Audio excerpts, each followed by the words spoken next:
suckle blood from her legs until she weakens. Then the babies eat her alive.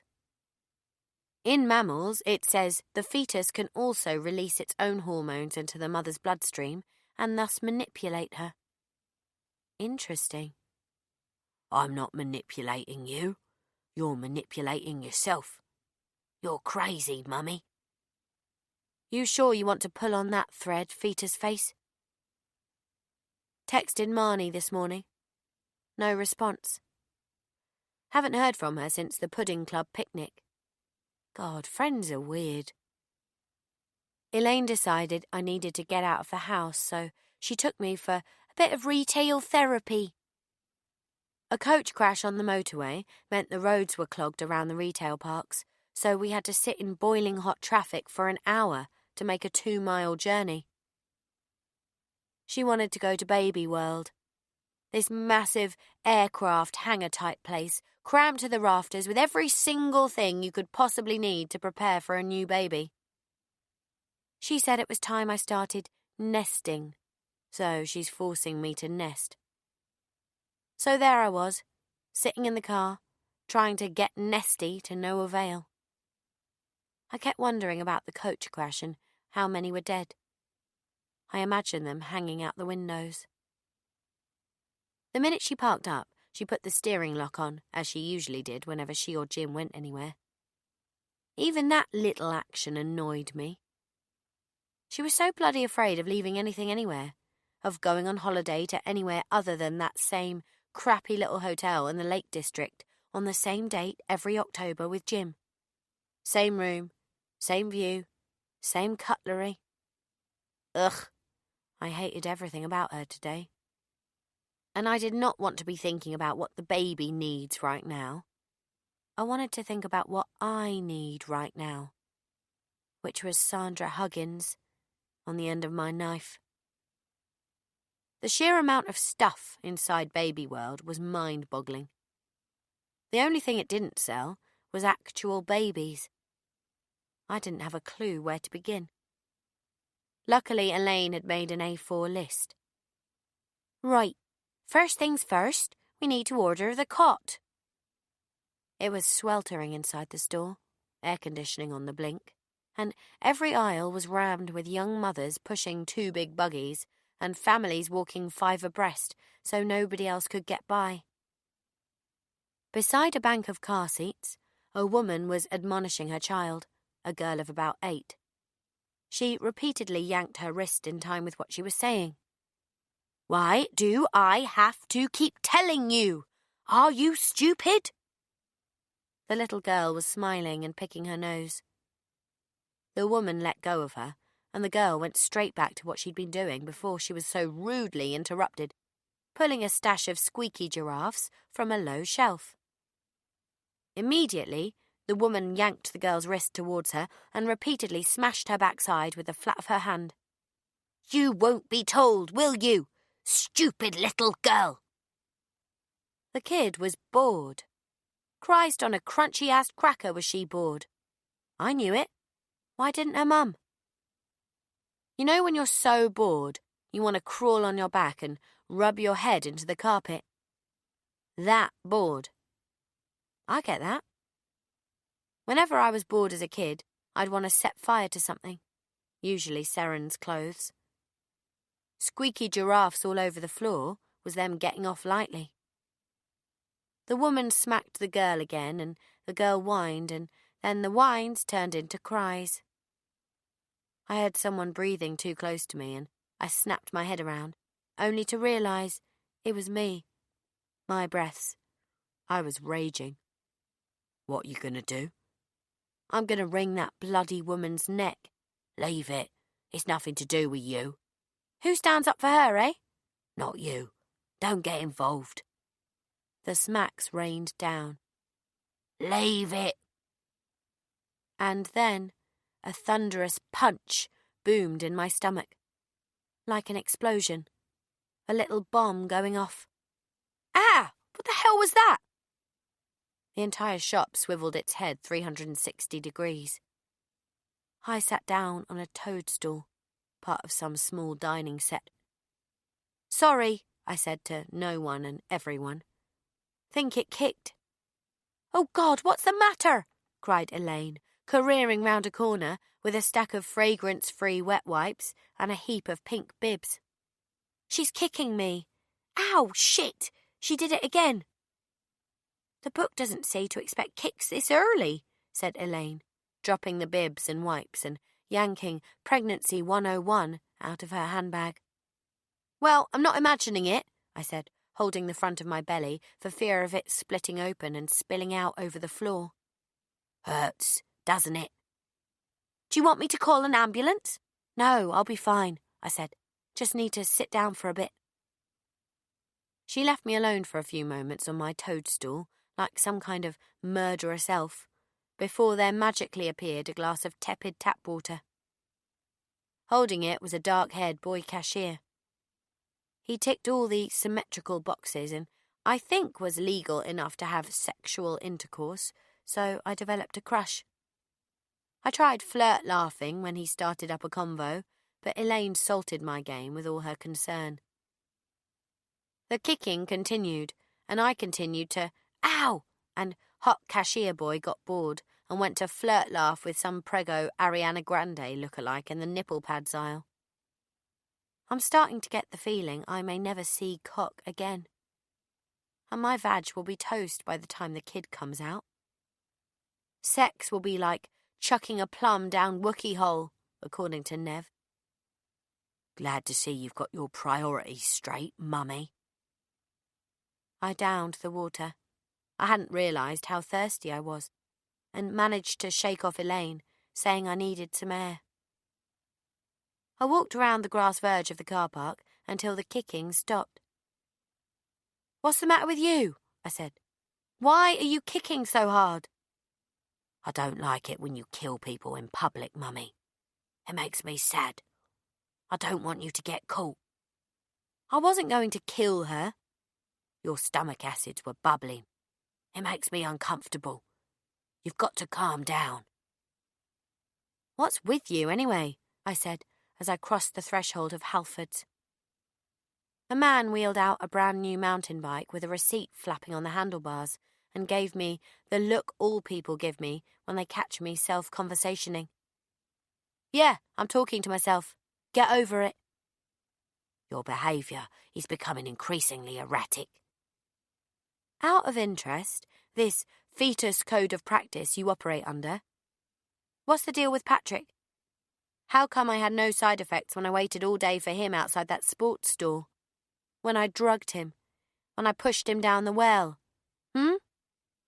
Where were you then?" "That was at home. It's too risky in public. Too many people. Too many cameras. You will get caught." "I won't." "You will. You're not thinking straight. You're getting tired again. Slowing down." "I don't need you to tell me how to fertilise eggs, all right? You have to let me make my own decisions. I know what I'm doing." I sat down on a bench. Another joy of late pregnancy, I've discovered. I can't stand up for any length of time anymore. "You want to kill all the time. I've seen your dreams. I've seen you studying Sandra Huggins's payslip. I've been there when you've waited for her in that car park where she works. You're being too obvious. You love killing more than you love me."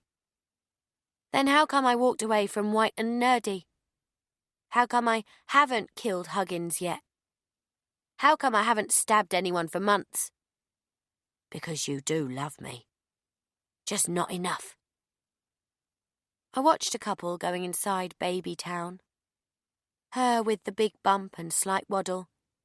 Him with Craig's haircut. They were holding hands and stood aside as Elaine came out to corral me back inside. "Come on," she said. "Changing table. They can deliver in 10 days. Elaine took charge. I followed her lead, trying to look interested. We filled the trolley. Sleep suits. 6 newborn, 6 3 to 6 months, 6 9 months. 'Cause we don't know how big she'll be when she's born, do we? Vests, bibs, cardigans, 3. Hats, 4. Socks, 2 packets of 6. Muslins, for dribble and sick. 4 packs of nappies, newborn. A changing bag with little clowns on it. Environmentally friendly wet wipes. A breast pump. Ugh. 2 boxes of humongous breast pads. Ugh. Pregnancy pillow. Sleeping on your back decreases the flow of blood to the baby, so it's best to lie on your side. 2 nursing bras. Sizes, humongous. 2 bottles with various sized teats. 2 bottles of sterilising fluid, plus bottle brushes. Baby Mozart CD, because she can hear everything now and we can train her to be clever. Infant milk starter pack times 6 bottles. A Moses basket, so she can sleep right next to you. Cot sheets and cellular blankets. Newborn papoose. A nasal aspirator, which sucks bogies out of a kid's nose. A pram with pram blankets. A small plastic bath. Baby oil. Had no idea that had use for actual babies. A rear-facing car seat. All the stuff.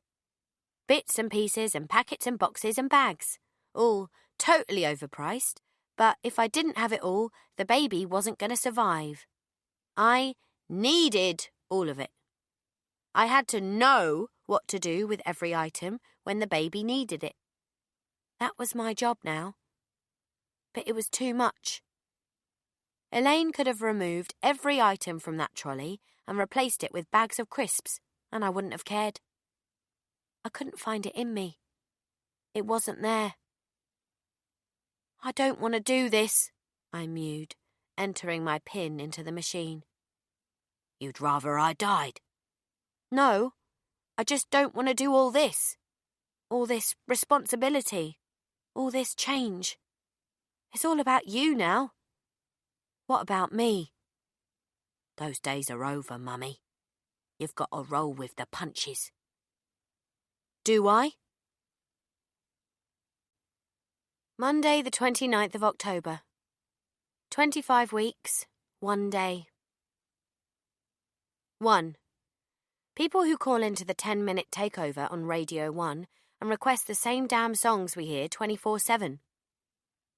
2. The man who reads the news on local TV. Clear your goddamn throat. 3. People who ask you how your weekend was. Nobody truly gives a shit. Jim was acting strangely before he and Elaine left for the Lake District. He was hovering in the kitchen, wiping surfaces that didn't need wiping, rearranging fridge magnets, shaking crumbs out of the toaster. I got the impression he wanted to talk. I wondered if it was because of this morning. His dressing gown had come undone as he was making the porridge. I'd got an inadvertent flash of cock and balls and my eye had stayed too long. That happens sometimes. I lock onto a target and won't lock off. Visible cock bulge is one such target. Rhiannon, I wondered how you might feel about us taking Tink with us. I know she's your dog and you're her primary carer. Go for it, I said. His face brightened. You know we'd look after her, don't you? Of course. She loves you, Jim, and she likes new places, new sniffs. I wanted to do something different this year. We always go to the same hotel, same room, same hiking group, same pub lunch every day. If Tink's with us, we might be inspired to try different things.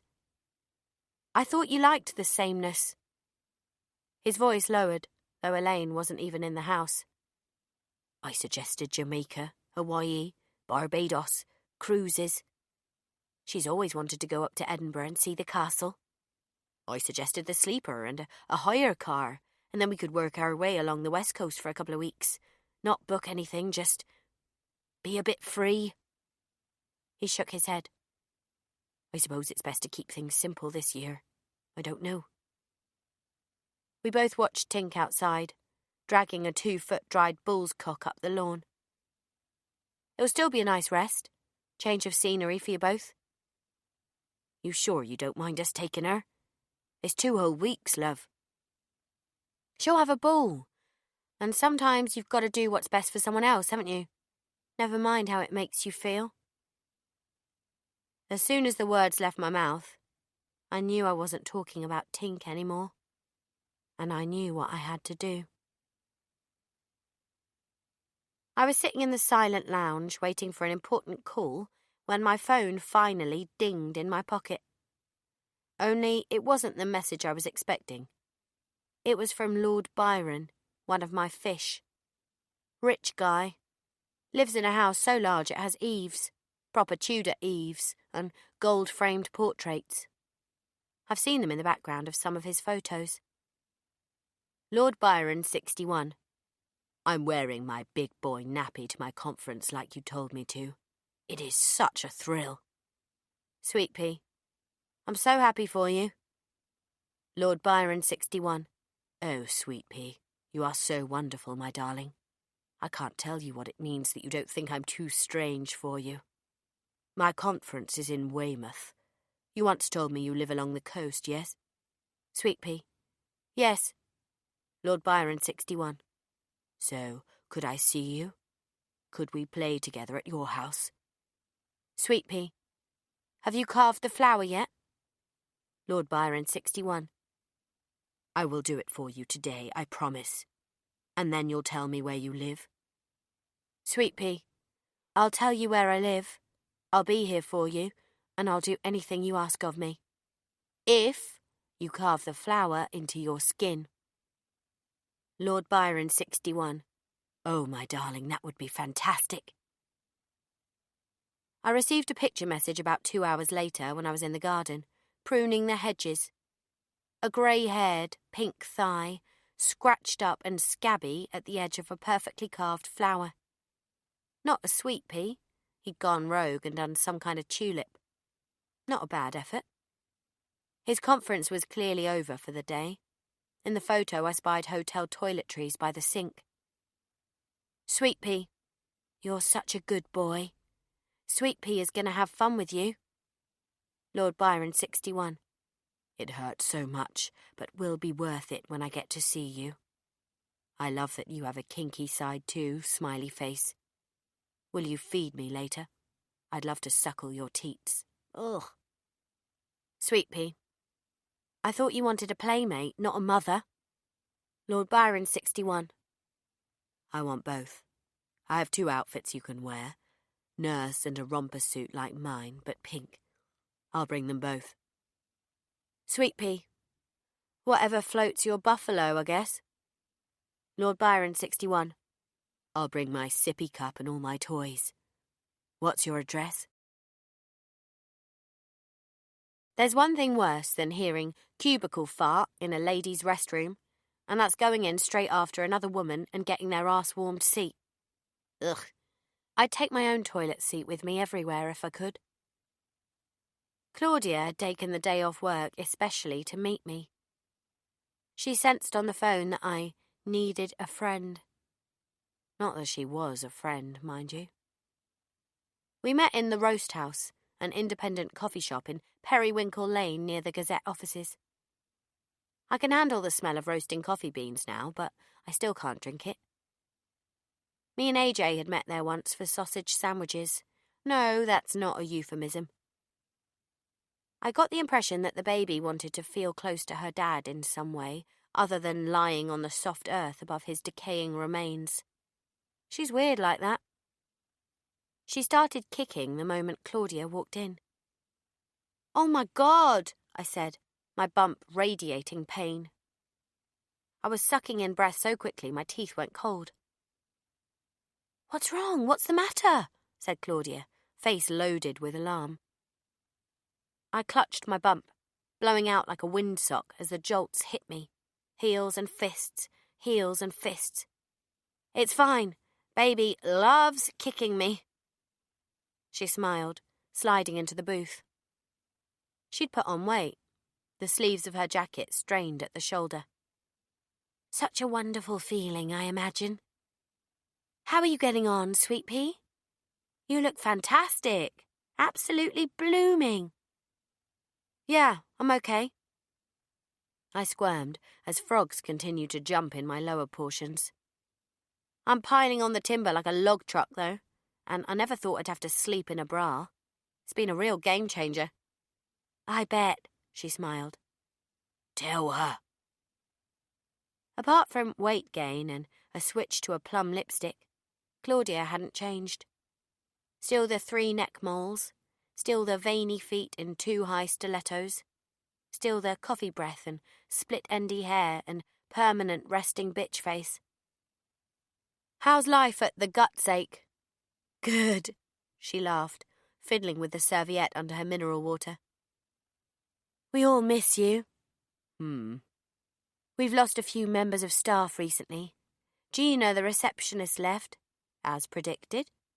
And did you hear Daisy's gone as well? Daisy Chan? Yeah.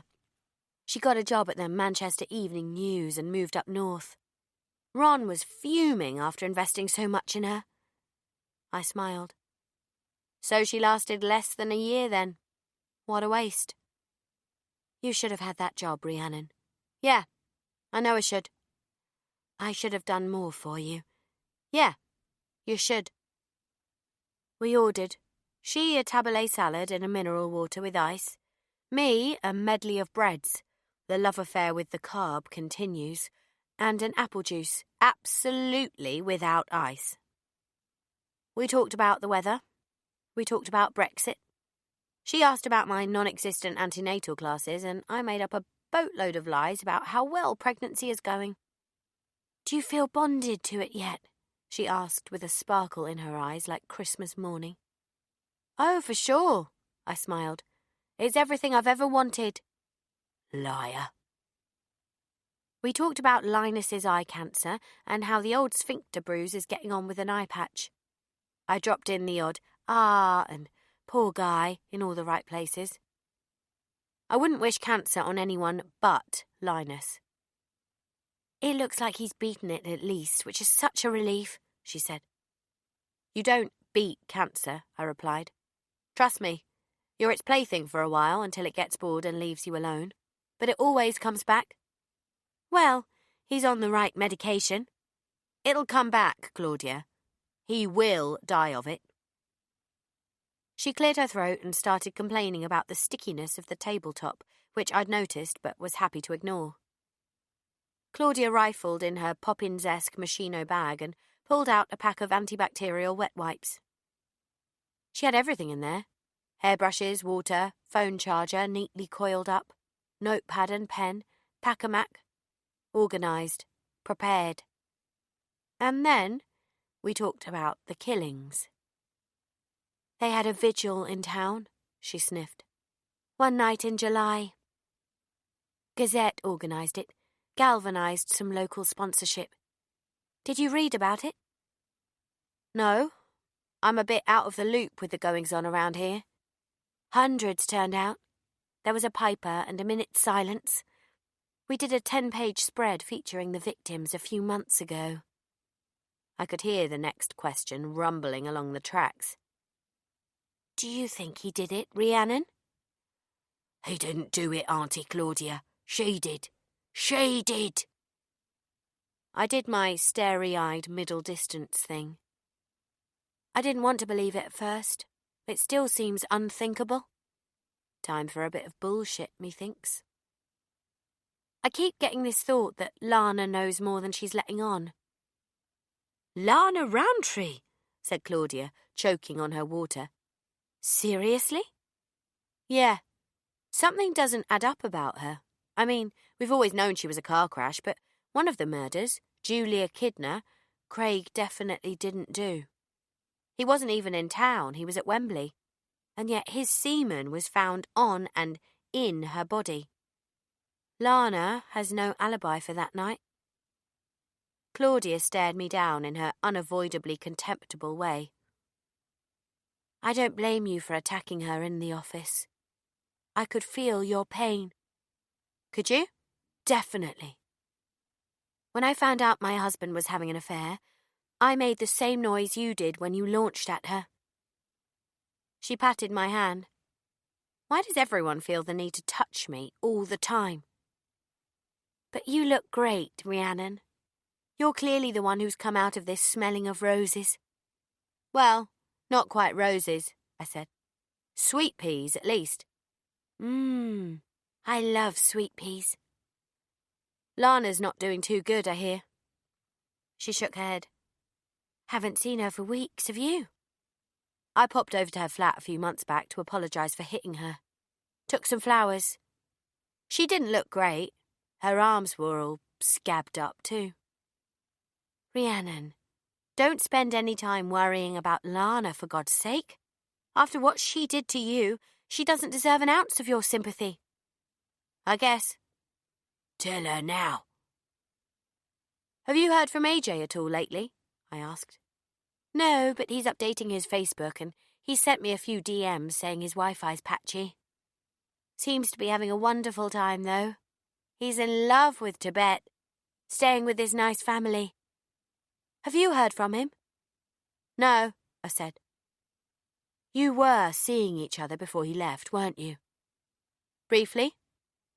Before you threw boiling water in his face and stabbed him 28 times in the chest. She sniffed. I knew it. It was nice to have someone who cared about me. Craig had checked out of our relationship. I think trying for a baby took it out of him. I felt bad for cheating, but then I found out Craig had been cheating on me. I completely understand, she said. Same thing happened with my husband. Trying for a baby became everything, and he felt shut out.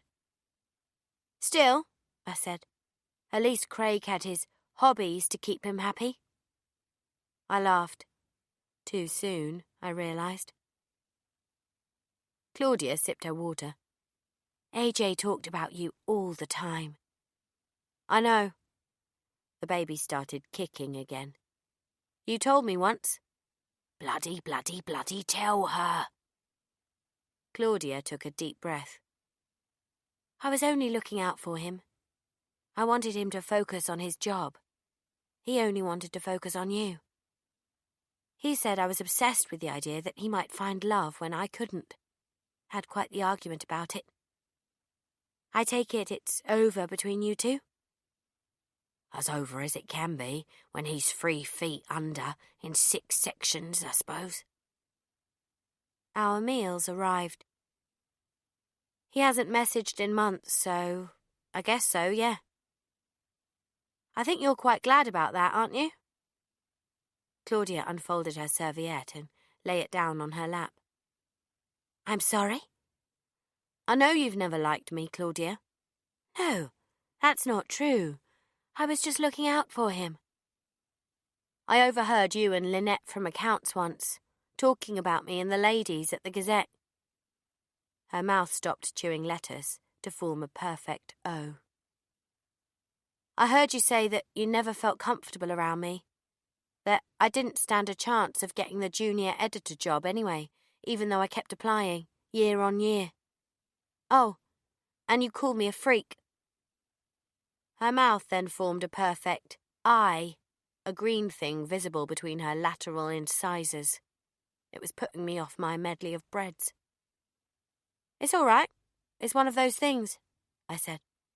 I am a freak. I'm a super freak. I'm super freaky.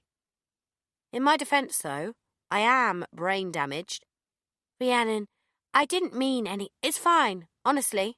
Just save me the bullshit, Claudia. Don't tell me I should have got the job and that you should have done more and that you've always liked me, because those are lies, and I'm all stocked up on lies. She put her fork down next to her salad. God, I feel awful now. You're bound to, because I've caught you out. Still, that was unprofessional to talk out of turn like that. I am sorry. You've been through a lot. I understand. 3 failed IVFs, isn't it? She frowned. Yes. A few years ago now. For crying out loud. And 2 failed adoptions, wasn't it? Or 3? 5 miscarriages. 1 stillborn. You're bound to be bitter. She pushed her plate away, deliberately avoiding eye contact. The restaurant had got busier now, and the clang and clank of cutlery and smell of rich coffee beans had amplified. "I get why you are the way you are," I said. "You get that I'm the way I am. We've both been through stuff. Jesus Christ, I'm so bitter I could spit into a hole in the ground and grow 1,000 lemon trees. You asked life for a baby, and life's given you everything but." Her face had gone hard. "Why did you call me, Rhiannon? I thought you wanted to catch up on old times, or ask about having your job back." "No, I didn't."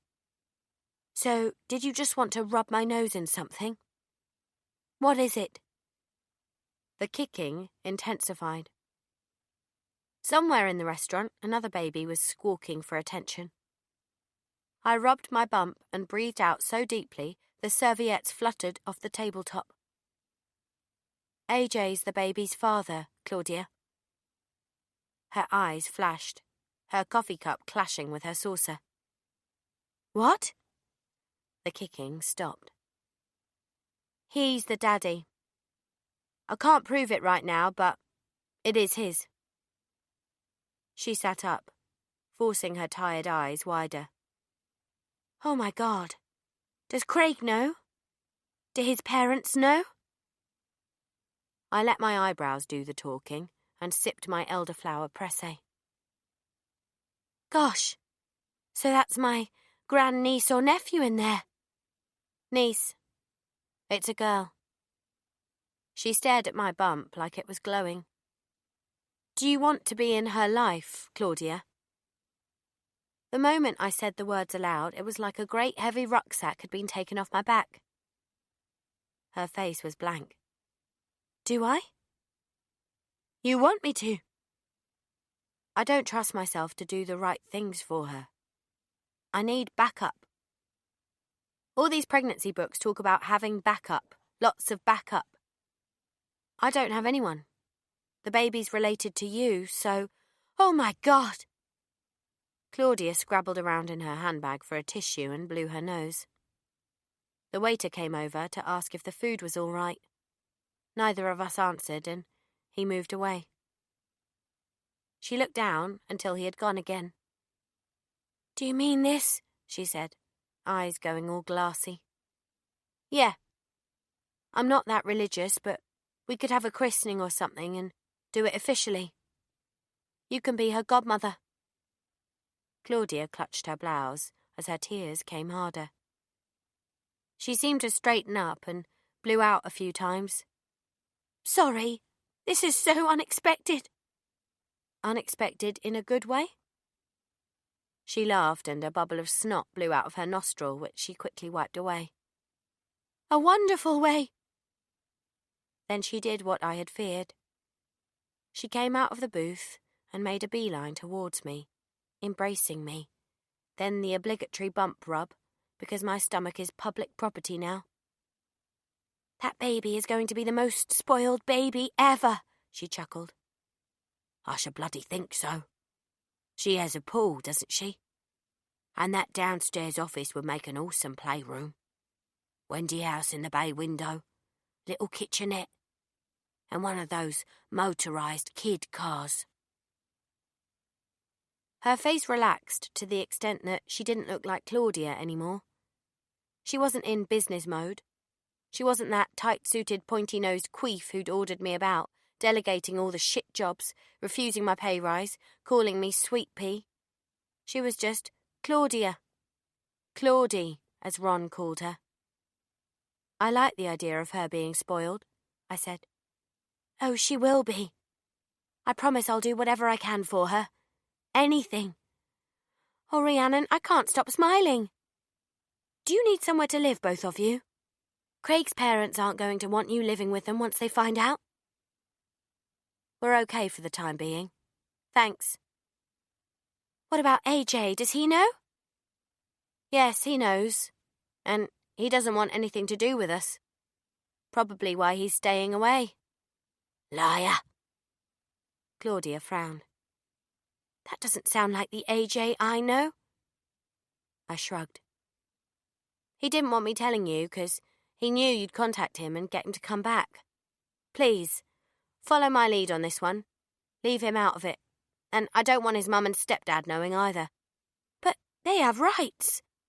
Let me call them. They can get through to him. No, I don't want that. But do you want to be her godmother or not? Because if you're going to start interfering with my wishes, I won't say a word. I won't interfere at all. I promise you. This is your baby, and whatever you say goes. I've got to know I can trust you, Claudia. And if I can, you can see her as often as you like. She can be a part of your life. She nodded sharply. I hear you, Rhiannon. You call the shots. Yes, I do. Wednesday, the 31st of October. 25 weeks, 3 days. 1. Warren in Asda, who said, "Need a bag, madam," while eyebrowsing my tits. Don't you eyebrows me, pig features. I'll check you out. 2. People who use the word lovely as a term of endearment. Hello, lovely. Hope you're okay, lovely. When did that become a thing? I'm going to start calling people by adjectives. Thanks, sleeveless. Well done, hideous. Watch out, agreeable. That piano looks unsafe. 3. Those smug California tourist board adverts. So, there's a cauliflower in my womb and a bee in my bonnet. It's my mum's anniversary today. I can see the date coming at me when October begins every year. Like an oil slick in the road. And every October 30th, I have to relive the last time I spoke to her. The last time she spoke to me. The sound of her death rattle as I filled my cup at the cooler. Pregnancy hormones aren't helping either. Nor is my ever-keen sense of loneliness. It's like all of these things are rolled up together in one hideously spiky little ball, and it keeps bouncing around inside my head. Wall to wall, floor to ceiling. Bounce, bounce, bounce it goes, never letting up. Today it doesn't feel so good to be in an empty house where there's no noise at all, not even Tink's bell as she scuttles around sniffing out crumbs and squeaking her toys.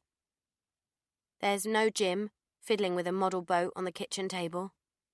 No Elaine chopping me up fruit for snacks or telling me endless facts about what different cravings mean or asking if I've got hemorrhoids yet.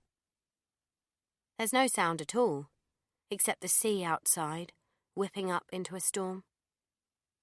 Monk's Bay is particularly anxious about storms. There was one a few years ago that took out the power and claimed some cliff-top caravans. Storm Alice, it was called. Killed 3 people.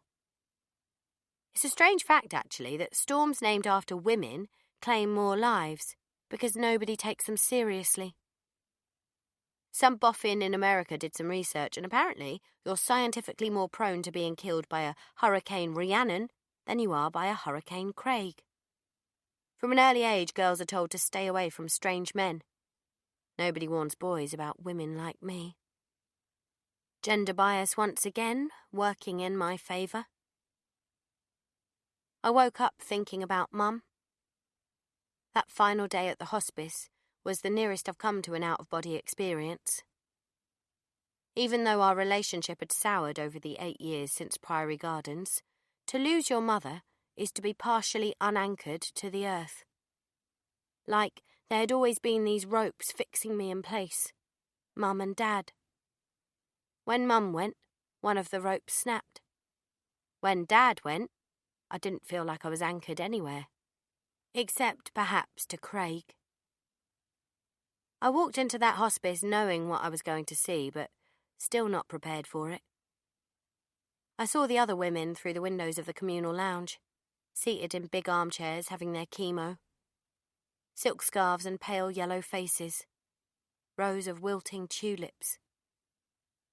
Mum's room stank of lavender and hand gel. Dad was mopping her dry lips with a wet cotton bud.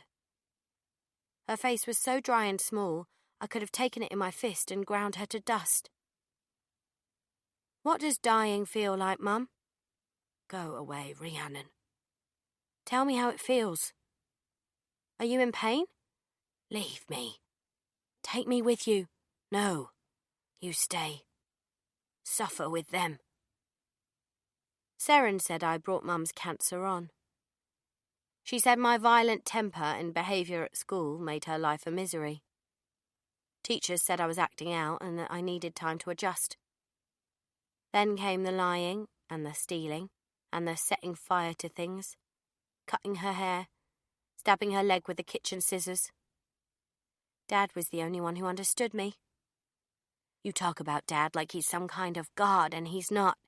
He's a psychopath. Like you. I'd hate me too if I was Seren. I called her anyway. It was the decent thing to do on such a day, and though my mask has slipped of late, I do sometimes still try to be a decent person. Hello? It's me. There was a delay on the line, as usual. Rhiannon? Are you okay? I'm fine. How are you? Another delay. About 10 seconds. Yes, I'm fine. What's wrong? Nothing. I wanted to say hi. It being the day and all. Yeah, I saw it on the calendar. I would have called you. Liar. Rhiannon? Is everything all right? I nodded, even though she couldn't see me. Rhiannon, everything's fine, I said. I'm extra hormonal today, that's all. How are things with the baby? My ribs ache, and I've got this beach ball in my stomach, and my tits are sore, and I can't lie on my front anymore. But the baby's all right? Yes, the baby's all right. The longest delay yet. She hadn't heard me. Or maybe that message hadn't reached her. Have you done any antenatal classes? I found them very useful when I was having Mably. Yes. You know they say blueberries are great for pregnant women too? I ate a bunch of them when I was expecting Ash. Oh, good. The blueberry lecture again. I so enjoyed it the first 8 times. How's Craig? The question fell on me like a shout. Did she know? He's fine. Cody might have some building work for him when we move into the new place. He could use someone with Craig's expertise. Is he around to have a quick word about it? Not at the moment, no. When do you move to Vermont? Oh, less than a week now. But the new place needs quite a bit done to it. We were going to ask you both over for Thanksgiving. We'll be settled in by then. Cody and Craig can do the boring man stuff, and we can spend some time together. We'd pay for your flights, of course. I'll be in my 3rd trimester by then. I won't be able to fly. Of course, she said, her voice an octave higher. Shit, I thought. She was trying to build bridges. She wanted to see me, to see us. And she knew nothing about Craig's arrest or the forthcoming trial. None of it. I can guarantee if she had the slightest inkling that Craig was in jail, she would know beyond a shadow that I was the one who put him there. She should know. I want her to know. Don't you dare. Listen, I have to go, I said. I'll get Craig to give Cody a call soon, though, yeah? Sounds like a great opportunity for him. Yeah. Is everything okay between you two? Yep, everything's cool. I've got to go, I've got a pot boiling over. Sorry. Speak soon. Bye, I hung up. Shit, that was shabby. I hadn't prepared for that. That's one of my rules. Be prepared. But stupid baby brain had made me forget all about that possibility. Seren never asks about Craig, and I didn't dream she'd ask us over there for Thanksgiving. What's that about? And why now? Why'd you always have to suspect the worst? Why can't it just be a nice invitation to see your sister on Thanksgiving and mend a few tears? Yeah, all right, look who's talking. I was actually being rhetorical. Perhaps she's feeling lonely because she's leaving for the other side of the country where she spent all her adult life. Perhaps she just wants to see her sister. Perhaps you should carry on fetusing and button your gills, I turned off my phone and put it back on the nightstand. She'd made her feelings about me quite clear when we were younger. I was a psychopath, a cancer. You can't erase that with turkey and cranberry sauce. Not that I'd eat it, anyway. Oh, the worry you cause them, Rhiannon. You're a vicious little bitch. I wish you were dead, not Mum. Yeah, I went off the rails for a while. Can you blame me? Most teenagers go off the rails at some point, and few of them are beaten about the head with a lump hammer. Jesus, World War I was started by a teenager. I'm a frickin' delight compared to that guy.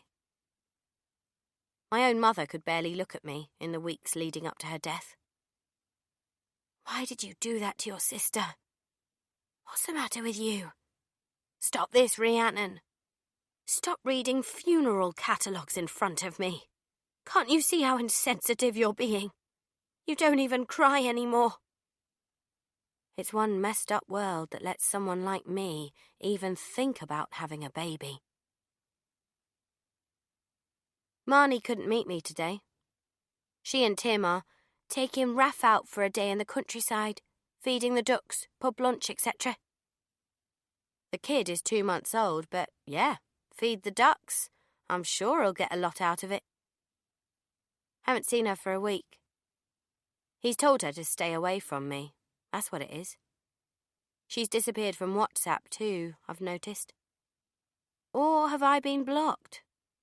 Ooh, I have tasted my own medicine and it tastes bitter. Lord Byron was the only person on the planet who seemed to care whether I was dead or alive today. I was in the kitchen at the well house, eating the greasiest chips in the world and trying to ignore the stink from ground zero that had permeated its way up through the whole house, despite drilling the perspex tile back in place over the hole. Byron's ding came through on my phone. Lord Byron, 61. I can't wait to see you tonight, my angel. Could you give me your postcode now for my sat-nav? Sweet pea, don't drive. There's a train from Weymouth at 6 p.m. Lord Byron, 61. Why, my darling? Sweet pea, because I said so. Do as I ask you, please, or I won't play. Lord Byron, 61. Will you pull down my nappy and smack my bum? Sweet pea, yes, I will do that the moment you arrive. I'll make it all red. Lord Byron, 61. My winky is getting all stiff thinking about that. Sweet pea. Oh dear, I didn't tell Winky to do that, did I? I will have to smack you twice as hard now. Lord Byron, 61. Oh yes, sweet pea, yes. I can't wait to see you. I had it all planned out. No one would know where he was going. No CCTV of him getting on or off a train. A little extra in his drink on arrival. And bam! Mine, all mine. I didn't hear the cauliflower's voice until I was digging out my sabatiers in the raised bed next to AJ's. No, stop this right now. This is wrong. I won't let you bring that man here. It's sex, nothing more. You're going to kill him. That's why you're digging up the knives. No, Mummy, you can't. He's not some innocent. He's a pervert. A 61-year-old man who dresses up as a baby. He likes to be fondled and played with. He likes to breastfeed. He wears adult nappies and drinks from a bespoke sippy cup with his name on it. Don't you find all that a tad disgusting? He's not hurting anyone. Plenty of people have weird kicks. You've got the weirdest one of all, remember? I'm going to have my fun. I ran the dirty blades under the kitchen tap to wash them clean. I lay them out on a dry tea towel on the counter and smoothed away the droplets on the steel. "If you want to be my lover, you gotta get with my friends," I sang happily, holding the largest knife against my cheek like a cool caress. "You're not doing this. You can't stop me." I rooted in the drawers for a coil of rope I'd spotted. "You want me to bleed out of you? Do you want to lose me?" She started kicking me. Proper big frogs this time. I sat down on the kitchen stool. "You're bigger now. It's safer. Your heart is stronger every night. And this isn't going to be in public. He will come here. Safe, silent. I can take all night with him if I want to, and no one is going to stop me." "You don't want to do this. You don't want to risk my life again." I banged in the drawer. "You said I could do it if it wasn't in public." "You're scared."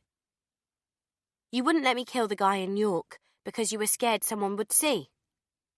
You wouldn't let me go and kill Sandra Huggins, even though I know all her movements now, and I've thought of a way to get her back here. You're really scared.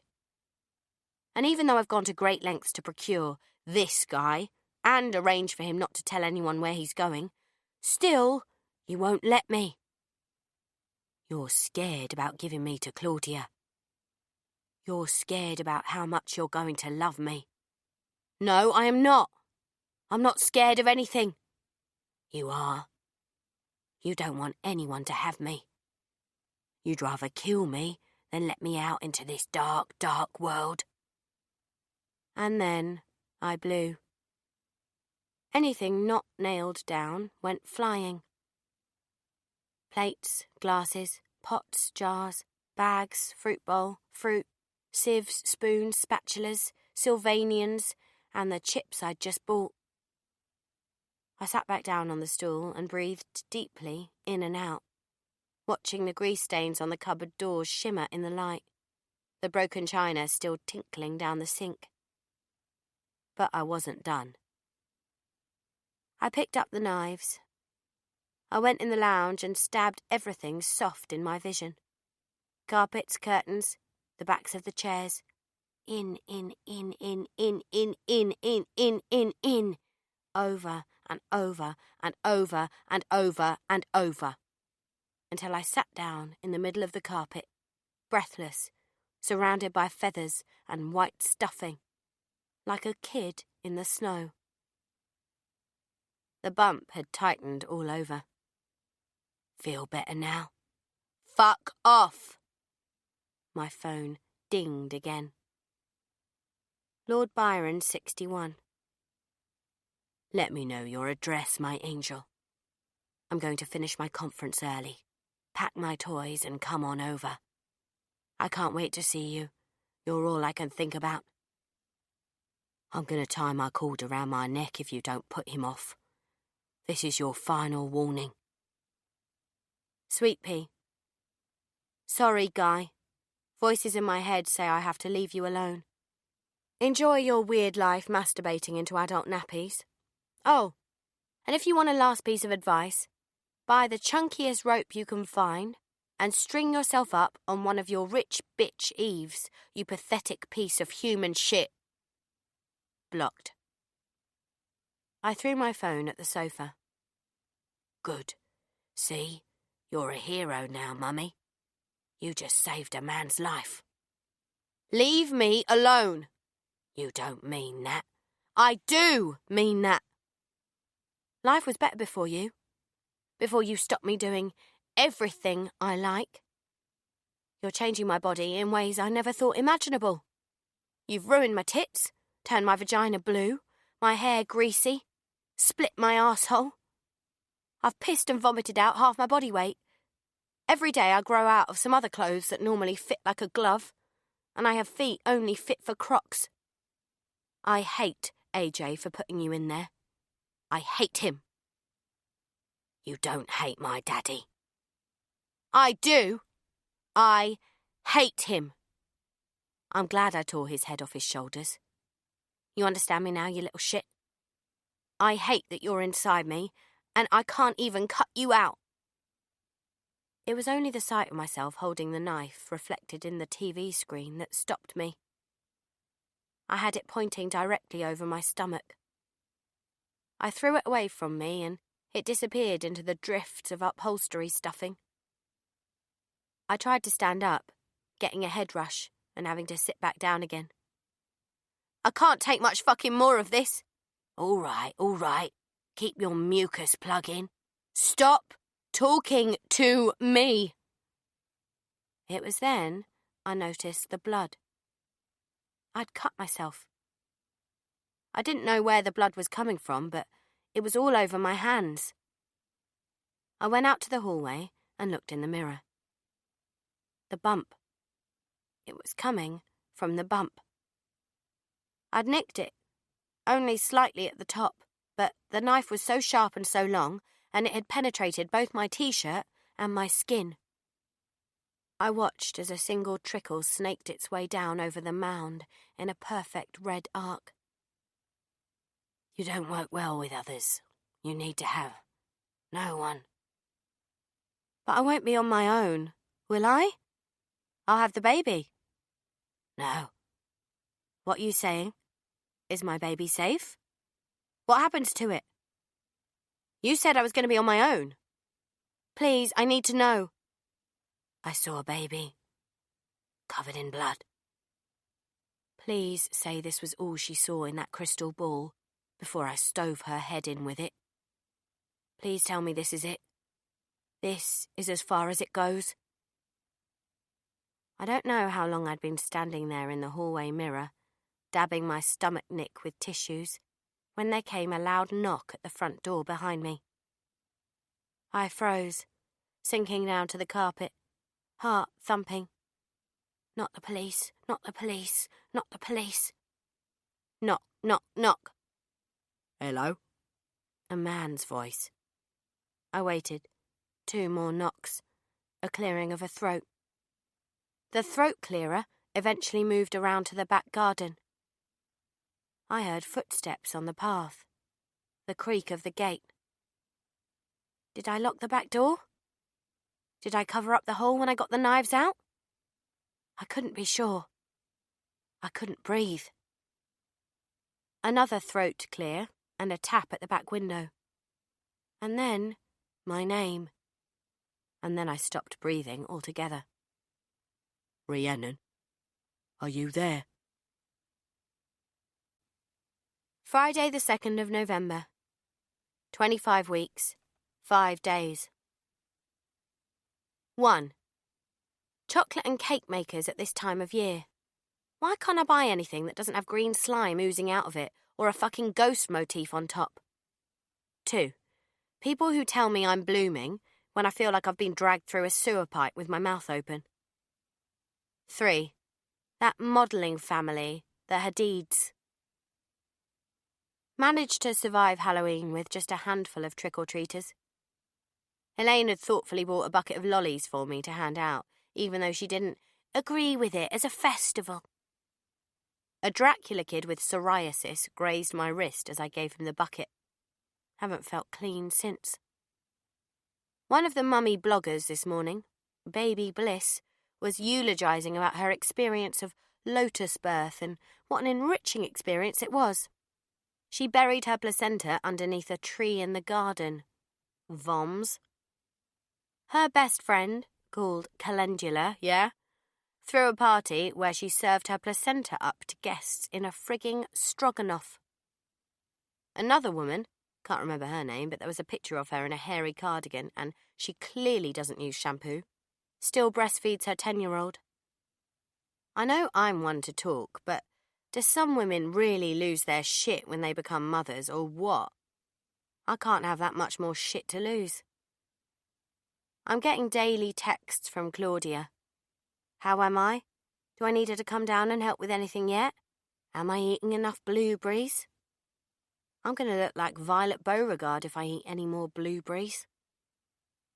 Craig appeared at Bristol Crown Court today, pleading not guilty to 5 counts of murder. I followed the updates on the Evening Post website. Photographers swarmed the Reliance van when it swung through the black gates, climbing over each other to get the blurry money shot of Craig through the tiny window. It came on the main news at lunch, too. I took off his ring today, my 18-carat white gold solitaire with Forever engraved inside. My fingers have swelled and it was hurting. Saw the Element outside the arcade still mumbling on about Frank Sinatra and swigging his diamond white. We ate our lunch together. His Eau de Urine cologne doesn't bother me as much as it used to. I gave the ring to him. I said he could pawn it.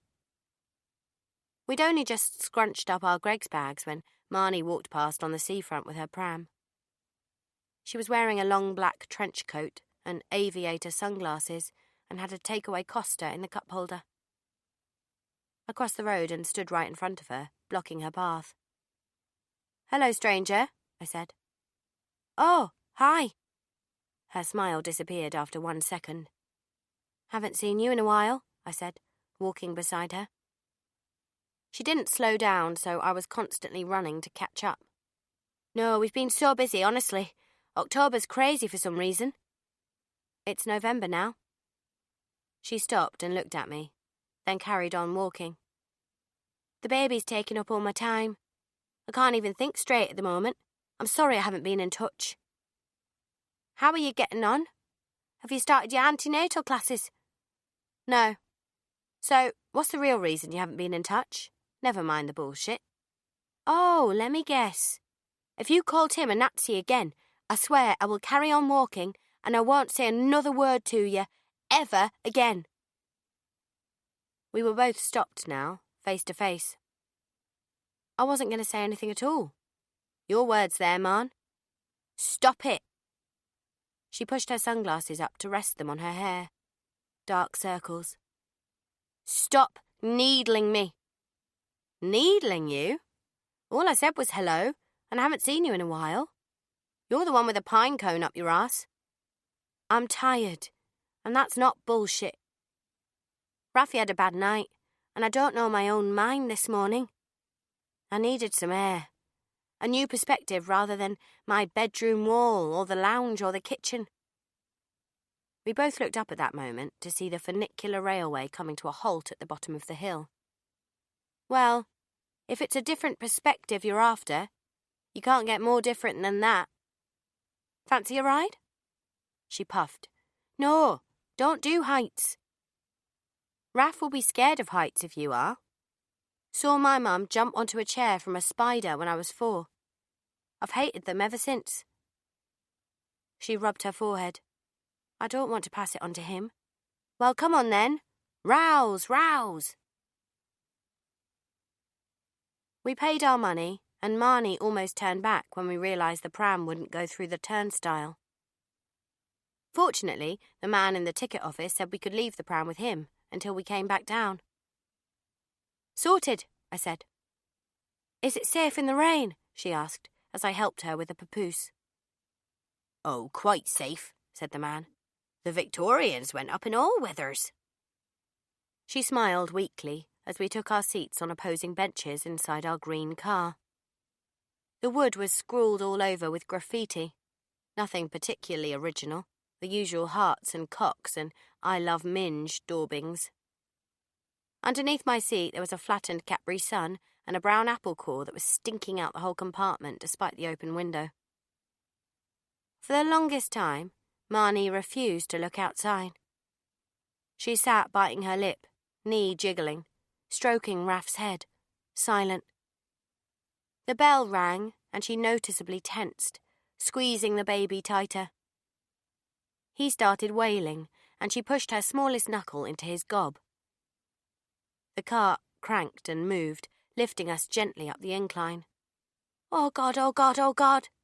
"So, what's going on then?" I asked, feet up on her seat. She shook her head, eyes closed, both hands clutching the walls of the car. "You're not answering texts. You're ignoring my calls." "I'm not ignoring you." The smell of damp rock and rain rushed through the window and I inhaled it deeply. Then why aren't you answering me? She stood up, then sat straight back down again when the car juddered. Why did I let you talk me into this? I shouldn't be here. They have to stop it. Are you not coming to Cardiff on Saturday then? What? She opened her eyes. The coach trip with Wombat. Remember? Shopping and a show? Overnight stay? Oh, no, I can't. The car jolted, and she shrieked, still holding the sides. Is it nearly over? No, it's only just begun. I don't like this.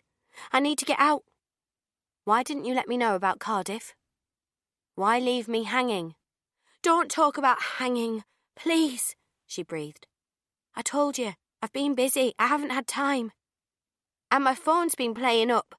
Oh, and a bit more bullshit left in the tank, is there? And there's me thinking we were all out. She looked directly at me, heaving for breath. A sheen of sweat had popped out over her forehead. Raph was still wailing, and she wedged her knuckle in again.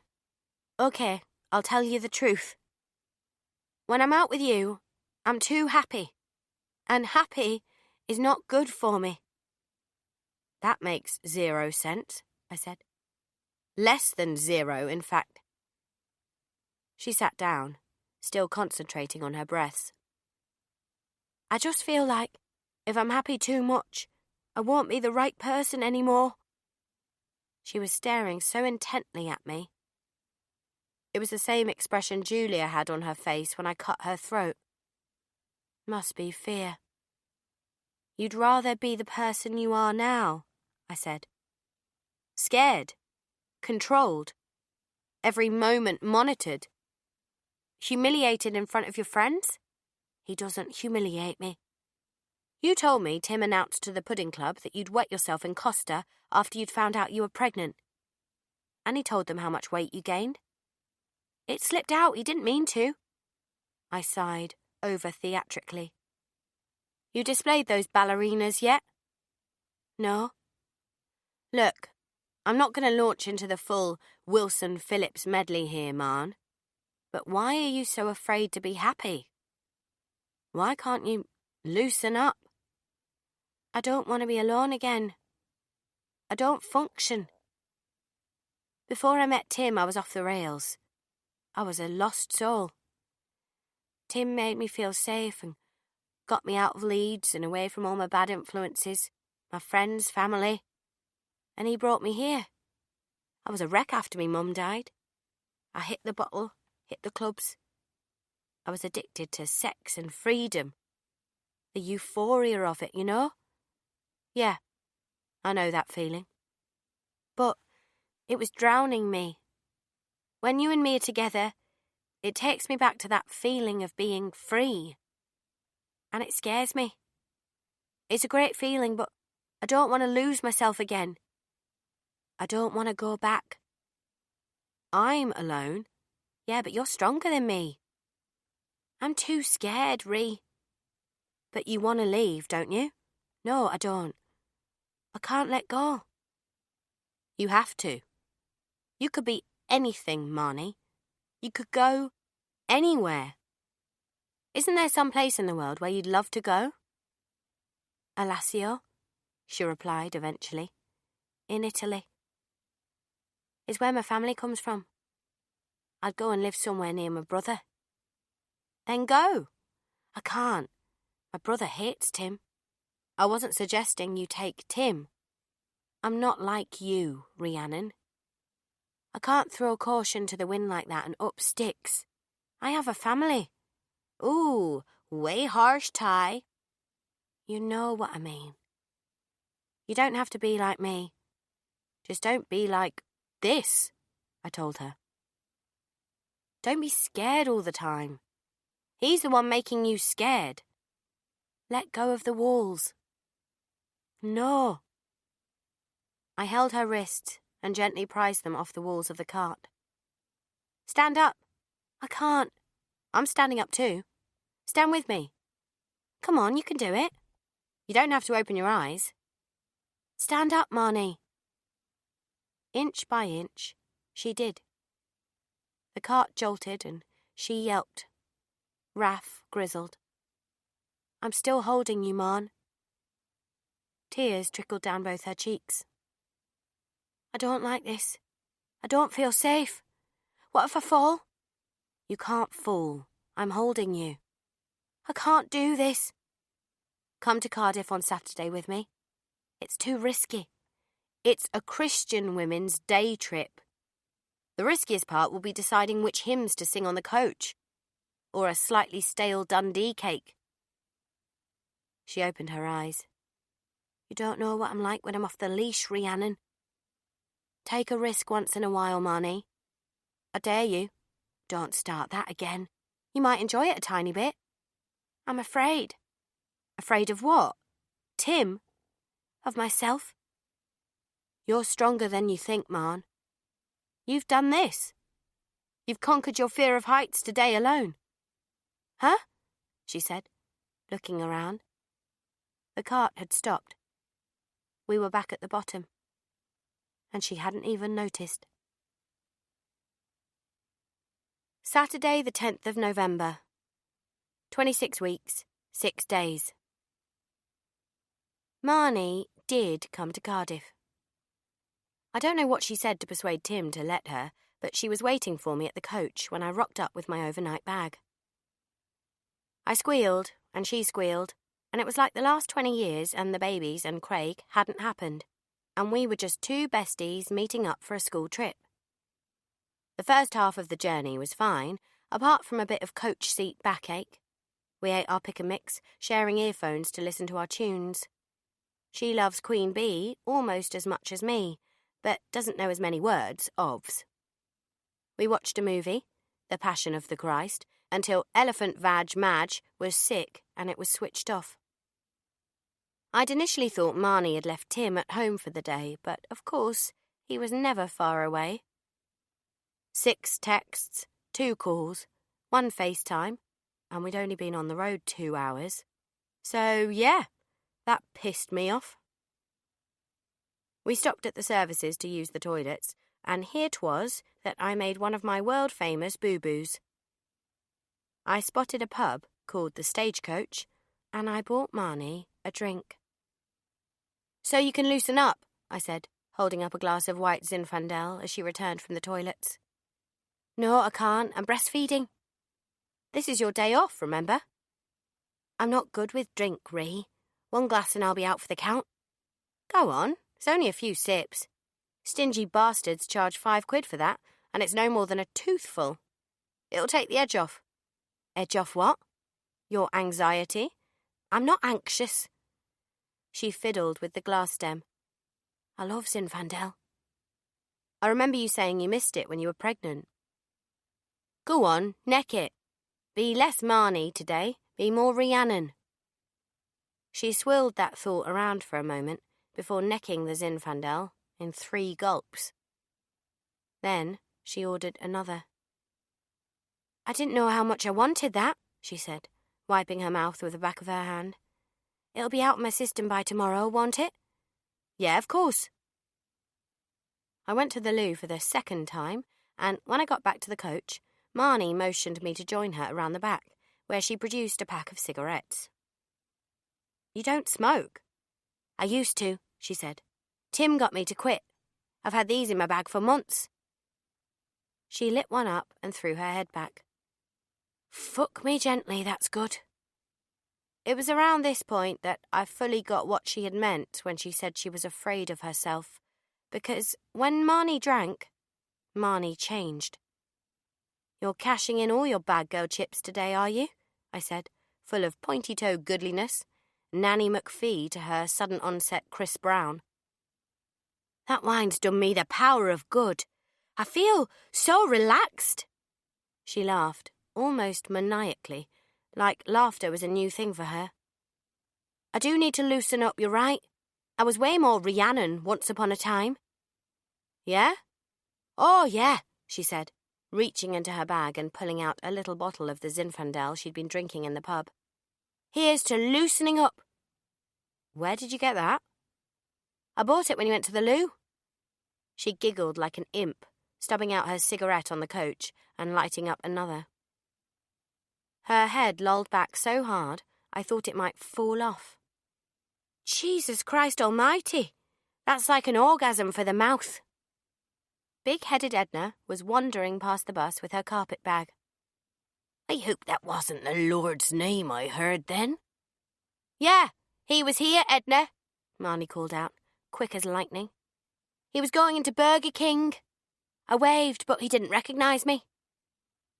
Edna did her best bulldog chewing a wasp impression and shuffled back onto the coach. A group of lads, clearly on a stag weekend, sauntered loudly across the car park towards a pimped-up green hatchback, clutching McDonald's bag. Oi, oi, they shouted across at us. No, not us. Marnie. I forgot I have the bump now. The finest cock repellent on the market today. Marnie lifted her top to reveal her pendulous lactating tits. A chorus of cheers and woohoos followed as one of the lads, a good 10 years younger, tanned orange and stacked like a champion boxer, laughed hysterically and made a beeline towards her. You know the type. Fake tan, Peaky Blinders haircut, crisp black jeans, tight V-shaped torso, and permanently hard pecs. I stood back in the shade, not quite believing what I'd seen as a zephyr of scattered detritus whipped up around me. Some hideous Ibiza remix of Prince's Get Off blared out as their engine purred and honked at their chief fuckboy. I suddenly felt about 100 years old, so I shuffled back onto the coach with all the other crones. Marnie was last on board, around 20 minutes later, so giddy she could barely sit still. They're on a stag weekend. Troy, the one I was talking to, says we can join them in Cardiff tonight if we like. He's lovely. He's about 8. 22, actually, she said, with a firm eye roll. And why am I caring about this exactly? They've asked us out for drinks. She was laughing like a Wimbledon audience, at absolutely nothing. Us? Yeah, you and me. Why me? I said I wouldn't come without you. They all seem lovely, though. Well, they would, wouldn't they? You showed them your tits. The horn honked a shave and a haircut and sped towards the M5. A Malteser rolled out from under the seat in front of us, and Marnie scrabbled around and ate it straight off the floor, fluff and all. It's a bit of fun. They've booked a special package at this club in the city centre. Meats, queue jump, private lounge, waitress service and mixers. One of them's getting married next weekend. Go on, what do you say? I did the double take at my abdominal mound and waited for her to get the hint. She didn't. I can't drink, and we're supposed to be on a Christians Are Us coach trip, in case you've forgotten. Yeah, I know, but go on, it'll be fun. Come with me, please. What about Heil husband?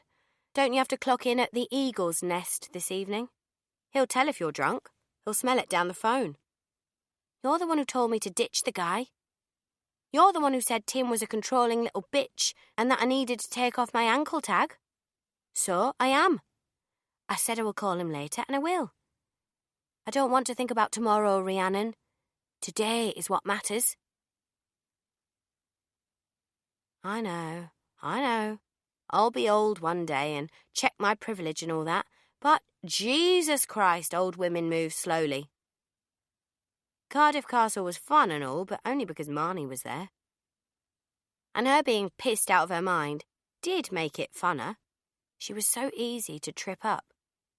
They had a trebuchet in the grounds, and we spent an inordinate amount of time talking about the different screams each wombat would emit as we fired them over the ramparts.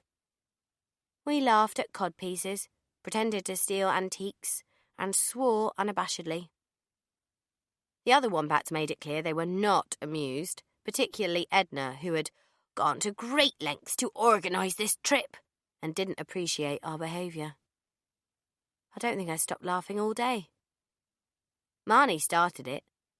She said Rita had an arse that looked like 2 bin bags full of water, and I chimed in with, at least she doesn't have headstone teeth, like Debbie does donkeys. Unfortunately, we were in a stone corridor with good acoustics, and both women heard every word. White Nancy ranted about the language being tossed about like confetti as well, so we're not in their good books right now. I don't think we're even in the library. If wombats had feathers, they'd be a-ruffled right about now. Had to check in early to our hotel so Marnie could sleep off her wine binge, and then I hit the shops alone. I ate lunch in a swanky Italian eatery in Cardiff Bay called Acqua in Bocca, where the waiter looked like Salt Bay and persuaded me to go for the pine nut and ricotta ravioli, even though pine nuts always get stuck in my teeth. I don't like ricotta, and I'm not that keen on ravioli. Wasn't so bad, though. Everyone else around me seemed to be having turkey milanese or steak, the sight of which doesn't repulse me as much as it did. I may have turned the corner on meat. Why did you take that man's steak knife, Mummy? I got back to the Radisson late afternoon, walking like a puppet, my feet throbbing, my face sweating, and my baby kicking the shit out of me because I'd had a glass of Prosecco at lunch. I crashed out on the bed and I've been here since. Got to start getting ready in a minute. We're meeting the fuck boys at 7 p.m. Sometimes having a friend is totally overrated. The Prosecco's gone up my umbilical cord and into my brain. It's brain damaging me. I hope you're happy. Marnie was pissed to begin with. There is no doubt whatever about that. She'd thrown up all the Zinfandel, but our feet had barely touched the threshold of meats when she was downing double vodkas. Then she reached a new pinnacle of pissedness, the say-anything-to-anyone phase. She offered the doorman a blowjob and called a passing cyclist a bike wanker. Superb gentleman on the coat check. He checked my coat but didn't bother to check my coat. I made a mental note to tip him extra. The fuckboys on tour, from Glastonbury, hence the excellent pun, had all turned up as promised. No road accidents had taken them out in the meantime. All dressed up in crisp short sleeves, shiny pointy shoes, and trousers so tight you could read their sort codes. Fuckboy Troy had texted Marnie and told her to meet them all on level 6, on the top floor. Marn, are you sure you want to do this? I said, as she grabbed my wrist and led me towards the lift. Yes, she said, sharp as a sword. Yes, I do. Meets was your bog-standard city centre venue, with 6 levels of club rooms. The ground floor, which was all decked out in a jungle theme with wicker chairs and glow-in-the-dark cocktails, was dead. Level 6, our level, seemed to bear an electro theme. The lights were blinding, the music was repetitive, and the barmen all wore epilepsy-inducing waistcoats. Get me out of here now. I should have gone back to our hotel after the first drink, but something stopped me. Marnie. I sat there for hours on the end of a booth, upholstered in mermaid skin, feeling like a nun in a brothel, watching her dancing, drinking and flirting with every member of the group. She wasn't the only one, of course. They were all at it, and the room was packed out with people flirting, gangnamming, shuffling, whip-nay-naying, slut-dropping, fingering and twerking. A pot-bellied guy pouring lager over himself, and a gangly woman in glasses throwing up in her handbag. I even watched some gelled-up douchebag drugging his date's Budweiser, but I didn't warn her. It was the redhead who'd barged past me in the queue outside. As I downed virgin cocktail number 3, I lost the will and ordered a Prosecco. You do realise I'm getting more brain damaged by the minute here. I'm going to be on posters. 4 fuckboys hooked up with 4 random ladies and disappeared, and Marnie and Troy were necking in the corner of the booth. I held out a vague hope that at least one of the boys would be able to hold a conversation. There's usually one in any group like this who can, but on this occasion, I was completely wrong and they were all cunts. I soon summarised they were only interested in women willing to put out there and then, conversation optional. I let one of them, Bradley, 19, feel my tits, but warned him if he touched my bump I'd snap his fingers back. He laughed. Brain-wise, he was pretty attic-y. I don't know what Marnie saw in Troy, either. Why are herpes-ridden fuckboys with half haircuts so appealing? I don't get it. "So, what do you do then, Rhiannon?" Bradley slurred in my ear. "I'm pregnant." I swigged my Prosecco. It felt thick in my mouth. "Yeah, I know. But before that?" "Oh, I don't know. I worked in a bank or something." He laughed for no reason. "Which one?" NatWest." He laughed for no reason again. "Do you like it?" "No." "Fancy another drink?" "Just ask, do you want to have sex with me round the back of the bins, yes or no?" He laughed for a third time, and my fist began to twitch.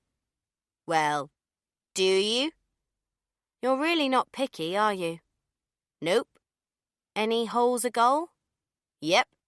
"Pink or stink?" "How about both?" He swigged his lager and laughed another fucking time. All he did was laugh and swig a lager. I wanted to flay the skin from his acne-ridden face and reupholster the booth with it. Troy and Marnie slid out of their bonquette, her holding on to him like he was her walking frame, a walking frame with a boner like a hockey stick in its shorts. "We're heading out to lounge, all right? Catch yous later." "Where's the lounge?" I asked Bradley when they'd gone. He was talking to the size 6 brunette ensconced between him and the next guy. "Our private room next door. We got it, all night. It's more, private, so they can have a bit more privacy kind of thing. Out in the corridor, the doors on the 5 lounges were closed, but there was a glass porthole in each. The rooms were lit with different light bulbs. The green and yellow booths had people shagging inside them. In the blue lounge, 3 men were asleep, and the white one was empty. I found Marnie and Troy heavy petting in the one that looked like the Pink Panther had just exploded in there. I didn't knock. "Marn, I'm going back to the hotel. Will you be okay on your own?" Troy pulled slowly away from her neck. Marnie had her eyes closed and her head all lolled forward. "Oh, see she gets back, no worries." I looked at her. I looked at him. "Preferably unraped," I suggested. "Eh?" I afforded him a bored eyebrow. "You might want to rein your cock in a bit, seeing as she can't even hold her head up right now." "Oh, piss off, buzzkill." Marnie was asleep on his shoulder. He continued licking her neck. "Marn, are you coming back to the hotel?" "Marnie?" I flicked her ear. "Bug off," she slurred. "Fun here." "See," said Troy. "She's having fun. Off you fuck then, buzzkill."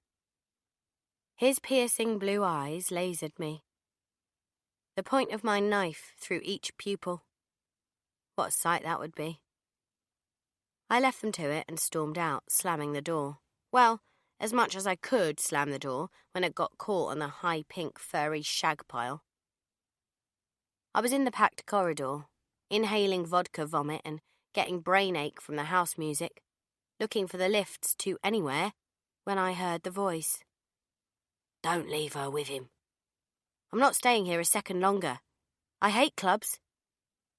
"She doesn't know what she's doing. She's been drinking all day."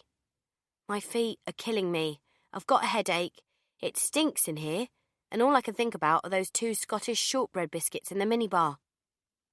"She needs you.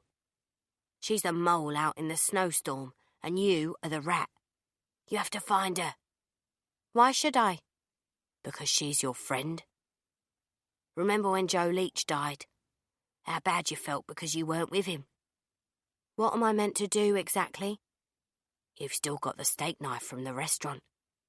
"Whoa, you've changed your tune." "Look, they're leaving."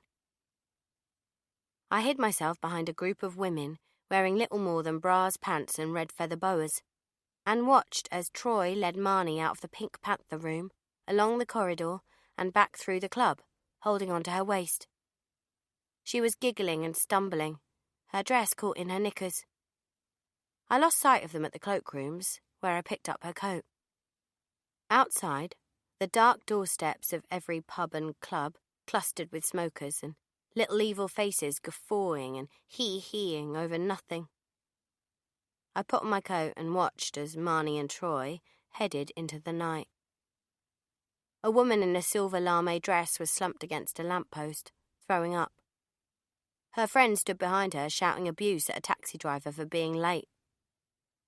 A group of guys in dresses wearing silk Chaz's stag sashes smoked in the entrance of Lloyd's Bank. Another group of students were lined up along the windows of a Polish supermarket, shagging like they were in a time trial. Nobody noticed me. I was a creature of the night, picking my way through clumps of wind-blown litter and shining black puddles, not taking my eyes from my friend and her date. I pulled up the hood. A guy lying on the pavement with his trousers round his ankles was crying into an empty burger box. A homeless guy and his staffy were sitting in the doorway of Monsoon, eating a burger. I opened Marnie's purse and gave the homeless guy the 3 remaining £10 notes. It was starting to rain. "You sure about this? You're not going to press your eject button?" "She's in trouble. You're all she's got." I walked past people sprawled on the pavements, rolling in the middle of the road, shouting, fighting. A guy in a rugby shirt surfing on a pile of stuffed bin bags. A hen crying because she'd lost her balloon. 2 police cars raced by, sirens blaring. High-vis jackets milled among the crowds, having a word with 2 women in yellow, getting lippy. I walked on, as though through a forest of trees rather than the open world, restricting my view of it as best I could within the hood's frame. I could smell Marnie's perfume all around me. Keeping my eyes on Marnie and Troy as they shambled along the street, laughing and feeling each other up, I waited far enough back so as not to be seen. He took her away from the melee, down a quiet side street called Wharton Place, in the other direction of where the police had been. Troy looked around, looking up. No CCTV. I ducked into a hairdresser's doorway and heard him.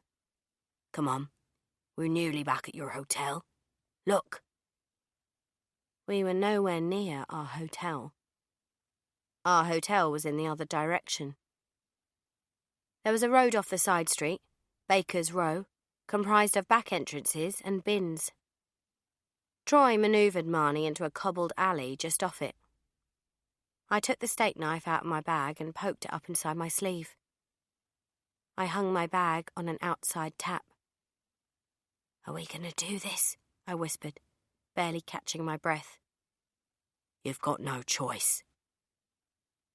I heard Marnie murmuring, "Sick," and then an urge, and then a splash. "Oh, shit, you've got it on my kicks, man." Oh, better," she lazy laughed, hair in her face, eyes, mouth. Do it now." "Come here now, stand up." "No, you're not going anywhere, love." "He's gonna rape her. You have to, Mummy. Go." I moved closer, ducking down behind a wheelie bin. More murmuring. "No," she said. "Can't." "Let's get these knickers off." "What are you waiting for? Kill him." I moved 2 more steps closer. Troy had her pinned to the concrete wall by his chest, his face on her bare breast, sucking it hard, biting it. Big tanned hands grabbing at the sides of her thighs, yanking down her knickers. Her eyes were closed. "No, I can't," batting his hands away. I couldn't catch my breath. The rain beat down. "What if I miss?" "You never miss. Get him in the neck before he knows what's hit him. Otherwise he could hit you. And if he hits you, he'll hit me. Protect her. Protect me." Kill him now. Marnie's knickers were around her feet. One of her shoes was off. Troy unzipped his fly. He pushed her against the wall, forcing her legs around him. Shank him. Hard. I came up behind him, stealthy as a lioness, raised the knife, and stabbed down into the right of his neck. Carotid artery, the bit that pulses. His knees buckled. He grabbed out. Marnie sat down, groaning. What? She murmured. The blade was lodged deep in Troy's windpipe. I figured once the vocal cords had been severed, there'd be no noise, at least no screaming. Harder. There was breathing in my ears. Mine. Deep, so deep, like the air was raking me clean from top to toe. Cleansing breaths. He grabbed at the knife handle, his fingers bloody and slippery, and pulled it out, and went down like a hot rock onto his knees. Ah! Fuck, man, fuck! Finish him. He was pumping out, and the blood was trickling to the ground, meandering through the cracks in the cobblestones. I straddled his abdomen. Feeling his writhing body between my thighs was like coming home. I wrenched the knife out of his grasp and stabbed it down into his stomach, again and again. I kept going. In. He gasped. I gasped. Okay, enough now. In, until I felt bone beneath blade and his breaths grew fewer. His muscles weakened where blood wasn't pumping to them. He felt so good, squirming beneath me, body to body, life to death. I felt myself come in my leggings.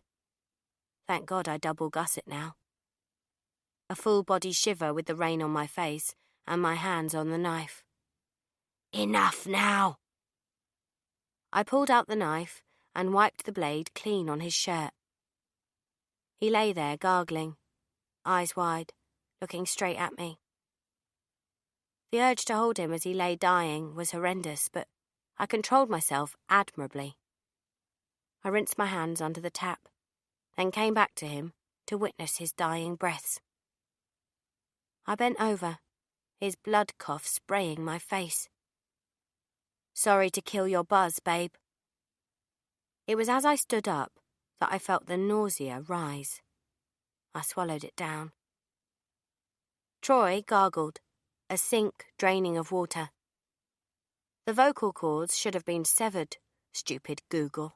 I hadn't gone deep enough. He obviously worked out, so he was fit and could fight it. You need to get out of here. He sat up, but I pushed him back down, held the clean knife point directly above his windpipe, and pushed down. Eyes still searching, mouth gaping, blood flicking out in spurts. AJ's face on his. AJ's head falling away from his neck. Nausea rising, I stood up and threw myself at the wheelie bin where my stomach turned out everything it had digested that day. Leave. Now. Is that you? Is that you making me sick? Marnie stirred beside the bin. I wrang out her rain-soaked knickers and put them in my pocket, easing her to her feet. What? It's all right, it's me. We're going home now. It's okay. It's all okay. Sunday the 11th of November. 27 weeks exactly. 1. Hotel bathroom signs that bang on about reusing towels to save the environment. I don't give a rat's ass about the environment. I'll leave lights on, taps on. If I'm paying £100 a night to sleep, I'll shit the bed to get my money's worth. The elation went as quickly as it arrived. I know it's not me. I know it's her. The Swede. I can't enjoy killing when I'm pregnant. That's a fact now. It's become like eating meat. Abhorrent. I should feel like dancing, adrenalised in every limb, reeling with pleasure. But I'm empty. You killed my daddy that way. Remember his face in the bath as you cut off his arms. I threw up again in the bush outside the hotel.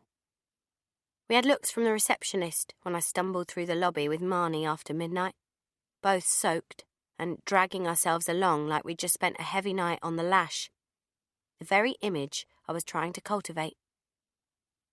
Daddy's blood dripping down the bathtub, pooling in the sink, bones cracking under your hammer blows.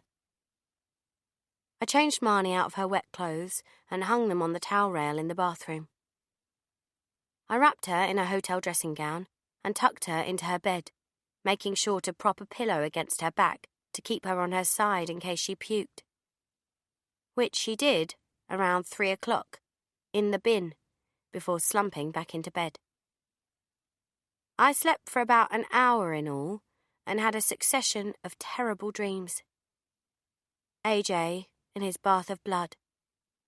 A baby roasting on a spit in a castle kitchen. Wild dogs tearing a child to pieces. I had a shower at 4 when I couldn't stand Marnie snoring any longer. All seemed to be well in the land of the uterus, amazingly. No pains, no bleeding, and the Doppler gave me a strong heartbeat when I checked.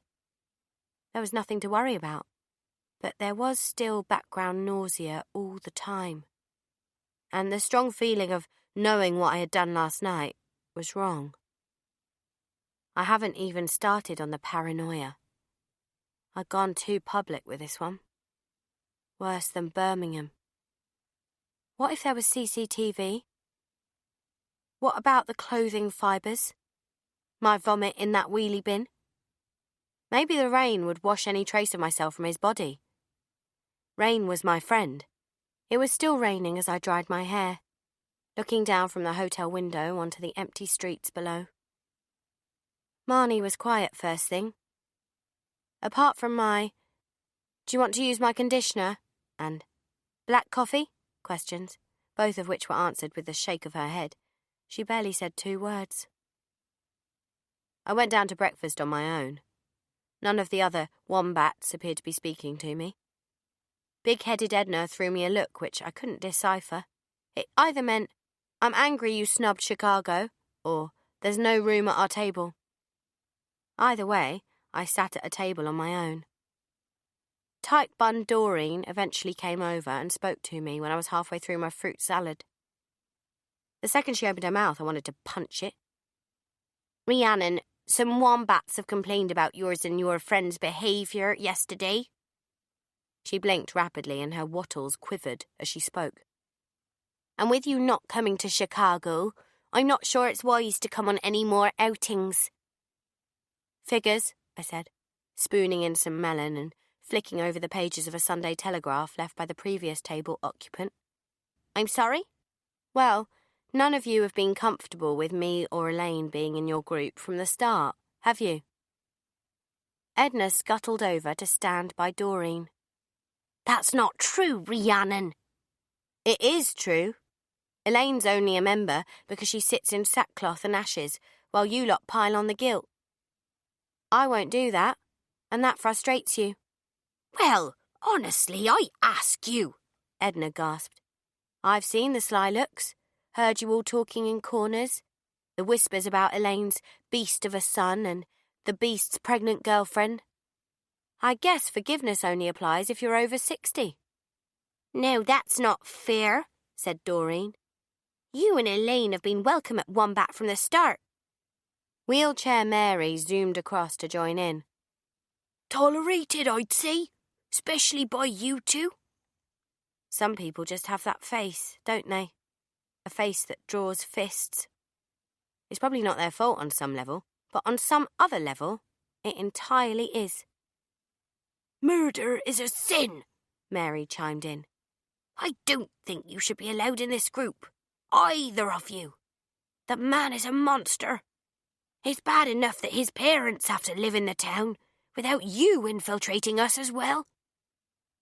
Doreen tried to quell the situation, as did Black Nancy, who came over with a plate of fruit and yoghurt from the buffet. Edna took no notice. If you're a family that supports murder, regardless of who did it, then shame on you. God murdered people, I said, to an audible gasp from all three of them. Loads of them. Old Testament's full of murder. God was killing people left, right and centre, and back. You all seem to sanction that. That's blasphemous, Wheelchair Mary chided. Totally blasphemous. No, it's not. It's a fact. I underlined some passages in my Bible. Look, I said, fumbling for it in my bag. Sodom and Gomorrah, thousands dead. Shed loads of Israelites, all the firstborns of Judah, ordered by God. Doreen crossed herself. Edna's wattles flapped in the breeze. Kings, I said. The Lord sends 2 she-bears out of the woods to tear 42 small boys to pieces because they laughed at a bald guy. Samuel 6, verses 19 to 20. The Lord strikes some men of Bethshemesh because they looked at the ark. Then there's Lot's wife, and don't get me started on Exodus. You're underlining passages about murder, said Doreen. Yeah, it interests me. Ezekiel. I will fill your mountains with the dead, your hills and your valleys and your streams filled with people slaughtered by the sword. I will make you desolate forever. Then you will know I am God. And you're having a go at Craig because he offed 5 sex offenders? I shook my head. God works in hella mysterious ways. Marnie properly woke up when we were halfway home on the train, and while her sickness had gone, her guilt had returned. I can't believe it, she said, over and over again. Why are we on a train? Up until that point, she'd been going through the motions, unquestioning. Oh, yeah, we've been kicked out of Wombat.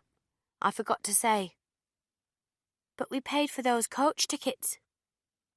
I grabbed her hand, opened it, and placed a crisp £20 on her palm. Courtesy of big-headed Edna. I got you a cereal bar and a black coffee from the trolley guy. I pushed them across the table towards her. All because we didn't go to Chicago. I rifled through my handbag for some polos or gum or something. The hotel breakfast was sticking to my tongue. Not just because of that, no. Our behaviour at the castle yesterday, our language, what I said at breakfast, what I did at breakfast. Mint? She shook her head. What did you do at breakfast?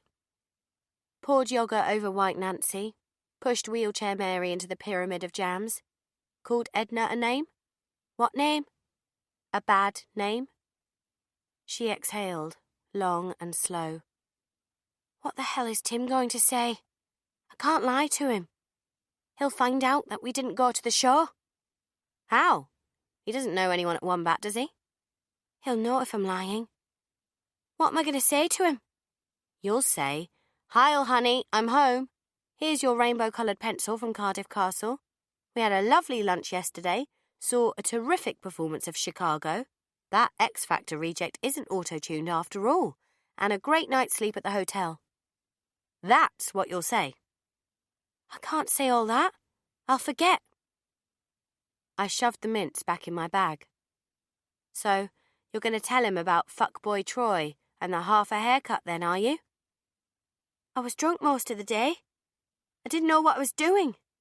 See, this is why I was so afraid of letting go. I don't know when to stop. Birds born in cages think flying is an illness.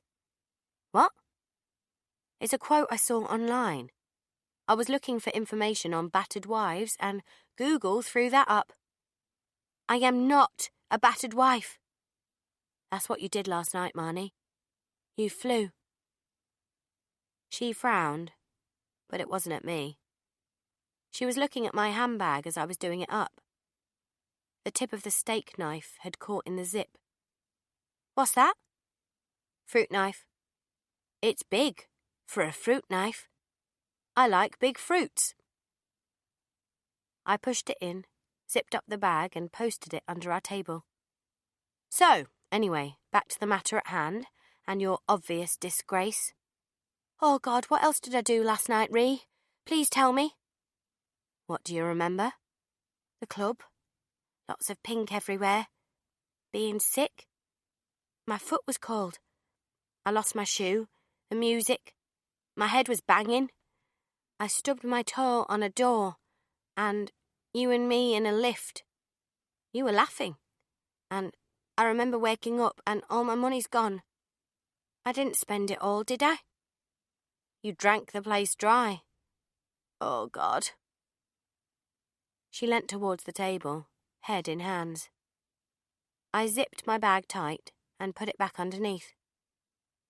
You don't remember anything else? I was wet, and you pulled off my dress. I woke up in a bath towel. It was raining. I wrapped you in that to keep you warm. You looked after me. Thank you. Totes whelks. Did I fall over? I remember a wet floor. Cobbled stones. That was in the hotel bathroom, Marnie. No, I was outside. I saw you and a guy. I pulled him off you. Ree, tell me everything, please. I need to understand this. You were going to have sex with him. Oh, no. But you didn't. I took you back to the hotel and put you to bed.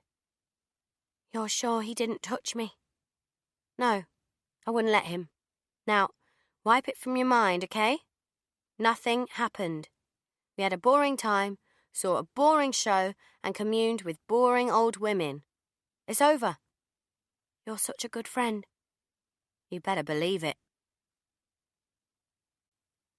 Wednesday, the 14th of November. 27 weeks, 3 days.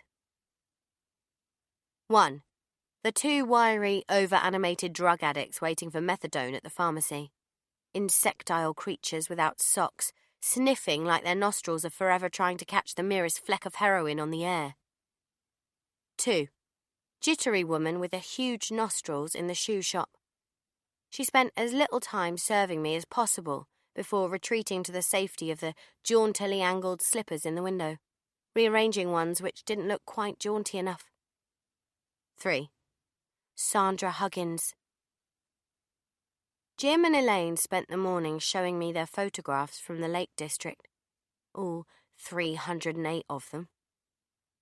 Tink was in every shot, perched on a rock, walking in the woods, sitting next to Jim in a country pub.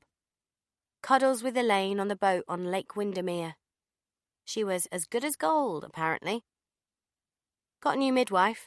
She's about 19, has green hair, and is covered in tats. She's called Whitney or Tiffany or something, and had just passed her exams, so obviously she's been assigned to me. Far too jolly for my liking. She gave me a blood test today. I'm a bit anemic, but nothing to worry about. She said I should be eating more foods with iron in, more vitamin C, eggs, pulses, leafy green veg. Anemia, I repeated after her. That's quite a nice name, isn't it? For a baby, said bitch midwife. I'd say that was tantamount to abuse. What are your kids called? She included props with her answer. A pendant opened to reveal a picture of 2 toothless darlings. That's Chantel, and this one's Braden. I said. Lovely. Have you got any names in mind? I'm going to have 4 girls, and I'm going to call them Violence, Anarchy, Mayhem, and Pandemonium. She laughed. So which one's this, then? Have to wait and see, won't you? Oh, and my Cardiff kill has hit the newspapers. Cop a load of this. The family of a man who died in Cardiff city centre at the weekend have paid tribute to him. The body of 22-year-old Troy Shearer was found by a passerby in the alleyway of Baker's Row in the early hours of Sunday the 11th of November. A Home Office post-mortem has confirmed that Troy died from multiple stab wounds to the chest and neck. Troy's mother, Melanie Samways, paid tribute, saying, "Troy was a much-loved son. His whole family is completely devastated. He was a real character, and if you met him, you would always remember it." Detective Chief Inspector Lauren Merton said, "This was a tragic way for Troy's life to come to an end after just going out for a good time with his friends. His death has left his family understandably distraught, and our condolences, of course, go to them during this tremendously difficult time. The investigation continues at pace, and we still want people to come forward with any information they believe may assist our inquiries." What a saint, eh? I imagine Troy worked with homeless people in his spare time, or volunteered for the Make-A-Wish Foundation. Only the good guys ever seem to die. Nipped into Tesco on the way home. Bought a box of frozen eclairs. Didn't even wait for them to thaw. Friday the 16th of November. 27 weeks, 5 days. 1. People who touch me unannounced. 2. Middle-class white people who have barbecues and invite me to them. I didn't want to go to Pin's party. My in utero Jiminy Cricket had sent a new batch of sluggishness, so while the spirit was at least half willing, the flesh was fucked. Slept most of the day, washed, dressed, and around 4 p.m. made my way over on the water taxi to Temperley, the richest area of town. The climb to her house almost killed me. Pin and her family lived in a mansion set back amongst the trees, like it was in hiding. It was more glass than house. Huge, wide windows allowed a view of everything inside, so there was no excuse for anyone missing just how rich they were. Huge art sculptures on the landing, plush cream sitting rooms, and a hallway the size of Jim and Elaine's whole house. This was a money family, and no mistake. A young girl with inbreeder's teeth and ears greeted me at the front door with, "You can't come in unless you've brought presents." She talked in spit, with her nose in the air, like most posh kids do. "Hi, Rhiannon, do come in," said Pin, lugging her bump along the hallway in a hideous oversized paisley playsuit and gold sandals. "Mulberry, can you ask Daddy to bring up some more Pinot Noir? There's a good girl." Mulberry merrily skipped off, like all rich kids do when they know they're never going to have to do a day's work in their overprivileged lives. I crossed the threshold, handing her the bottle of value lemonade I'd brought along. "Happy birthday." "Thank you, darling," she said, holding me in a headlock and sticking a hairy-faced Clinique kiss on both cheeks. She scoped my burgeoning bump and held it at the sides. "You're looking swell, Dolly." "You can talk," I said, scoping her abdomen, which looked like the wolf's in that kid's book where he ate the big rocks. And then she did something horrific. She pushed her bump against mine, so they were touching. Nausea ambushed all my senses. "What the hell is she doing, Mummy? Get it off. Get it off." What are you doing?" I awk laughed, trying to breathe it out. "Clive," she called out. "Take a picture, darling. Rhiannon's here." Clive, a small bald man in head-to-toe blue harbour and wicker shoes, scurried around the corner with his phone held out like he was detecting something. In this case, a random humiliation opportunity for me. "Do the thumbs up, Rhiannon," Pin giggled, posing for the camera. Oh, Christ, not the thumbs up as well as the bump to bump. Click. "Oh, that's great," Clive chuckled. "Rhiannon, hi. Sorry, we're trying to get as many double bump shots as possible. We're doing a collage." "How wonderful," I pain grinned, nausea abating. "Everyone's outside, Rhi," said Pin. "We've done a barbecue as it's still so warm this evening, and we'll be having a few fireworks a bit later on. Hope you're okay with that? Some people feel rather triggered by them." She rolled her eyes. I knew she was talking about Helen. "I don't trigger easily, don't worry." "Do go out and mingle. I'm keeping an eye on my brioche." I knew the moment I stepped out onto the patio that I didn't belong. Lit by tea lights and fairy lights in the evening gloom, the garden was a cacophony of chatter and childish squeals. Mostly straight white people stood around in groups or sat on lines of chairs like lazy, middle-class firing squads, laughing, "Fwah, fwah," and quaffing from fizzy glasses. There was an essence of horse about every face. A curly redhead with Bugs Bunny teeth struck up a convo about the thickness of the barbecue smoke as we were both coughing. "Did you see that bastard in China who fried the dog in a wok?" I said. No. No, I didn't." "It was disgusting," I said. "Do you know they do that in China? And Korea? They fry animals alive because they think the meat's tenderer." At some point during my continued rant about dogs in hot woks, she moved away. I was about to head over to the bouncy castle in the middle of the lawn where all the kids were playing when I was collared by the Pudding Club, having some debate about immunisations. "I'm so worried about it," Scarlett said, stroking her bump. "Lodi wants the baby to, have his jabs because his uncle, didn't, and he's got, autism. What do I do?" Nev swigged her champagne. "We chose not to immunise Jardis or Alana, and it never did them any harm. Doctors get paid for immunising, so that's why you get scare stories. Kids are kids. They're gonna get sick." Helen was on it like a Scotch bonnet. "But you forget these vaccines are proven to do their jobs. There's so many benefits." "Like what?" asked Nev. "It helps them fight disease, particularly measles. I remember one lad when I was a nipper got measles and he had to have all his limbs cut off." "There's no harm in it," I said, looking at them in turn. 3 witches stirring their cauldron. "Well, quite," said Helen, all earnest face, turning to Scarlett.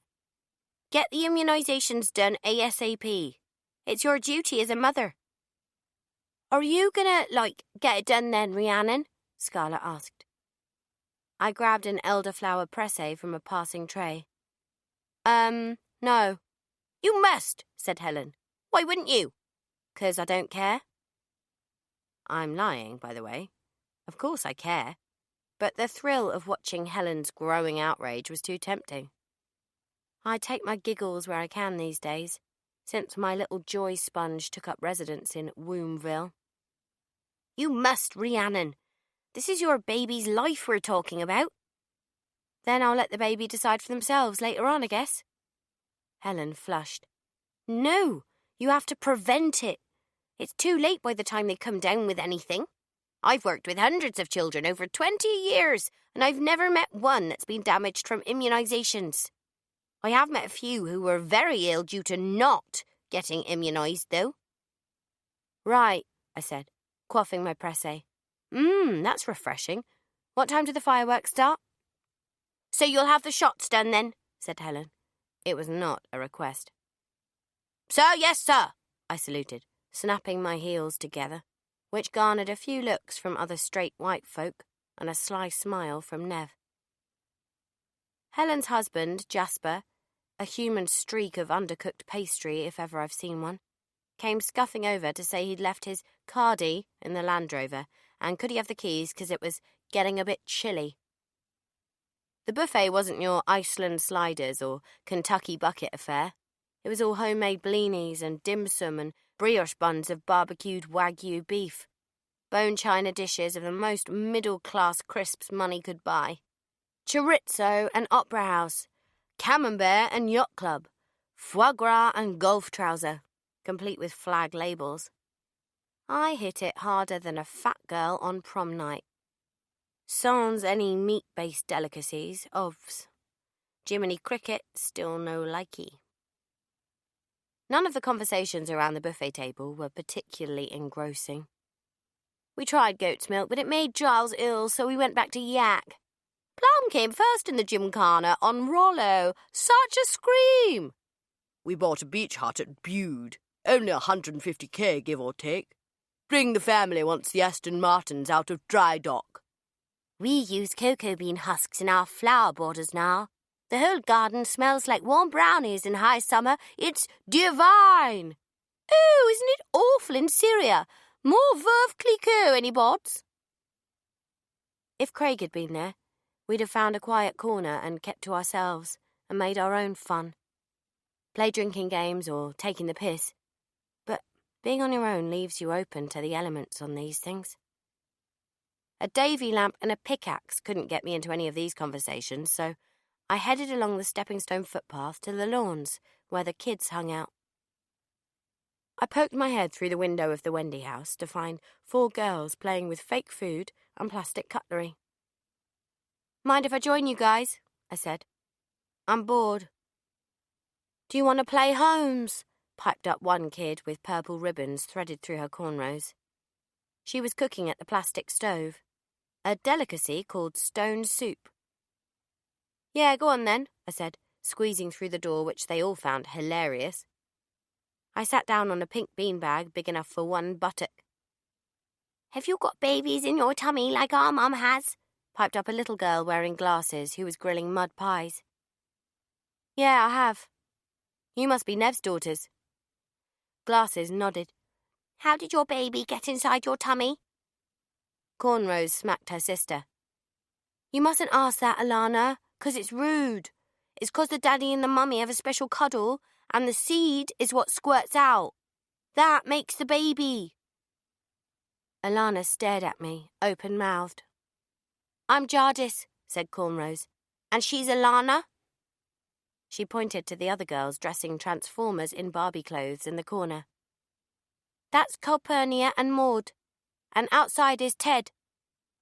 Ted, dressed in a Thor outfit, complete with hammer in his belt loop, seemed to be sucking a garden snail from its shell. Jardis handed me a cup of air and a plate of plastic chicken with weeds. I said I was veggie, and she swapped the chicken for a ping-pong ball. "That's unicorn poo," she said proudly. So we played Holmes, and I did a roaring trade in hair plaiting and first-year curse words, and then, following a quick make-up sesh, where they all ended up looking like replica jambonnaise, they put on an impromptu catwalk show up and down the footpath. We then went on a bug hunt in the orchard. I haven't enjoyed a party so much in years. But there was an incident. So, during our bug hunt, I noticed Alana had disappeared. Ted, the snail sucker, had seen Pin's little shit of a daughter, Mulberry, put a worm in her hair and told me she was crying in the Wendy house. I poked my head through the window. "What are you doing in here?" She sniffed, brushing her brat's doll's hair. "Want to talk about it?" She shook her head and carried on brushing. "Okay, so want to do something about it?" She scratched her little green face. "I think Mulberry needs to be taught a lesson, don't you?" She held out her forearm. Felt tip pens scribbled all over it. "Did she do that?" She held up her ankle. More scribbles and the words, "You're ugly." "Right. That little bitch ain't taking any more of your sunshine. She puts a worm in your hair. You put a snake down her knickers." Alana giggled behind her hand. "She draws on your ankle. You tattoo her face." She giggled again. "She hurts you.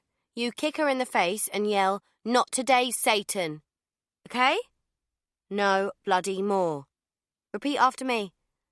"No, buddy, more." I heard my name being called from beyond the Wendy house and looked up to find Marnie walking hand in hand across the lawn with old wifey McBeaty. He was as I had imagined. Tall, stocky, blonde Hitler Youth buzz cut and no neck. He was pushing the pram and wearing the same as all the other men. Crisp pastel polo shirt, cargo shorts and deck shoes. He didn't look like a wife-beater. He looked like an estate agent for the Third Reich. "I have to go 'cause my friend's here. Go back and join the bug hunt. Put the bugs back when you're done, okay? Don't let Ted eat them." Me and Alana fist bumped, and she scuttled off as Marnie and Tim reached the Wendy house. Marnie looked good. No signs of Cardiff remaining.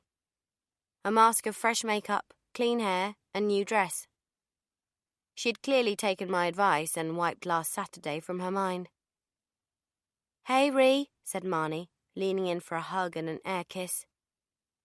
"This is Tim. Tim, this is my friend Rhiannon."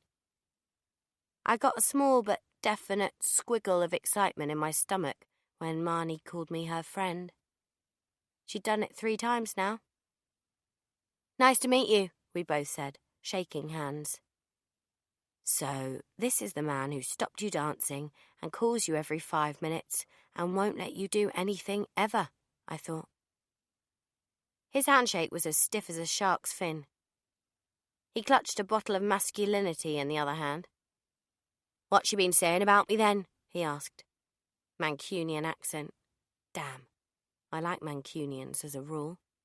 "Oh, she never stops talking about you," I said, bending over the pram to look at Raph, sleeping soundly. He nuzzled Marnie's ear. "That's nice, babe. How's your pregnancy?" "Laugh a minute," I smiled, quaffing my pressé. We talked about all things baby at length. Tim seemed fascinated by it, whereas I was bored. He also seemed obsessed with divulging all of Marnie's secrets when it came to embarrassing episodes during her pregnancy. "Did she tell you about the time she wet herself in the queue in Marks and Spencer's? God, that was funny, wasn't it, love?" Marnie blushed. "Not at the time, no." "But she had terrible constipation in the later stages, didn't you? Do you get any of that?" "Not at all," I lied, sensing he was trying to embarrass me. "Most days, I could shit through the eye of a needle."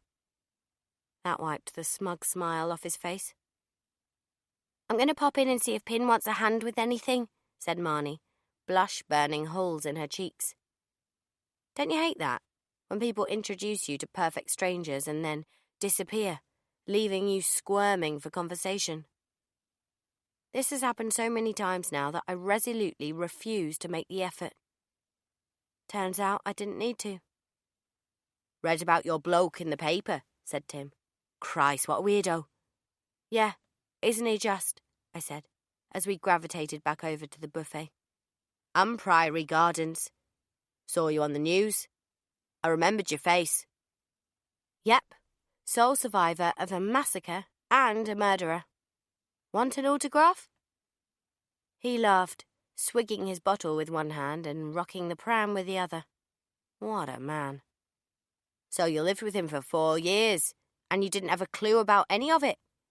The gay stuff, and what he was doing in that?" No. No, I didn't," I said, reaching past him for the halloumi bites. "You going to testify when it comes to trial?" "Looks like I'll have to, yes." "And with the baby, too. How are you going to cope on your own?" "I'll manage," I sighed. "I'm like a lioness. Did you see that documentary?" "Fascinating." "Was that true what your friend said? Him beating you up and that?" His breath carried notes of garlic, and it was making my stomach, or the baby, I couldn't work out which, do flips. Luckily, Marnie returned with 2 empty buffet plates and handed one to Tim. "You getting to know one another?" she asked, the way parents do when they want step-siblings to get along. "Yeah," I said. "He was asking me all about Craig's dirty little secrets." "Oh, Tim, you didn't. I said not to mention it." "I just asked about how she's going to cope if he's banged up for life." Tim looked at me as Marnie leaned over the buffet for a samosa. His eyes were on my feet, my legs, travelling up to my bump, and finally, my face. It was quite unabashed. Actual eye-fucking me. "Not every guy who looks at you wants you, for fuck's sake." "Did you tell Tim all about Cardiff, Marn?" She stuffed a samosa in her mouth and chewed slowly. "Yeah, it was good, wasn't it? We should take the baby when he's older." "Did you enjoy the show?" said Tim, as Raph grizzled in the pram. "Yeah, a real toe-tapper, wasn't it, Marn?" She chewed and nodded. She doesn't think she wants to join Wombat full-time, said Tim, loading his plate with crisps. Oh? Why ever not, Marn? Didn't you enjoy yourself? Marnie pleaded me not to carry on talking. Yeah, of course I had a great time. I missed Tim and Raph, that's all. Of course you did, I said, crunching down. Raph started crying. A waft of crap rose up from the pram opening. He's shat, said Tim, pulling a bag from the undercarriage. Oh, I'll do it, said Marnie, going to take Raph from him. I'm all right. I'll go and do it in the car. Spare everyone else the stink. With Tim gone, Marnie found herself stuck facing her latest fear. Me.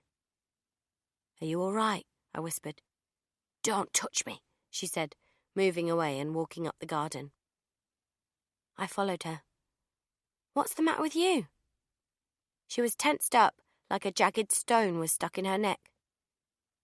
I've spent all week acting my arse off, pretending nothing's wrong, trying to scrub it from my skin. I'm good at pretending, but I can't pretend around you. Pretend what? Pretend it's okay. Because it's not. I can't even look at you. I've clearly missed an instalment here, Marnie. Care to fill me in? She pulled her phone from her jacket pocket and handed it to me. The screen was open on a news article. Last Tuesday's date. A young man has been found stabbed to death in a Cardiff street. The victim, in his 20s, was found at 3:30 a.m. in the morning, a spokesperson from South Wales Police said. The body was inside an alleyway in Baker's Row off Wharton Street in the city centre. He was pronounced dead at the scene. A police cordon is in place at the junction with Wharton Street. Detectives are carrying out a number of inquiries this morning, including looking at CCTV footage and a forensic examination of the scene. Anyone who has information which may assist detectives investigating this matter is asked to contact South Wales Police on 101 or anonymously via Crime Stoppers on 0800 555 111, quoting case reference number 6672144. Gosh, I said. That's so sad. Poor individual. Marnie snatched the phone back. It's him, isn't it? Him? Him who? Don't lie to me, Rhiannon. It's Troy. You did that. Moi? She shook her head as the tears came. Oh, my God. You stabbed him. You'd rather have been raped. It was Hobson's choice. What? You don't remember anything, do you? The club? Walking along the main street? Him in the alley? You falling onto the cobbles? I knew I was on the ground. I said I remembered that. Yeah, well, I saved you from him. He was going to rape you. So I did what I had to do. I protected you. You're welcome. It took her a few moments to get the words out. You had a knife. No, I saw it in your handbag on the train. You said it was a fruit knife. I knew it wasn't right. You need to calm down right now. Go and knock back some of Pin's punch or something before Mind Fura reappears. You don't care. You don't care at all, do you? She shook off my arm. Okay. Here, I'm not touching you, El Sensitivo. She shook her head. Did you kill the others? The ones... Did you frame your boyfriend? Oh, Jesus. It's not as black and white as all that. I can explain. No, you don't have to. Stay away from me, Rhiannon, okay? Please. Fine. But we're still friends, aren't we? She shook her head and her cheeks puffed out like she was going to be sick. I don't know what you are. That cut me. Somewhere deep inside my chest, a fissure opened up, and it wouldn't close. I tried to tell myself that it didn't matter, that I'd lost friends before, that she didn't mean anything to me. The only trouble was, she did. Tim had left Marnie alone for all of 5 minutes before he was back, wanting to know what we were talking about. I could feel my sword hand beginning to sing, so I exited stage left to find the loo. And it was while I was sitting on the toilet, still trying to work out how saving someone from certain rape had lost me my only friend, when there came a blood-freezing scream from outside. Nobody knew what was going on until Pin came sprinting up the garden with Mulberry, face red all over. I thought she'd gone a bit heavy-handed with the face paints, but I soon realised it wasn't paint, but blood. "What's happened?" asked Nev, leading the herd behind Pin. "She's been kicked in the face," Pin heaved, sitting Mulberry on the breakfast bar. I stayed in the hallway, watching the dramatic events unfold. "Is she all right?" asked Nev. "No, she's not. Your daughter kicked her in the face." Mulberry snorted bubbles of blood. "She called me a mother-fodder." "Shh, baby, shh now. Don't repeat that word," cooed Pin, cradling one side of her face and applying wads of damp tissue to her nose. Nev balked away. "Jadis did this. No, she can't have." "No, not Jadis. Alana." "Alana?" Nev laughed. "Don't be silly. Alana wouldn't hurt her." "She did! She did!" Mulberry screamed. "And she told her to." Mulberry pointed at me. I walked back into the kitchen. Outside, faces looking at me. Inside, faces looking at me. Parents held children away from me. There was a Home Alone moment. "Look what you did, you little jerk." Except I didn't feel embarrassed.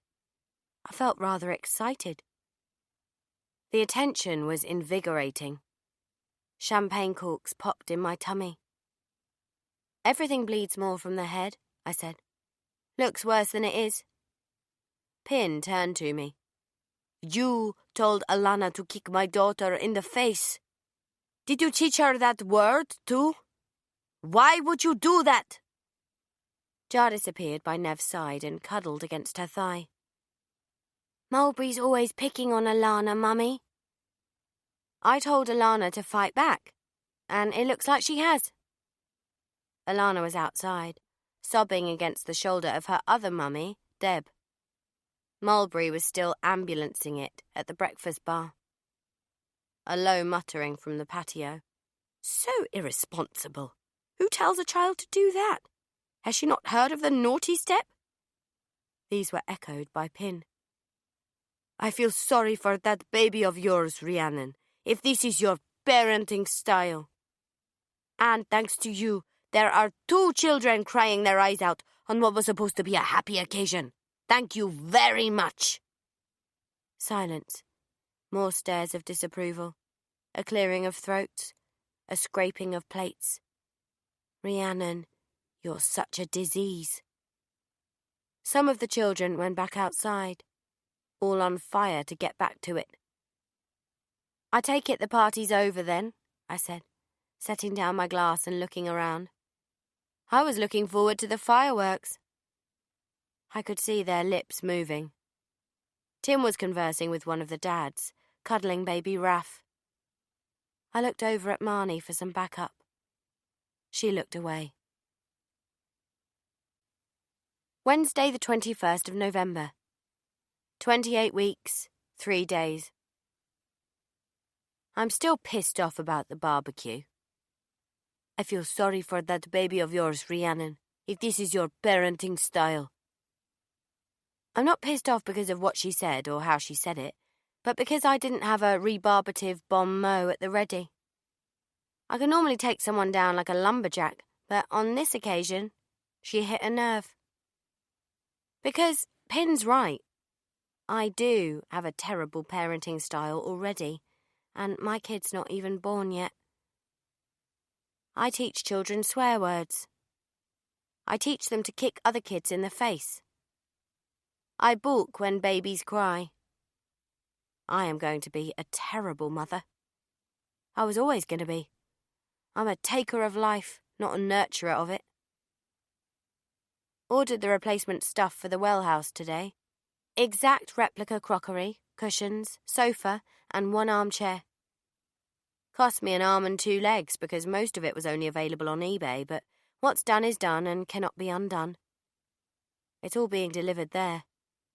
I've just got to find the impetus to go up and clear the mess before it arrives. Soon. Marnie's not answering texts, all my WhatsApps, all my tweets. Is she going to tell the police on me? Who knows? Maybe she should. Elaine has left Wombat. Doreen and Edna had a quiet word, ambushed her, at Monday night's meeting.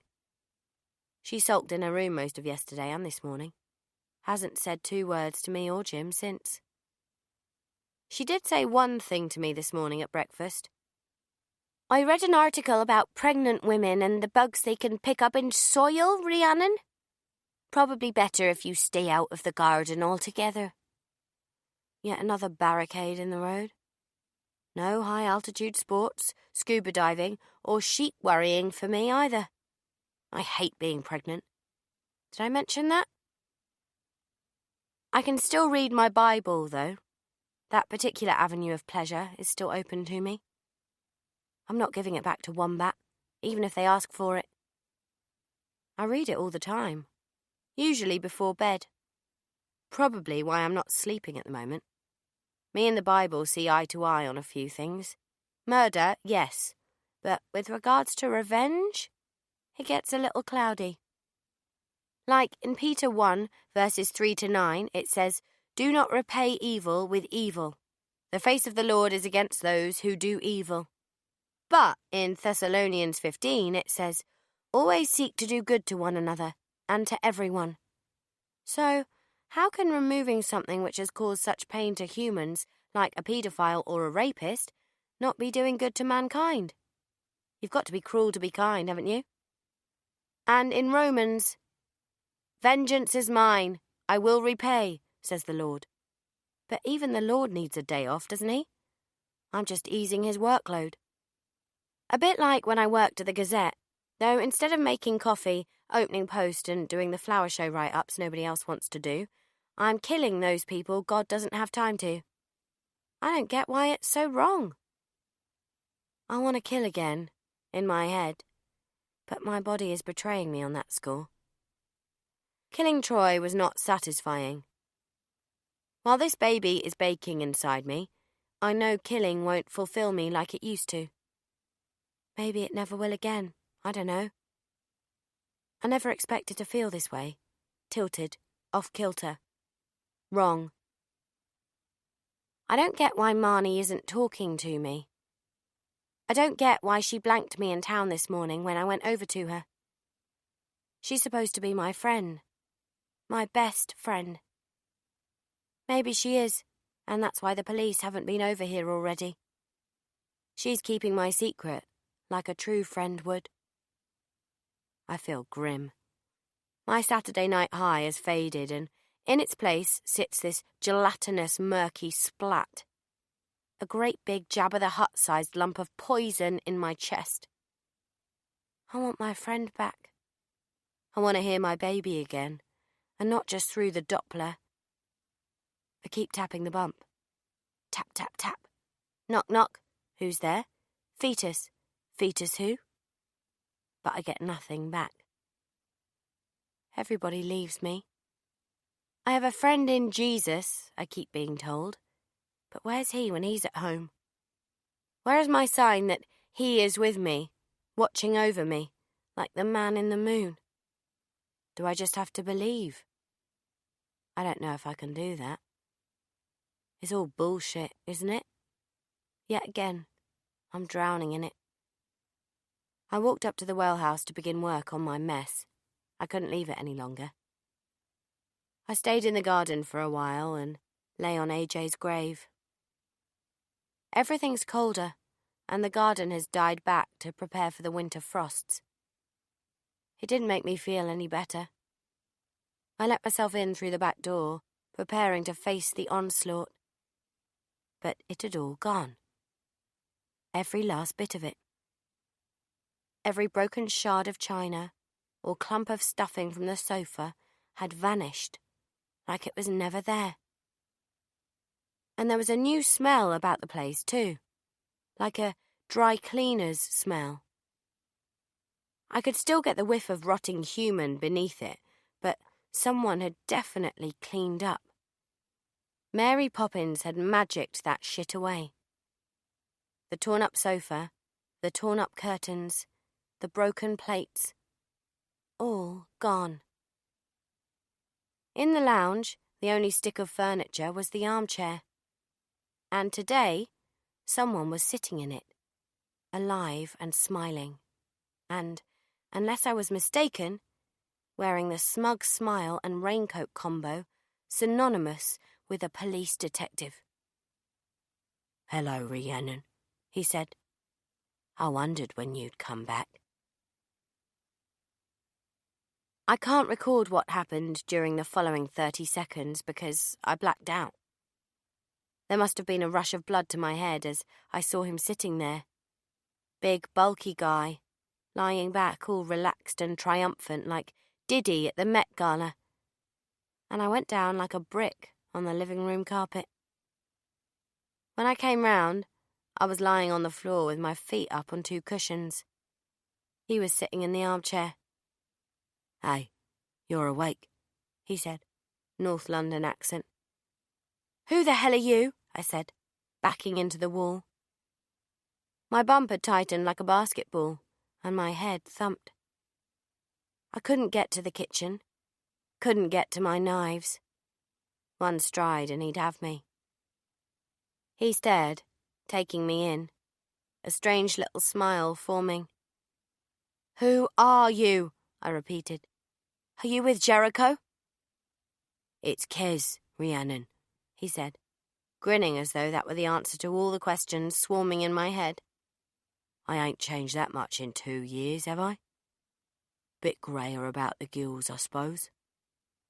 You got my notes, didn't you?" My heart thundered. Flight or fight, fight or flight, fight or flight. Well, I was in no fit state for either. He'd got me, a fish in a barrel, flapping violently. "What notes?" "I put at least 5 through your door. You're staying with your in-laws on the seafront, yeah?" "It's Kez, Rhiannon. Kez!" My brain wouldn't function. His face kept swimming in and out of my vision. There was nowhere I could run, except 30 metres or so straight out the front door and over the cliff top. It was dead-end time. "D.S. Hoyle, then. Keston Hoyle. Sorry, ex-detective sergeant. I retired almost a year ago." He rubbed at the grey patches to his temples, which I thought was strange because he didn't look that old. I got up, steadying myself on the wall. He didn't move from the armchair. It was then the confusion, fug and panic cleared. I recognised him. The notes. "To my sweet messy house?" He laughed. "My note said, Tommy's mate, Keston Hoyle, and my phone number. I tried calling. A man kept telling me to bugger off." "We thought it was the press. You could have pretended to be a friend from school or something." "Didn't think." "Your handwriting's terrible. We thought you were some nutter." He opened his hands out. "My mistake. Should have gone all caps." I went to sit down, but seeing no other seats, Keston got up from the armchair and offered me his. "You used to spar with Dad down the gym." "Yeah, used to go down there quite a bit before my knee op." I laughed, out of relief, I guess. It grew clearer the more I looked at him. The twinkly smile, eyes shining, large rough hands like maple leaves. Where before I'd just seen police, now I saw him the other side of a punch bag, smashing the crap out of it, as Dad held it. Laughing with Dad in the cafe after his session. Sitting on a chair in our kitchen, Mum making tea, Dad standing against the counter. Helping Dad and me bury Peter McMahon that night in the woods. Warming my frozen hands between his. He was a good friend. One of the best, I could hear Dad saying. A tile fell into place in my Keston Tetris. You came to the funeral. You and your wife brought a wreath, Arsenal colours, Asiatic lilies, red roses, chrysanths. Sounds about right, he smiled. Me and her ain't together no more. She brought me and Seren round a big hamper the week Dad died. And you went to see Dad at the undertaker's. I was coming out as you went in. I always do that for my mates, to see them off like. Dunno why, always have. Always wished I hadn't with Tommy, though. I keep remembering him like that, and that wasn't Tom. Sometimes I can see people's feelings. In Keston's face then, I could see what he saw in that coffin. The wisps of hair, the shrunken mouth, the yellow skin. That wasn't Dad. Kes was right. We both remembered him as he was. Muscles, tats, goofy grin, the boundless energy of a young dog. There's a picture of me as a newborn, and he's holding me on one hand, and Seren's hanging from the other with her feet off the ground. Atlas holding my world, he'd written on the back of it. He was so strong. But when he got ill, he started disappearing. First came the hair in the drain, then wearing his wedding ring on his thumb. I saw his watch slide off his wrist. He was a bloody titan, said Keston. Came through for me in a big way. Did he? Oh, yeah. Did time for us, didn't he? For you? All of us. All the boys. When he went down, they knew other people were involved, but he never said a word. Never gave them one name. He'd have done longer if his cancer hadn't spread. I'd have got in more trouble than any of them. Lost my pension, banged up. You can guess how they treat coppers in Chokey.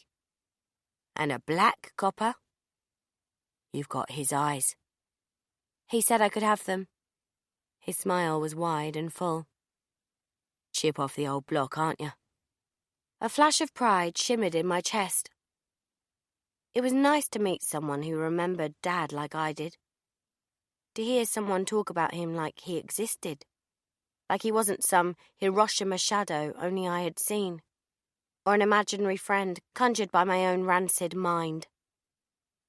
Tom said you liked watching it. What we did to those men. I said nothing. Yeah. He said you had a fascination for it. I know it's you, Rhiannon. I know that bloke of yours is innocent. How many is it now? I knew better than to argue, so I just chewed my lip. A half shrug. You lost count.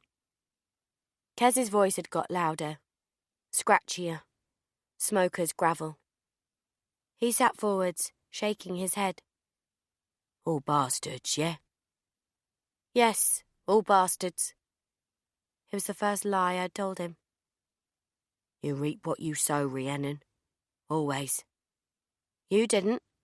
No, because I had people like Tommy looking out for me. And I promised him that if things got hairy, I'd look out for you. He was chuffed when you and Craig got together. I stared him out. Does he truly deserve all this?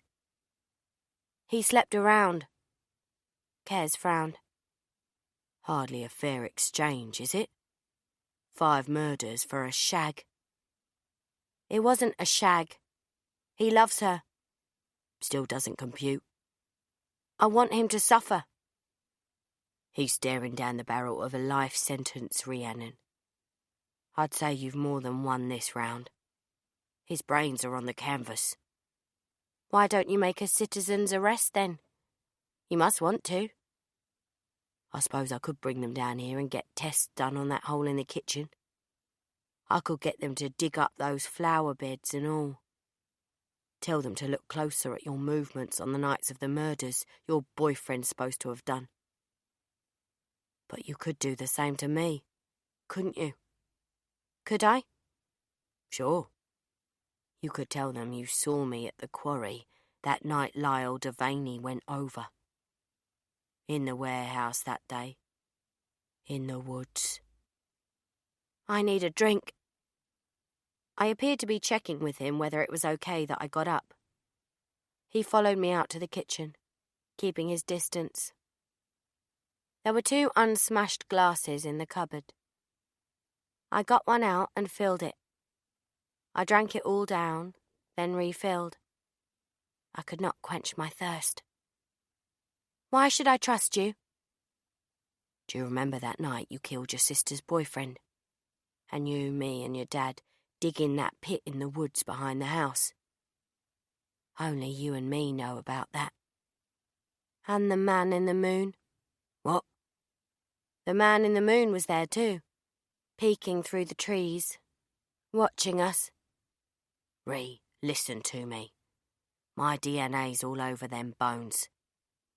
He was my first one, Pete McMahon. But you did it for the right reasons, didn't you? Because of Seren. Because of what he was doing to her. She never forgave me for that. Kez stood on the edge of the well. He removed the torch from the top of the microwave and shone it down. I followed the beam. The hole was empty. Looks good, doesn't it? Where is he? I said. Still down there, in some form. Alkaline and potassium hydroxide. Stripped him down to the skeleton. It's only the natural process that happens to a body once it starts to decompose. I just spread things up a bit. But I can't see anything at all. Well, he's got a fresh layer of concrete over him now. I'd keep that perspex off it till it dries out a bit more. Let the air get to it. When did you do all this? Kez pulled the breakfast stool out for me. Soon as you left the other day. You ain't been back here since. Thought you could use a hand. I don't need anyone to clear up after me. His eyebrows jumped into his hairline. Well, clearly you do. When were you going to start on that? I shrugged. Who was he anyway? Whole man. Patrick Edward Fenton. Kez plucked his phone from his back pocket and did a quick Google. Yeah, fair enough, fair enough. Thanks for that, I said, gesturing vaguely at the entire house. Want me to sort anything else while I'm here? How do you mean? You mentioned Jericho. She's on to you, is she? Do you know her? I know of her. Jesus, Rhiannon, that's a bloodhound on your scent there. Not much personality, but she's increased the force's hit rate by 20% since her promotion.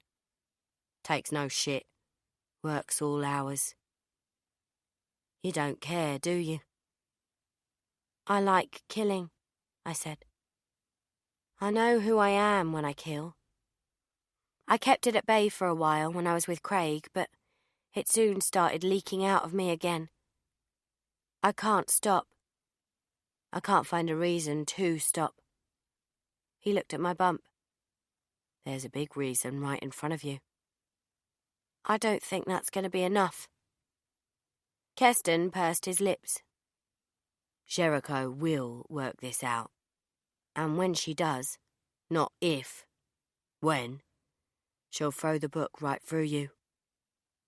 There's serial murderers in prisons who spent decades in one room. Could you handle that? No. All day, every day, with 1 hour outside in a cold concrete exercise yard.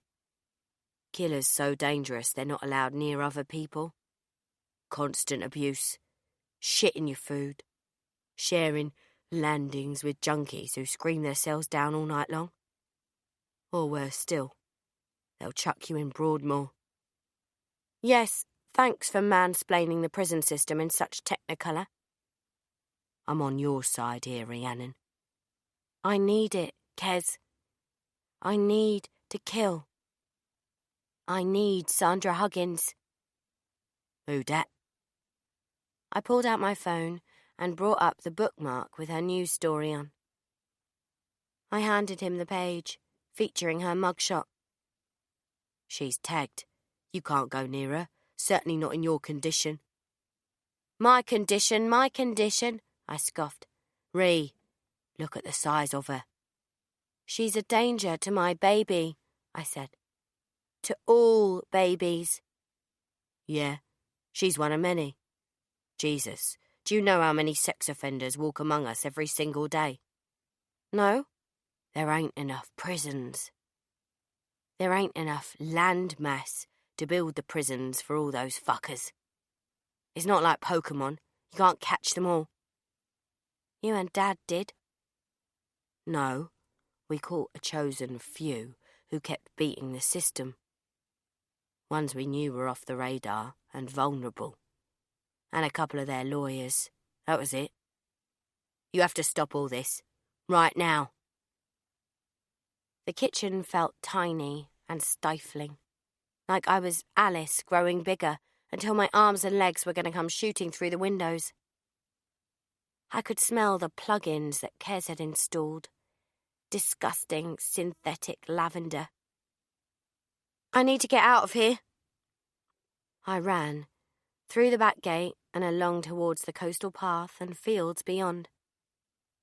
The sea beneath the cliff top was choppy, the swell smashing the rocks. All the air in the world wasn't enough. You can't keep doing this and thinking you're immune, came his voice behind me. You're following breadcrumbs into a prison cell, and once that cell door closes behind you, it will never open again. And what about your kid? What about her? Have you thought about what's going to happen to her? Of course I have. That's your future in there. That's the one good thing you have, believe me. Nothing's more important. You'll realise that when she's born. Maybe being a mum will be enough for you, and you can leave all this behind. We both stared out to the horizon, the calm sea beyond the waves. I can try and rub out some of your footprints, Rhiannon, but it'll only keep Jericho at bay for so long. I think we've got to get you out of here. Out of where? The country. I know an old lag, big fat Duncan. He's into dodgy passports. An old lag?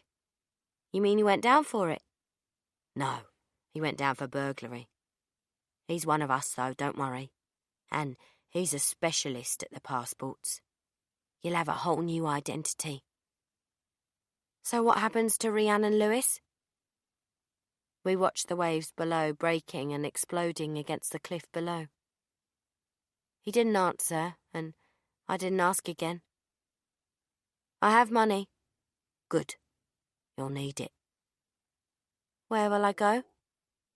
Ideally somewhere with no extradition treaties. Argentina, China, Bahrain, Russia. He got out his phone. Have you done this before? He punched in a number. Not for a while. So is this lag like Better Call Saul? Not quite. He can get you good documents, but that's about it. It's going to take time, though, and we'll need to get some new photos done as well. We can do that up there. He nodded back towards the well house. The rest is up to you. Friday the 23rd of November. 28 weeks, 5 days. 1. People who don't put the separator down for you at the supermarket. 2. Old guy with half-moon glasses who sneezed all over the pick and mix. Where are you going to hang your specs when I cut your fucking ears off, old-timer? 3. People who preach, rant or vent via the Twitter thread. It's like one morning I woke up and everyone's Martin Luther King.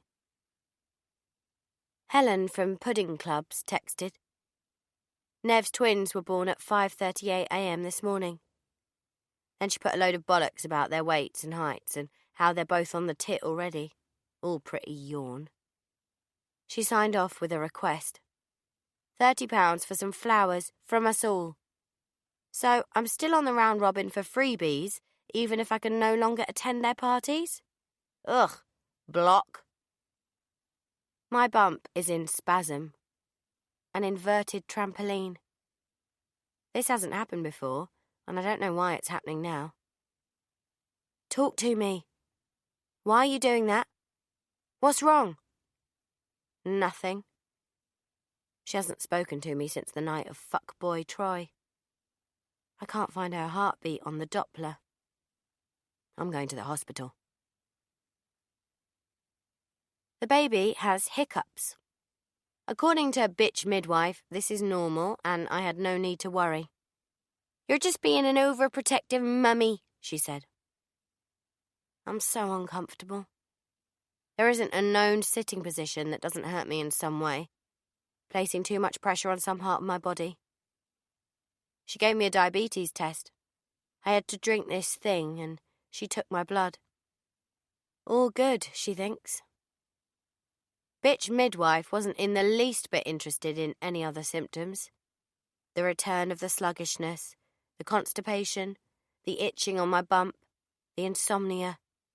She just said, "That's pregnancy for you," and laughed cartoonishly like Porky Pig. But her heart's beating? Yes, she's all good, don't worry. How's the new book coming along? Great, yeah. I forget some of the lies I tell. She thinks I'm a published novelist. Newsflash, that particular avenue of delights was cordoned off some time ago, but she thought it was terribly glam and impressive when I said I wrote books, so I left her to dream a little dream of me.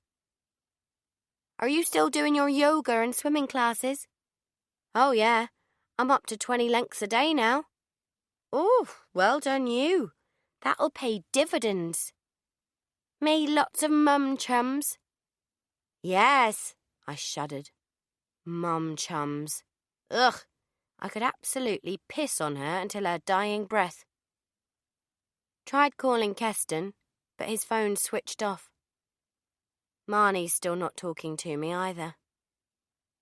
I WhatsApped her, and she doesn't have an avatar anymore, and all I get is one grey tick on my sent messages.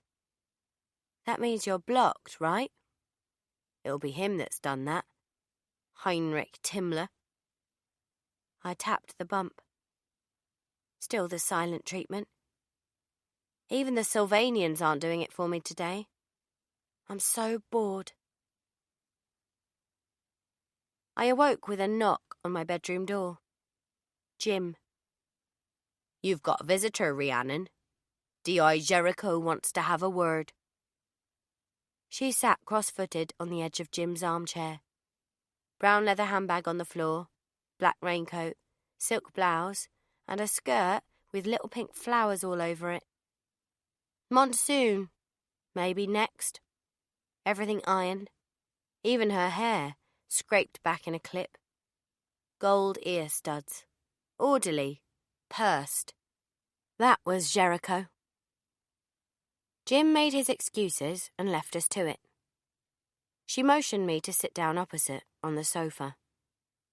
I tried to sit with some grace, but that didn't happen. I thought I should let you know there's been a development in the investigation. Lana Roundtree has died. Apparent suicide. I tried to find my shocked face. You don't seem shocked. That didn't work then. I knew she was depressed. She's tried it before. It appears she's been dead for at least 2 weeks. You saw a bit of Lana during the months up to her death, didn't you? Became good friends? I wouldn't say friends, no. I felt sorry for her. And I felt bad that I hit her in front of everyone in the office. But no, we weren't friends per se. When was the last time you saw her? Few weeks ago, I guess. Why? She stared at me. Picked up her half-empty cup of tea. Jim had brought out the best china for Jericho. Everyone else had to make do with mugs. She sipped, then put down the cup carefully. No clink. We have you on CCTV, heading in the direction of Lana's flat on October 17th. And? You think I killed her? You've got Craig locked up and now you're coming after me too.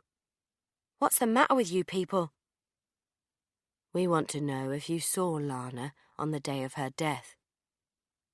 It may help her family understand why she took her own life. I yawned twice. She didn't. Twice. If I didn't know better, I'd say she was a psychopath too. Maybe it takes one to catch one. Sometimes people break, I said. Life gets too hard.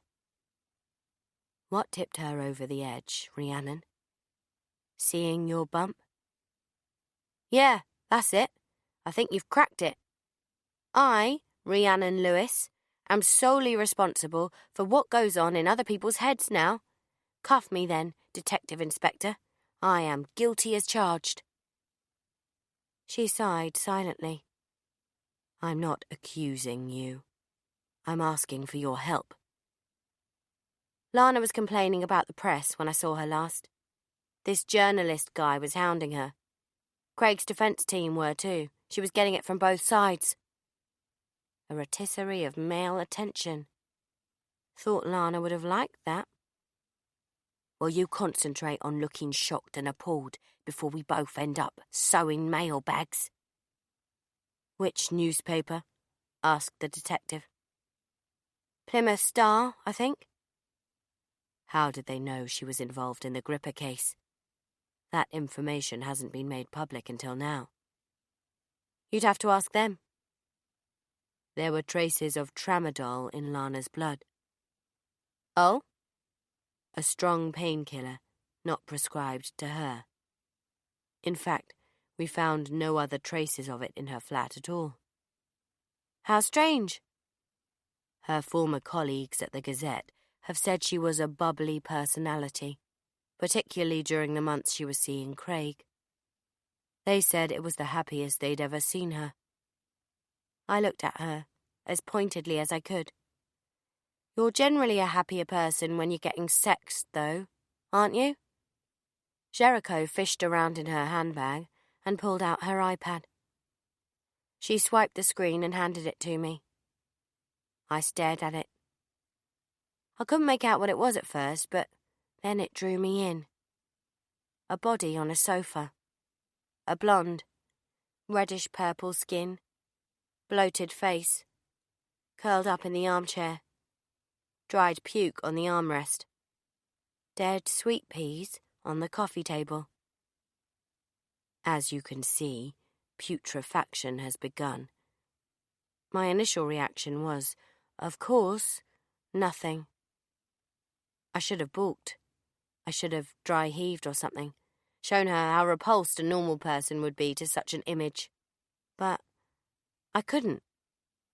I wanted to show her who I was for a second, while it was only us in the room.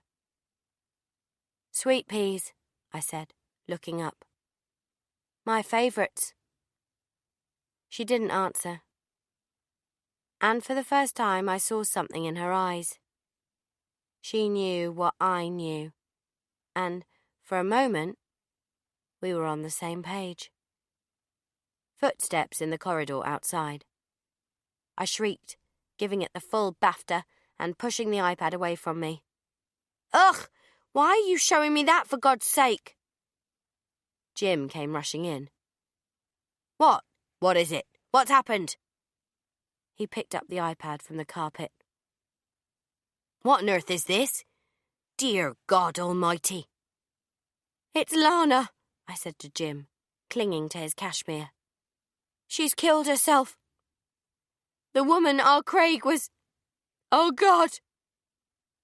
I cuddled into his jumper and sobbed, thankful to give my aching face muscles a brief rest. Were you there when Lana killed herself, Rhiannon? Asked Jericho. Jim, she's victimising me. She keeps following me and showing me things I don't want to see. She's crazy. She's showing me pictures of dead girls. This is police harassment. Please get rid of her. Please. I pulled away from Jim and clutched my bump, sitting back down on the sofa and breathing like I was in some practice class. I think you had better go, D.I. Jericho. Jim handed the iPad back to Jericho, and I watched her cross the lounge floor, Jim guiding her through, standing in front of me like a human shield. I did my best to look afraid. Thanks for your time. Jim led her out to the front door, politely threatening legal action the whole way. I didn't hear Jericho say another word. You need to call Keston. Right now. Monday the 26th of November. 29 weeks, 1 day. 1. People who ask, "Is it the weekend yet?" on a Monday. 2. People who leave their car engines running outside for hours. 3. People who email attachments, then forget the attachment. South Wales Police have one blurry CCTV image of a hooded woman walking through the Cardiff streets, but nothing fixed on my face. God bless the rain down in Cardiff. God bless Keston Hoyle. Maybe this means I can trust him. I want to trust him, but I can't help thinking he's too good to be true. Has Dad sent me a friend when I need one the most? Is Keston an angel in disguise? Send me another sign, Dad. A sign that I can trust him. The Paps are back on the doorstep, and this morning, one of them shoved his camera against my bump. I ripped it out of his hands and smashed it on the ground. "Oops," I said, waltzing past him along the footpath. "I'm so sorry." "Sue you, bitch," I heard. I heard something else about how expensive it was. Another guy started snapping away, though his camera was hanging on a strap around his neck, so I couldn't do the same to him. "We only want your side of the story, you miserable cow." I got up close to the guy who'd shouted. So close I had to whisper right in his ear. "Well, when you ask so nicely, how can I refuse?" "You owe me a new camera." "Prove it," said Freddie by the way, my black-haired hero. "You were there. You saw her do it." He looked at me, then back at the guy. "I saw nothing, mate. Fake news. It's everywhere." He got right up into my face, so that his pot belly smushed against my bump. The sides of my eyes had clouded with an angry smoke. "You broke my camera, and you're gonna pay." "You broke your own camera when you shoved your hand up my slit." "Whose story would you believe?" He stepped back and knelt down to gather up the shattered sections of his former camera, still muttering the words bitch and Sue. Freddie guided me along the footpath towards the gate. "He's had warnings about this before. Are you okay?" "Yeah, of course. Where did you spring from?" His voice was wobbly. "I came to see you. Have you time for a coffee?" The coffee embargo's still in place. Freddie and I walked along the seafront instead. He bought me a strawberry ice cream with double flake. We did the small talk thing for a while. Turns out we both eat Kit Kats the wrong way, both have chihuahuas called Tink, and both prefer Grease 2 to Grease. "Where do you stand on Sister Act?" he asked. "Oh, Back in the Habit is far superior." "Snap again," he laughed. "Wow, what are the chances?" We then broke into an a cappella version of If You Want to Be Somebody, If You Want to Go Somewhere, only stopping when we got looks from two surly dog walkers in Mountain Warehouse Parkers. "Well, I don't know why we're talking about Sister Act." "No, me neither, actually," he laughed. So, I've quit the Plymouth Star. Handed in my notice. I've said I'll stay on till the first week of January. Why? He looked out to sea. You heard about Lana Roundtree, I suppose? Yeah. That was the last straw. Get down there, my editor said. Follow it up, no matter what it takes. Get the story. 2 weeks later, the woman was dead. That's on me, Rhiannon. That's my fault. No, it's not. It is. She killed herself because I was harassing her, day and night. Whenever she took the milk in or put the bins out, I tried to get a word with her. She kept telling me to go away, and I didn't. Craig's defence team were onto her as well. It wasn't just you. I can't stop feeling guilty about it. Anyway, it's done now. I just wanted to apologise to you. I won't see you again after today. A silent wind whipped up around us, blowing his hair and mine around our faces. When it had settled again, I said, "Fancy a shag before you go?" His jaw dropped. I'm actually gay? You don't sound so sure about that. Oh, no, I'm really gay. He got his phone out and clicked it on. The screensaver was of him and another guy, cuddling in tuxedos. Couldn't be gayer. That's our wedding. He scrolled along. Cutting the cake, first kiss, first dance under flashing disco lights. Their kids, Milo and Tilly. Sexy husband. Cute family. Lucky bastard. I'm sorry if I gave you any false... No, it's all right, I sighed. Should have known. You're too nice to be straight. He laughed. You're nice too. No, I'm not. Yeah, you are. I only started talking to you because I thought you might shag me. Doesn't make you a bad person. Yeah, it does. I'm horrible. The only thing I gave a shit about in the Green Mile was the mouse. Me too. We looked at each other, and his face split into the most shit-eating grin I'd ever seen. Oh, don't do that. I hate forbidden fruit. Sorry. Look, why aren't you milking your fame more? A little birdie told me that you'd been offered loads of telly work and magazines. It was all the same kind of thing. Mostly agents offering crap money to do crap personal appearances and donkey work. One was a gig on that TV channel where the women answer phones with their tits out. Another guy mooted the possibility of a post-baby workout DVD. Bloody cheek. Freddie laughed and hopped up on the sea wall. Craig's story is interesting enough, but you've got the whole Priory Gardens thing, and a baby on the way. Personality, looks. You've got star quality, Rhiannon. You're Dolores Van Cartier. Haha, yeah, right. No, you are. Let's get one thing straight, my dear.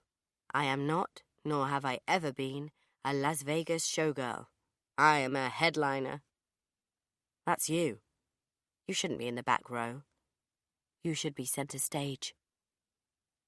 Doesn't seem right, Freddie, I told him. People have died, remember? Of course, he said, all his sparkle evaporating. I was joking, naturellement. Craig's fame, while he'd been in prison, had bugged the hell out of me. I tried to avoid it, but it's impossible when you live in an online world most of the time like I do. Playing Best Supporting Actress to him was not something to enjoy, but to endure. It was the only way. I was writing something about you, he said, pulling a folded piece of paper from the back pocket of his jeans. You don't have to read it now. I snatched the paper out of his hands and started reading. It was an article, all about me. Rhiannon Lewis, a born survivor for the age. It's impossible to open a newspaper these days without reading some hideous doom and gloom tale for our times. Stories of such evil or brutality that you wonder if the human race is worth saving. Look for the helpers, we are constantly reminded, for they are there in the worst of times. But so too are the survivors, those who keep hitting the deck, but who rise up again like a phoenix, shaking ash from its feathers. Sometimes it is good to be reminded that people like Rhiannon Lewis exist. People who have been dealt such cruel cards, but who keep on keeping on. Rhiannon was 6 when fate struck a devastating blow in a tragedy which shocked the nation. She and 5 of her friends were subjected to a frenzied attack at their childminder's house in Priory Gardens, Bradley Stoke, Bristol. Their childminder, Alison Kingwell, had begun divorce proceedings against her estranged husband, Anthony Blackstone, and for him it was the final straw.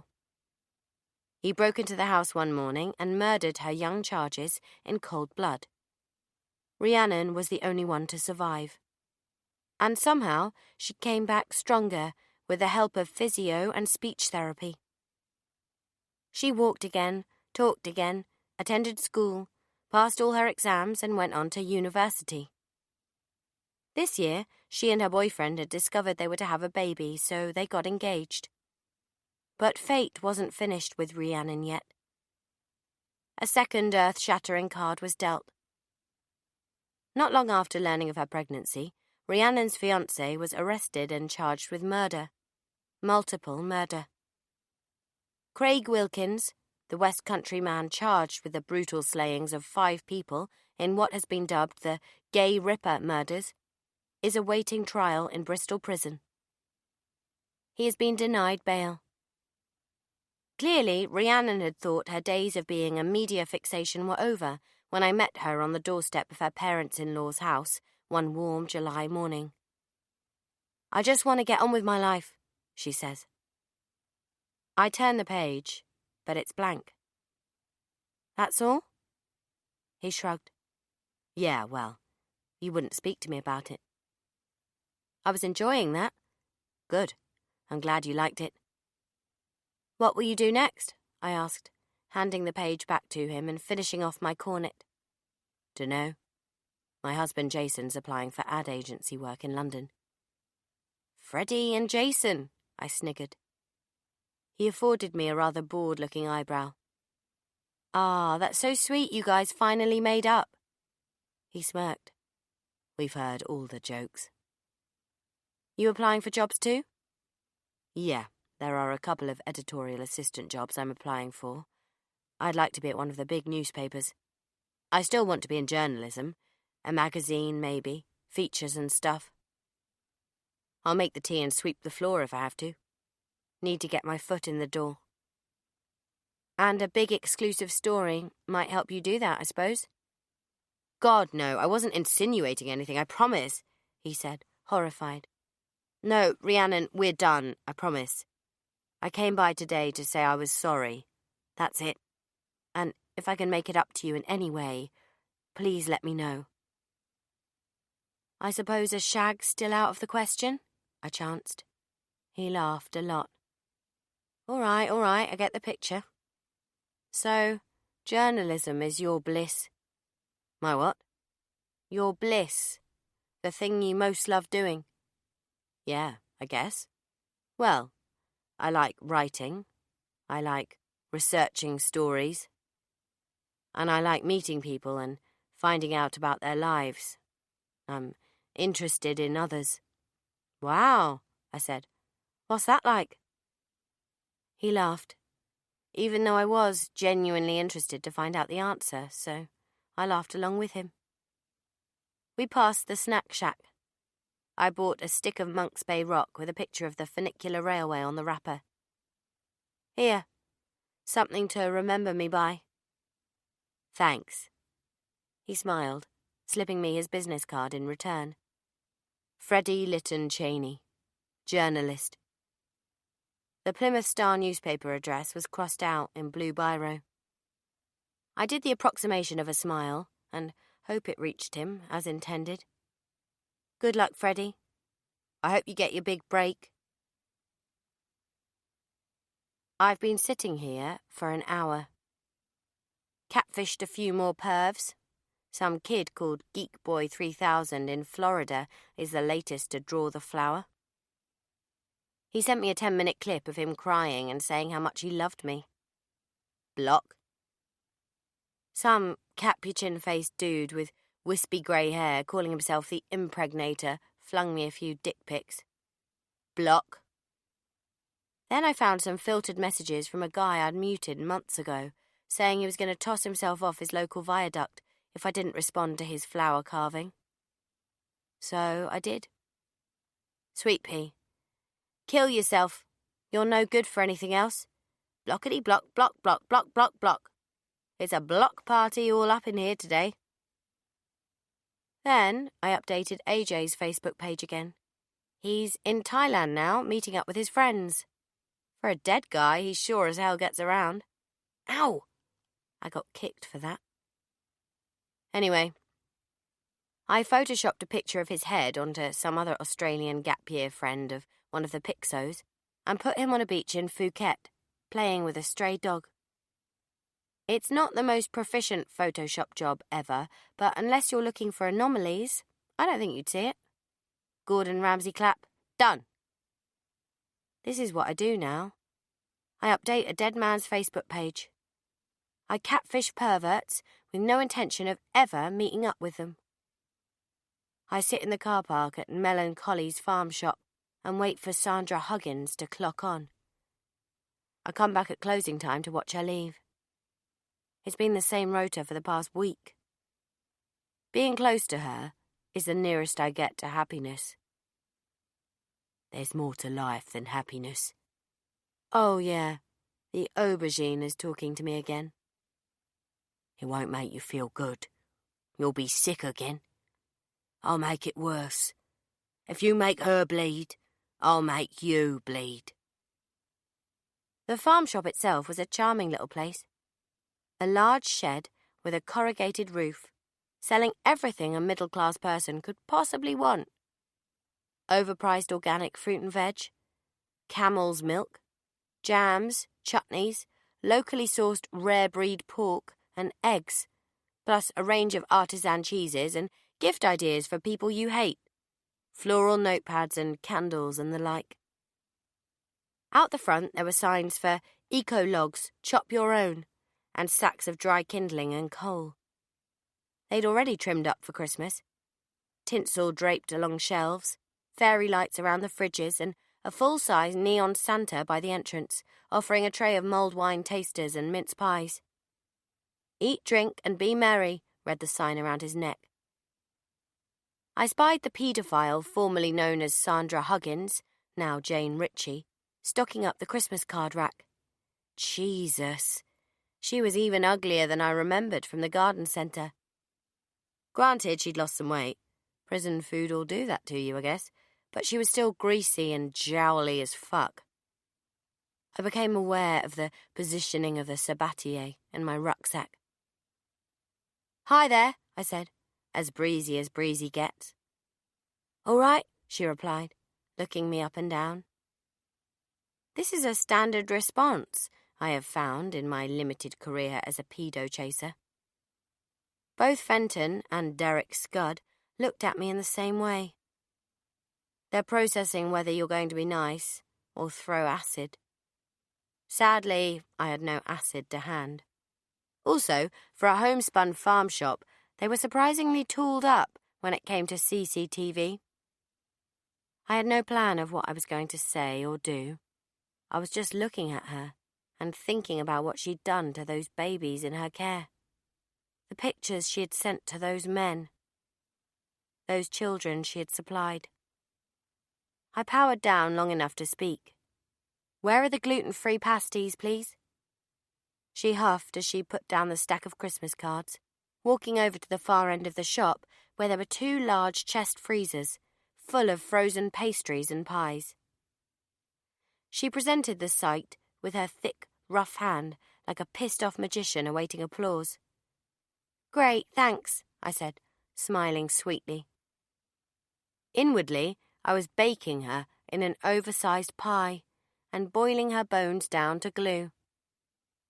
I wanted her so badly, I became quite aroused looking at her as she waddled back to her Christmas cards, the way a lover looks. Except in my case, I didn't want to fuck her. I did want to stick something inside her, though, right up to the hilt. Again and again and again. Mummy. I know, I said, pretending to look through the chest freezers, keeping one eye on Sandra D. I checked the time. The store would be closing soon. I was all out of options. I had to follow her home. Mummy, please, don't do it. So I waited back in my car in the car park. Around 5:05 p.m., Sandra Huggins left the store. Red handbag on her shoulder, green fleece over her forearm. She looked up and walked over to one of the picnic tables out the front, leaning against it. Within 5 minutes, a green Vauxhall Cavalier with filthy mud flaps swooped into the car park and pulled up alongside her. She got into the passenger seat and off they went. I started my engine. I'm sending the pains now. Oh, Jesus wept, I cried out, as my abdomen tightened in the middle, taking my breath away. I told you it was too risky. I told you to walk away. You let me kill Troy. She deserves it. I turned off the engine. Go home. All right, I'm going. Please stop the pains. Please. I hurriedly Googled what to do if you have pains, pregnancy, help, ow. The first result back was Braxton Hicks contractions. Dehydration was a cause. I grabbed the bottle of water from my rucksack and necked it in one long series of gulps. It's not dehydration. It's me. I don't like it when you kill people. How many more times do I have to say it? Stop them, please. Stop them, I'm begging you. Go home then, Mummy. I'm going. Tuesday the 27th of November. 29 weeks, 2 days. Ugh. Thursday the 29th of November. 29 weeks, 4 days. 1. The programmers of afternoon TV. How many times has A View to Kill been on this year exactly? 2. People who have wide asses and block whole aisles in the supermarket so you can't get through and see which mayonnaise you want. 3. People who leave piss drips on toilet seats. Today I awoke with leaking breasts and constipation. So, while my tits are running amok, in my back end it's gridlock. And then Elaine sat me down at the dining table and assaulted me in my dressing gown. Well, not assaulted per se. Assaulted my eyes with a chunk of tedious forms to fill out. What's this? I said, still bleary-eyed from a crap night's sleep and yet another avalanche of vivid dreams about roasting my baby on a spit. This is your birth plan.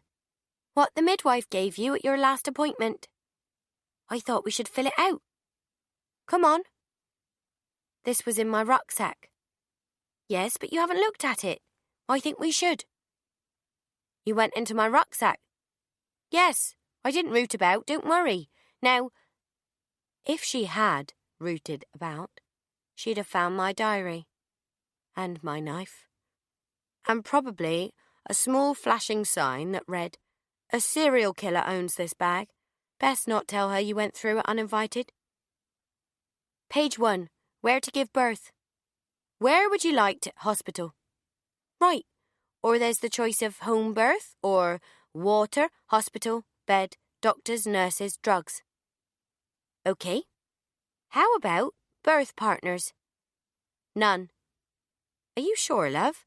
Me and Jim could... No birth partners. Next question.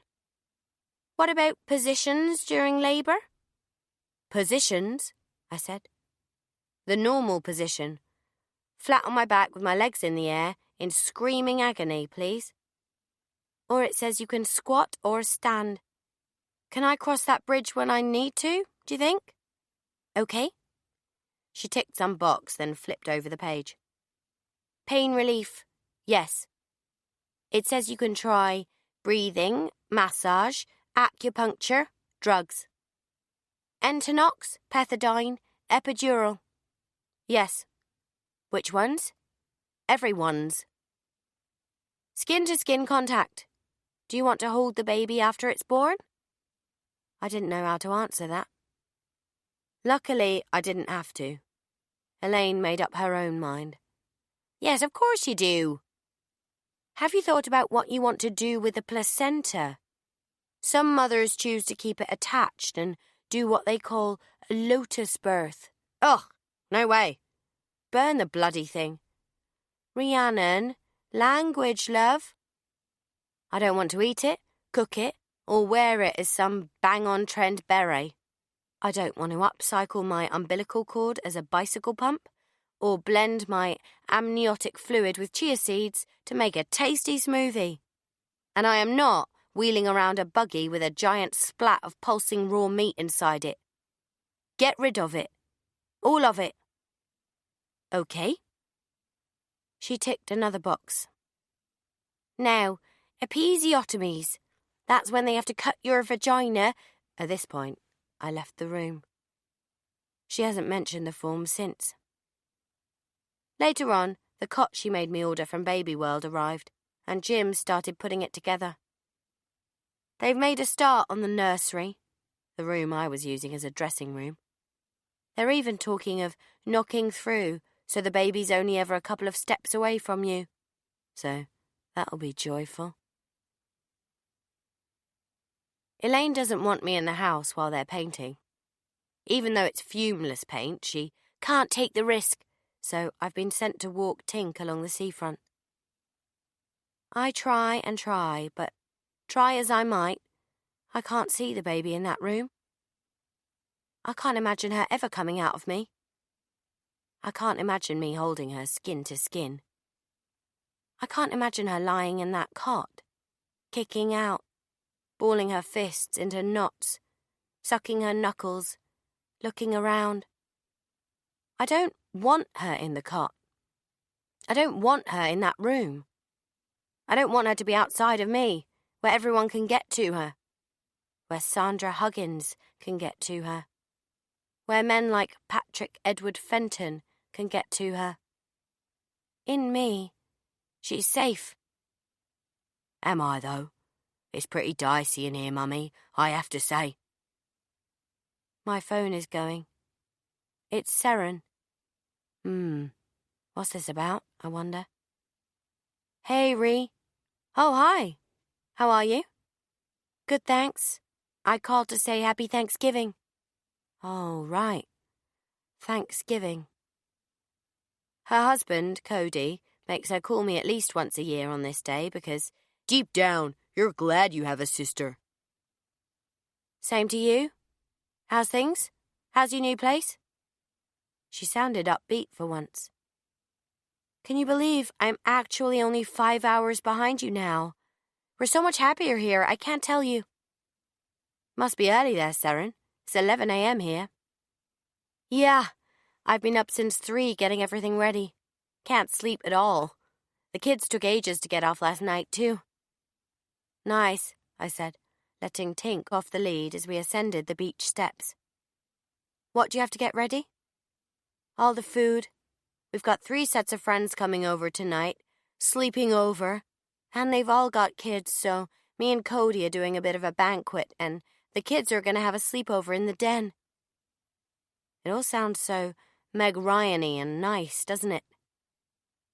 I looked out across the sea, wondering how cold the water was. You know, the usual turkey and trimmings, and I'm doing a monkey bread stuffing and a sweet potato salad, pumpkin pie with cookie crust, and the kids are doing a treasure hunt in the garden. They've made a ton of friends real quick at their school. We're all so much happier here. Yeah, you said. Happy. Got it. It's in no small part down to you, Rhiannon. Me? Yeah. I know I bit your ass a little about selling Mom and Dad's place, but now that we've been able to move here much quicker than we thought. It's our dream house.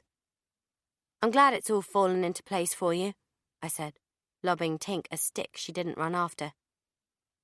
Whereabouts is it? We're in Weston in Windsor County. There's not much to do here, but the climate's better and it's so beautiful.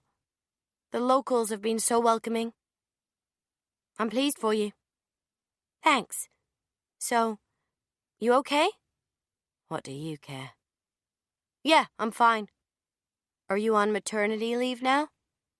Yeah. Craig's decorating the baby's room today, so he sent me out of the house so I don't breathe in any fumes. He's paranoid, bless. Oh, that's so sweet. So, he's okay and the baby's all good? Yeah, we're all fine. Couldn't be happier. Craig's so excited about becoming a daddy, and I've got a great antenatal group. We all meet up regularly for a cuppa and a natter. You know the kind of thing. A few of them are coming over later, actually. We're having a girly night with ice cream and mud packs. Some Meg Ryan DVDs, I think. You sure you're okay, Rhiannon? Yes, I'm fine. You don't usually enjoy stuff like that. You know, fun and friends. Maybe motherhood's changing me. Good, she said. I'm so glad. I heard another voice in the background at her end. What was that? Cody said he's looking forward to meeting you and Craig in the new year. The kids want to as well. He's got some time off in February. We could come over when the baby's due and help out. They want to meet me, your mentally deranged sister.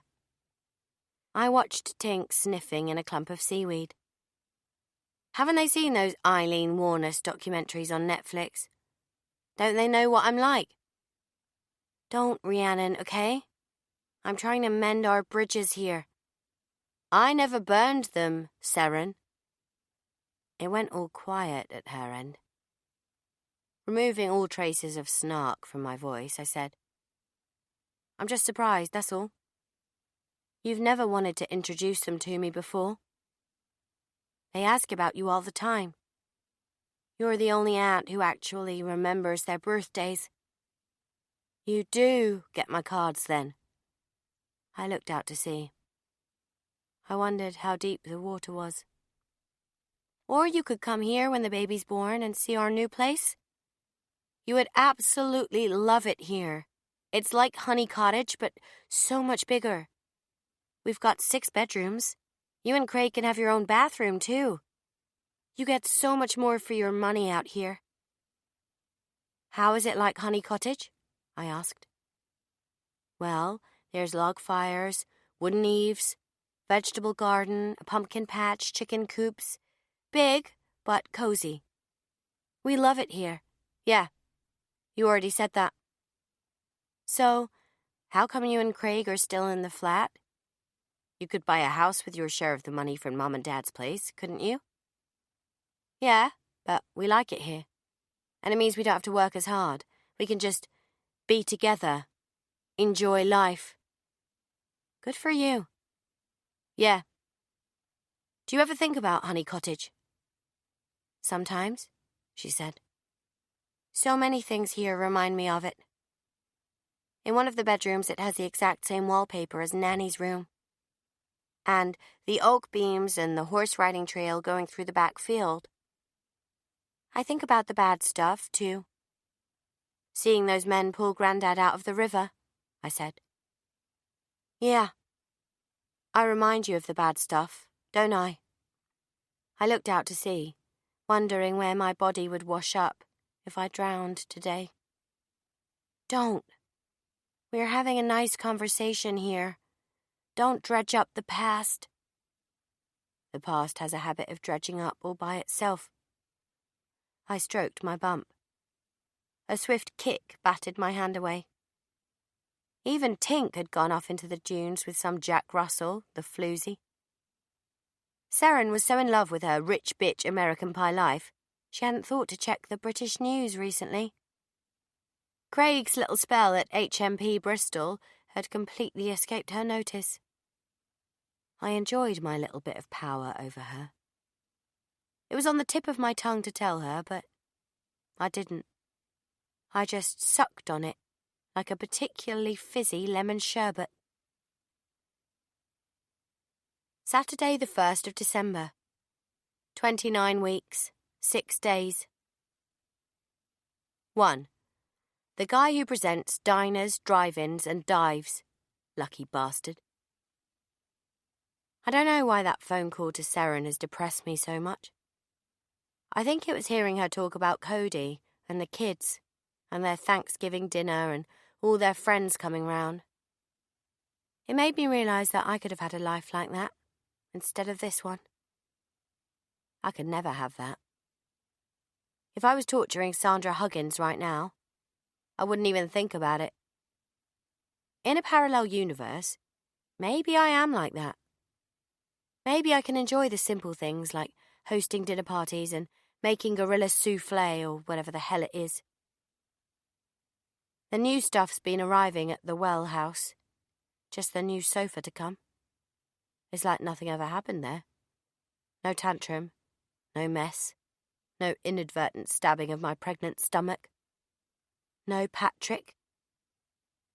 The chemical dry cleaners smell lingers, but I don't think you would notice it was covering a worse odour.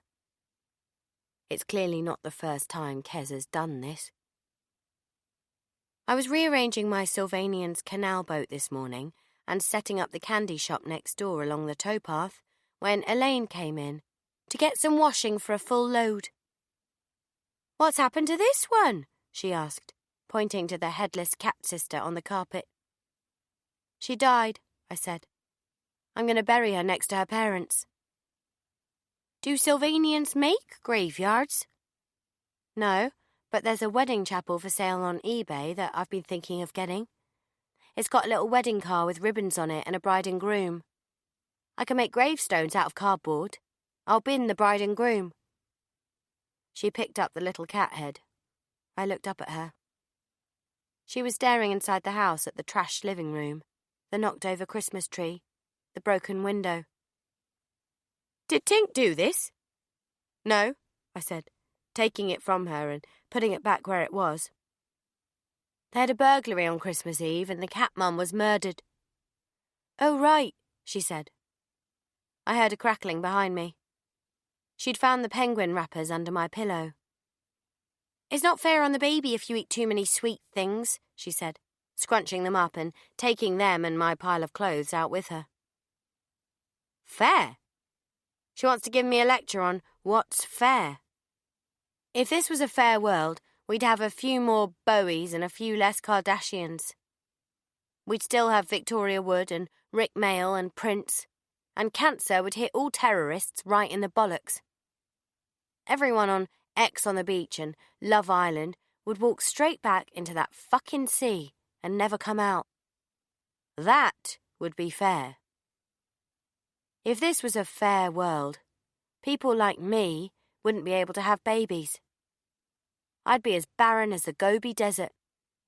But I'm not, am I? Everything I do for this baby is wrong. I'm not exercising enough. I'm not eating properly. I'm not planning for its future enough. I'm eating too many penguins. According to Elaine, my kid should already have a nursery place, a full Jojo Maman Bebe wardrobe, and an icer. I didn't say all this, of course. I try not to say too much around Elaine anymore if I can help it. A, she doesn't listen, and B, she bores the electrolytes out of me. I'm now being sent Braxton Hicks even when I'm thinking about Sandra Huggins, so, little by little, I'm learning to live with the fact I can't go near her, however much I want to. Ow! Did Tesco. Pretty uneventful, except for the fact I couldn't stop farting. Something I've eaten despises me. I dropped one by the Lurpak. did a complete circuit, went back to get milk, and it was still there in the air, lingering like a dementor. So, Jericho turned up at the house this afternoon with my old mate, D.I. Tubby Guy from Greece. Things escalated quickly. I'd like you to come with me and my colleague to the station. We need to clarify a few things. What things? Details about the ongoing investigation into Craig's alleged crimes. She hung on that word, alleged, like it was a precipice. We need you to provide an official witness statement, that's all. I can't do it here? We'd like to get everything on tape, if that's all right with you. It wasn't a question, and we know how stressful our visits can be to Mrs. Wilkins. Perhaps you'd like to spare her the anxiety today and come with us instead. Shit. Hang on. See what they've got first. Elaine called out from the kitchen. Who is it, Rhiannon? Jehovah's, I called back, turning to Jericho and friend again. If I'm under arrest, she will need to know. And I'll need a legal. You're not, Rhiannon. And you won't. I span Elaine a yarn about a pudding club meeting I'd forgotten all about and left with the cops. 3 hours it took to get to Bristol in Saturday traffic. Neither of them spoke to me the entire journey. Tubby Guy offered me a mint, but that was all. They didn't even have the radio on. When we arrived, I was plonked in a grey interview room for another 2 hours, where I had to go over all the same crap I'd told them before. Names of Craig's closest friends, how long he had known my dad, what sort of relationship they had, how many times I'd gone to see Lana.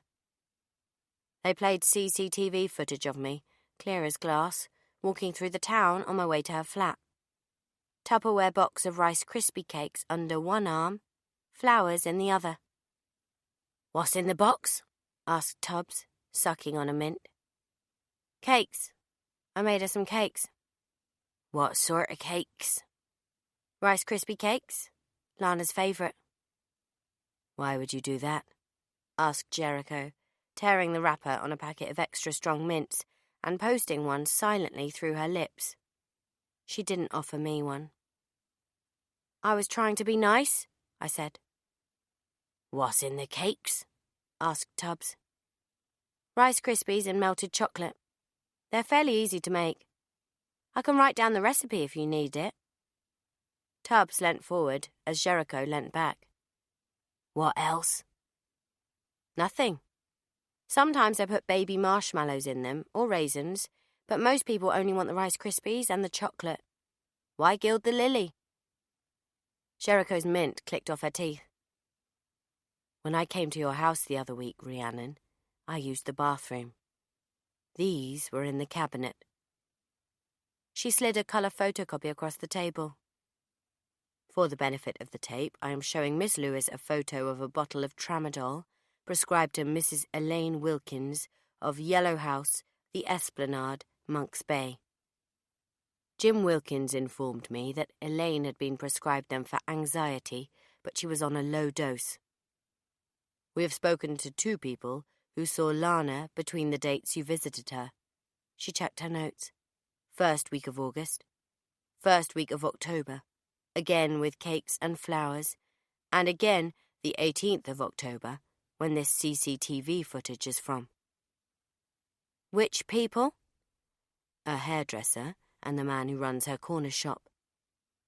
They both say her personality deteriorated over this time.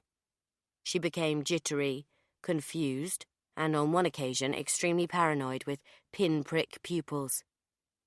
All are side effects of abuse of this drug, which she wasn't prescribed. And? Why did you go and see her for a 3rd time? She asked me to. Why? She was getting harassed by detectives and journalists, and she wanted someone to talk to. She seemed sad. And you were there to cheer her up? Are we going to talk about the fact you were snooping around my house without a warrant? They both looked at each other. You tell me I'm not under investigation, and then you go rummaging about uninvited in bathroom cabinets? What's the police ombudsman's view on that? Jericho placed the colour copy of Lana's body next to the pill photo. Then a picture of the sweet peas I'd brought her. A post-mortem on Lana Roundtree's body found traces of tramadol in her stomach. Large traces. And other contents included paracetamol, whiskey, cereal and chocolate. Potentially your Rice Krispie cakes. She didn't eat the sweet peas then, I said. You brought her those flowers. You brought her those cakes. Did you lace the cakes with tramadol, Rhiannon? No, I did not. Tubbs leant forward again. You wanted Lana out of the picture. You made her change her alibis so Craig would be left in the shit. And when she was at her lowest ebb, you encouraged her to kill herself. Why would I get her to change her alibis and then make her kill herself as well? Jericho rubbed her chin with one of her finger stumps. You like the thrill of it? Jericho suggested. You like playing with people's emotions? Perhaps because you don't have any yourself. I smiled, licking my dry lips. I made Lana some cakes to cheer her up. What she did after I left is nothing to do with me. Where did she get the tramadol from? How should I know?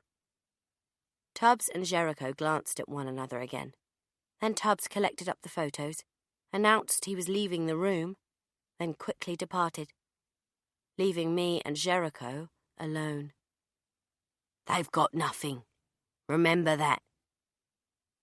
She clacked her dwindling mint and studied me, as though comparing paint swatches.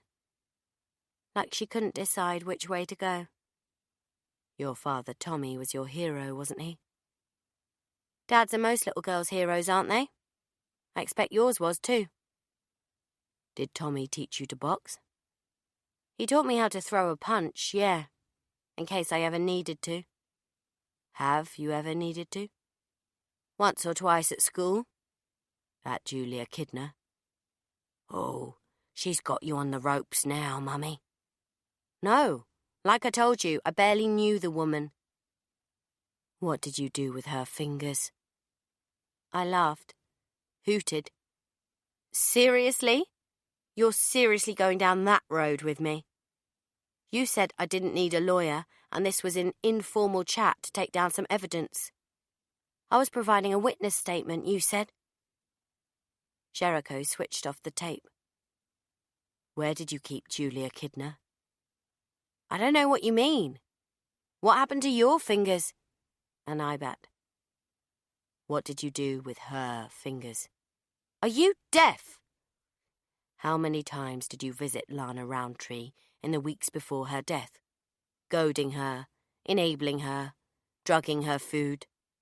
I had nothing to do with Lana's untimely death. She sat back. The mint had gone. Her colleague had gone. It was her and me, a staring competition. And she blinked first. Yay, go, Mummy. Gathering her papers, she pushed back her chair and stood up, exiting the room. I heard voices in the corridor, too faint to work out. A full half an hour later, one of them returned, but it wasn't Jericho. You're free to go. Thanks for your time, said Tubbs. I'll have one of the squad cars run you back. You better, I said, gathering up my things. Sunday the 2nd of December. 30 weeks exactly. It's Dad's birthday today. He would have been 57. I still light a candle for him on this day. I can't find any today. I think all the Yankee candles from the flat have gone into storage. Got to go out and buy one. Pregnancy continues to be a never-ending cavalcade of delights. Today, it's time for the listlessness and achy lower back symptoms to shine.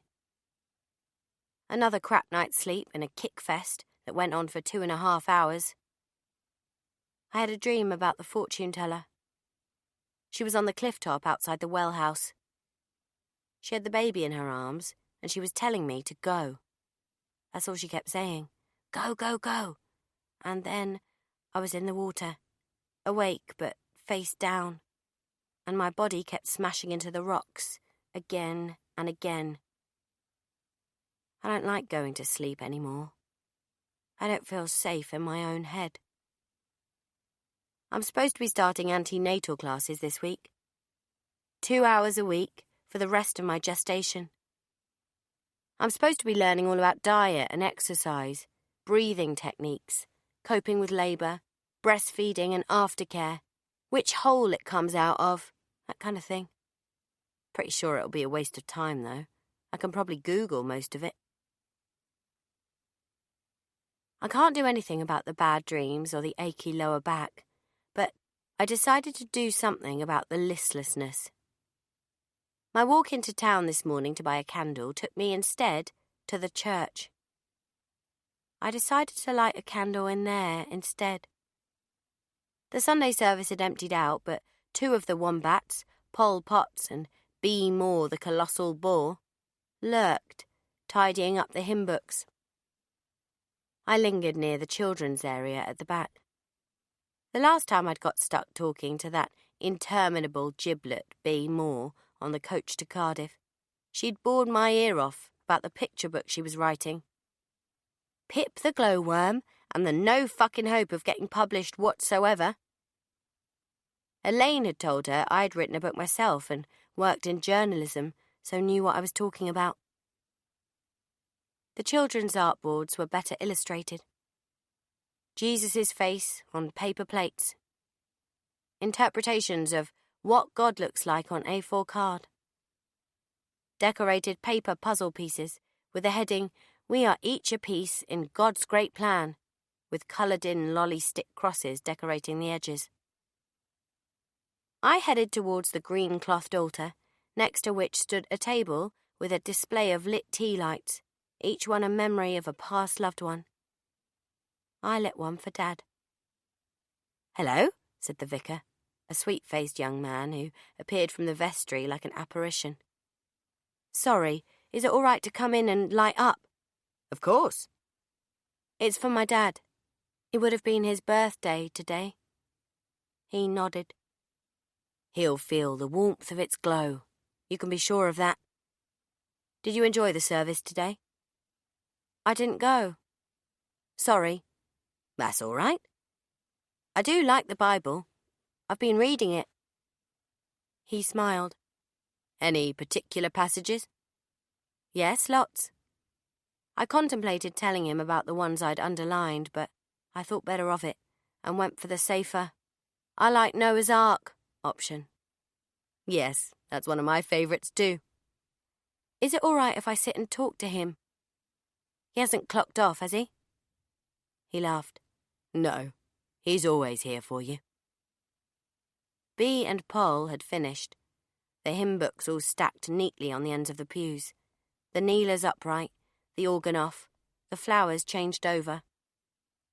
The dust had stilled, the air had cooled, and I was alone. I started up the central aisle towards the Gold Eagle lectern. I sat down in the front pew, staring up at the saints on the 3 stained-glass windows at the front of the church. The middle window was a mother and child, Mary and Jesus. "Dad," I said, "you might not even be up there. Wherever there is, I don't know. What do I do?" "I need signs. I know I'm probably going the other way when my time comes, but if anyone can point me in the right direction now, it's you.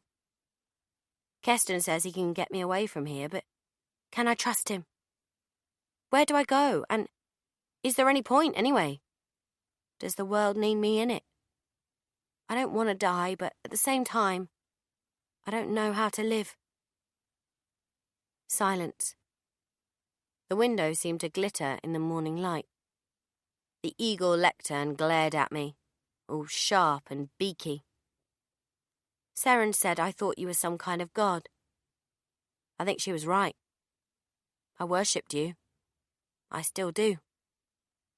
You're always in my dreams. You're always the hand that pulls me out of the pit, the arms I fall into, the voice saying everything will be all right. You're my man in the moon now, and I need a sign. Tell me what to do. Where do I go? Will the baby be all right? I looked down at my Neela, blank, blue and scratchy. The Neela next to it had a picture cross-stitched into the wool. A boat. Still the silence. The candle flickered in its holder. Is that it? I said. A boat? Is that supposed to mean something? Do I find the answer on a boat?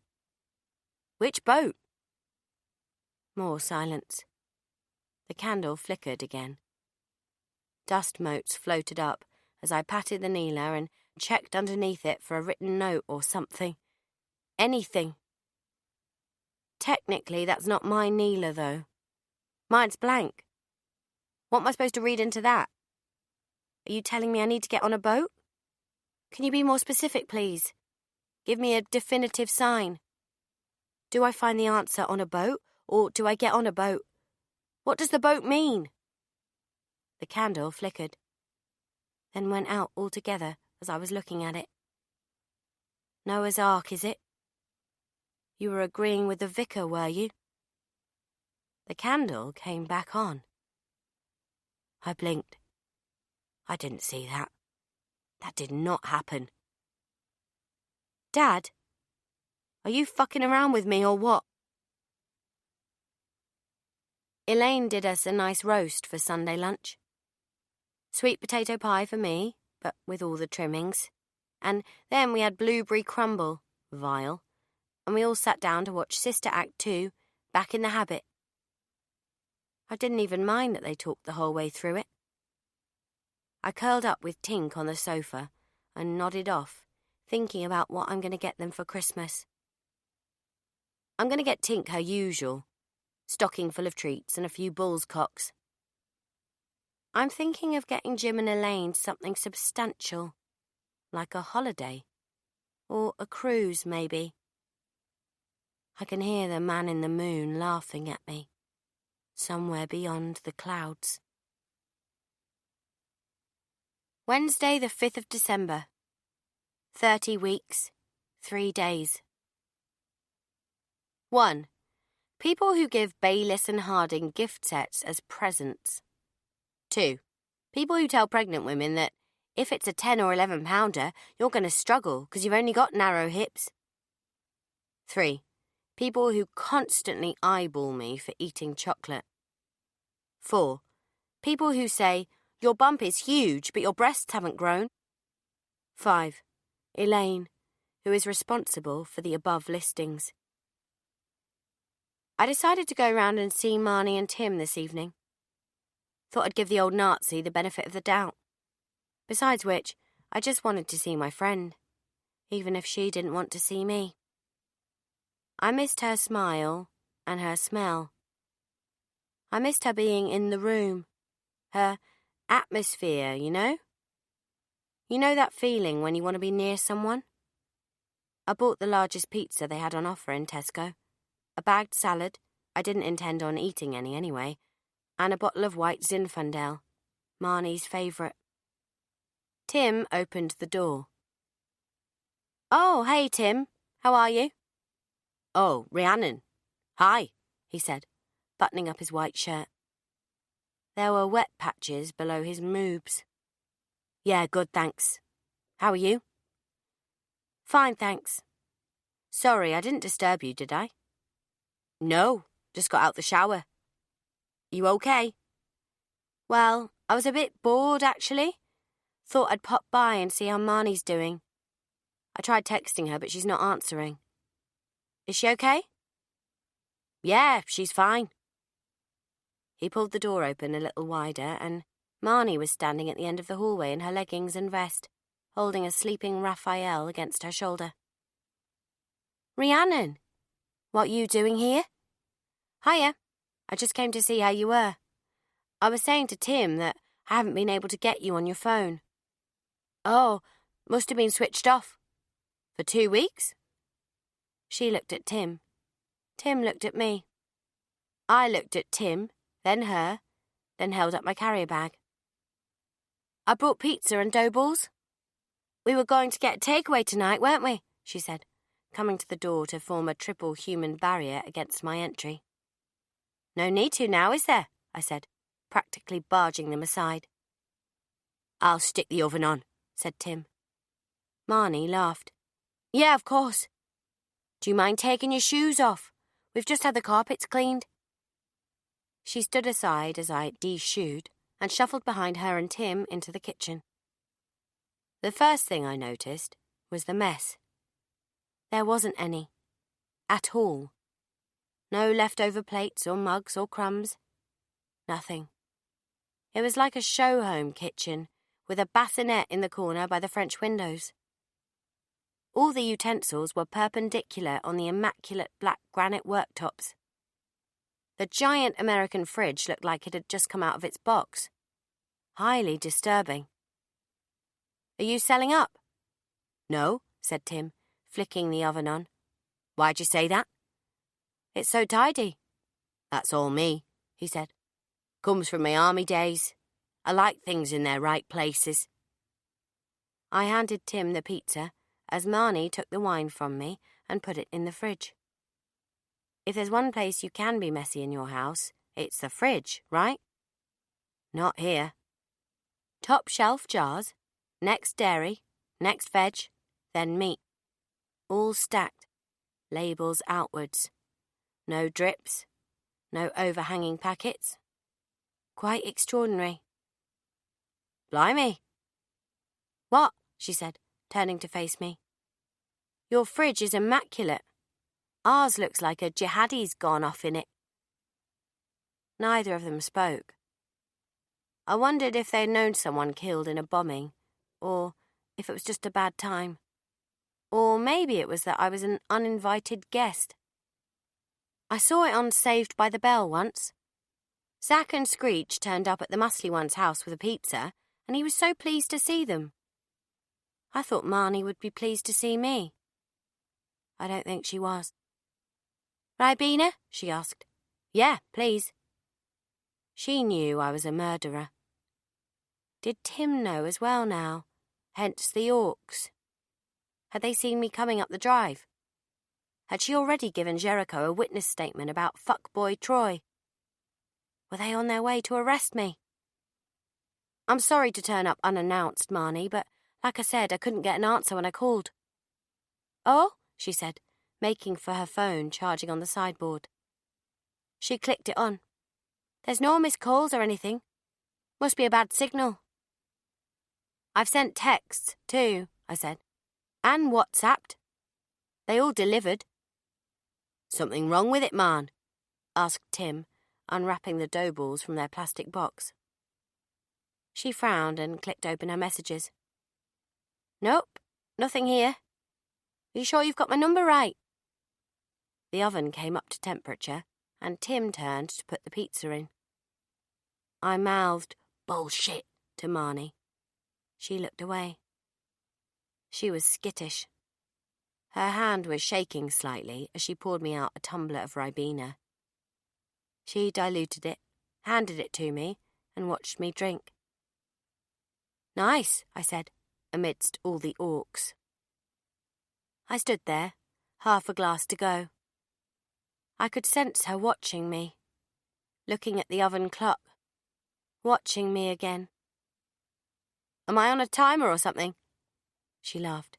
"God, no." "So, have you heard from the Pudding Club since the barbecue, Rhiannon?" asked Tim, leaning back against the sink. "No, not at all. I don't think I was cut out for that kind of crap anyway." "What, barbecues?" "No, friends. Not those sort of friends anyway. Too cliquey. And I didn't agree with a lot of their ideologies. Like We're supposed to be feminists and build up our sisters and support them come what may. But what if your sister's a cunt? What then? Do you just lie about it? Tim cleared his throat and threw a glance at Marnie as she rocked Raph in her arms, watching the rain pitter-pattering on the patio doors. I always say less is more. One good friend is worth 1,000 acquaintances and all that. The second my empty glass hit the sideboard, Marnie put Raph in the bassinet and walked over to wash it up. I don't think the Ribena had hit my esophagus before the glass was dry and back in its place in the cupboard. She and Tim both stood there, not offering any further conversation. "Is everything okay?" I asked. Tim folded his arms. He seemed larger in this house than he had in Pin's massive garden, like a bear at the mouth of an immaculately clean cave.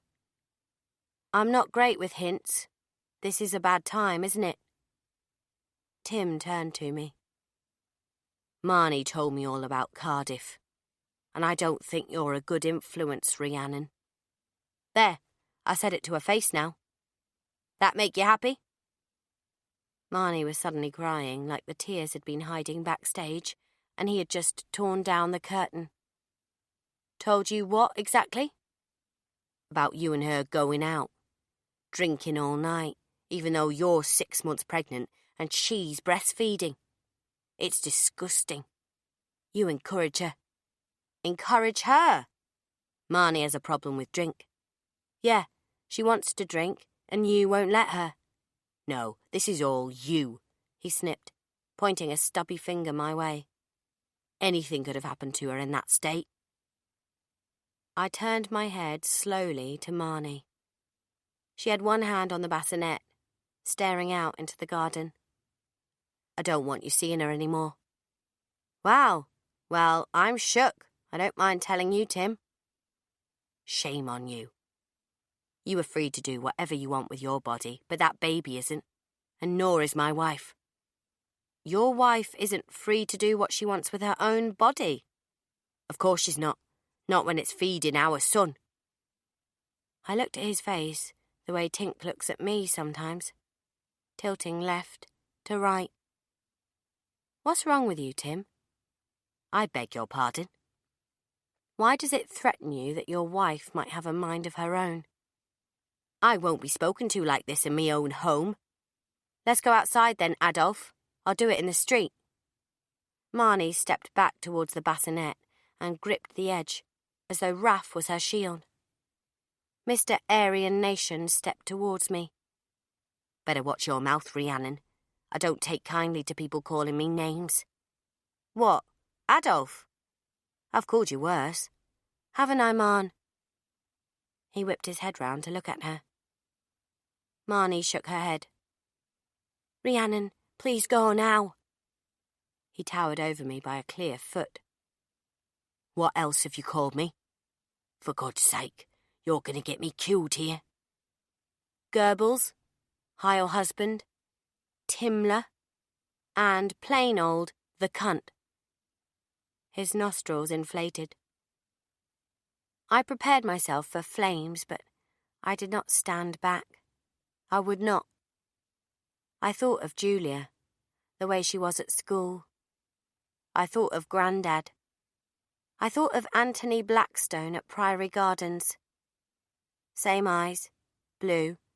Same smile, thin. Same breath, rank. Same meaty fists ready to pound. "Do your worst," I said. "Don't mind the pregnancy thing. Go for it. Hit me. Choke me. I want you to." "Tim, no!" cried Marnie, somewhere in the blurry distance. But he did. He choked me right there in the kitchen, underneath the family wall calendar. "Show me who you really are," I spluttered.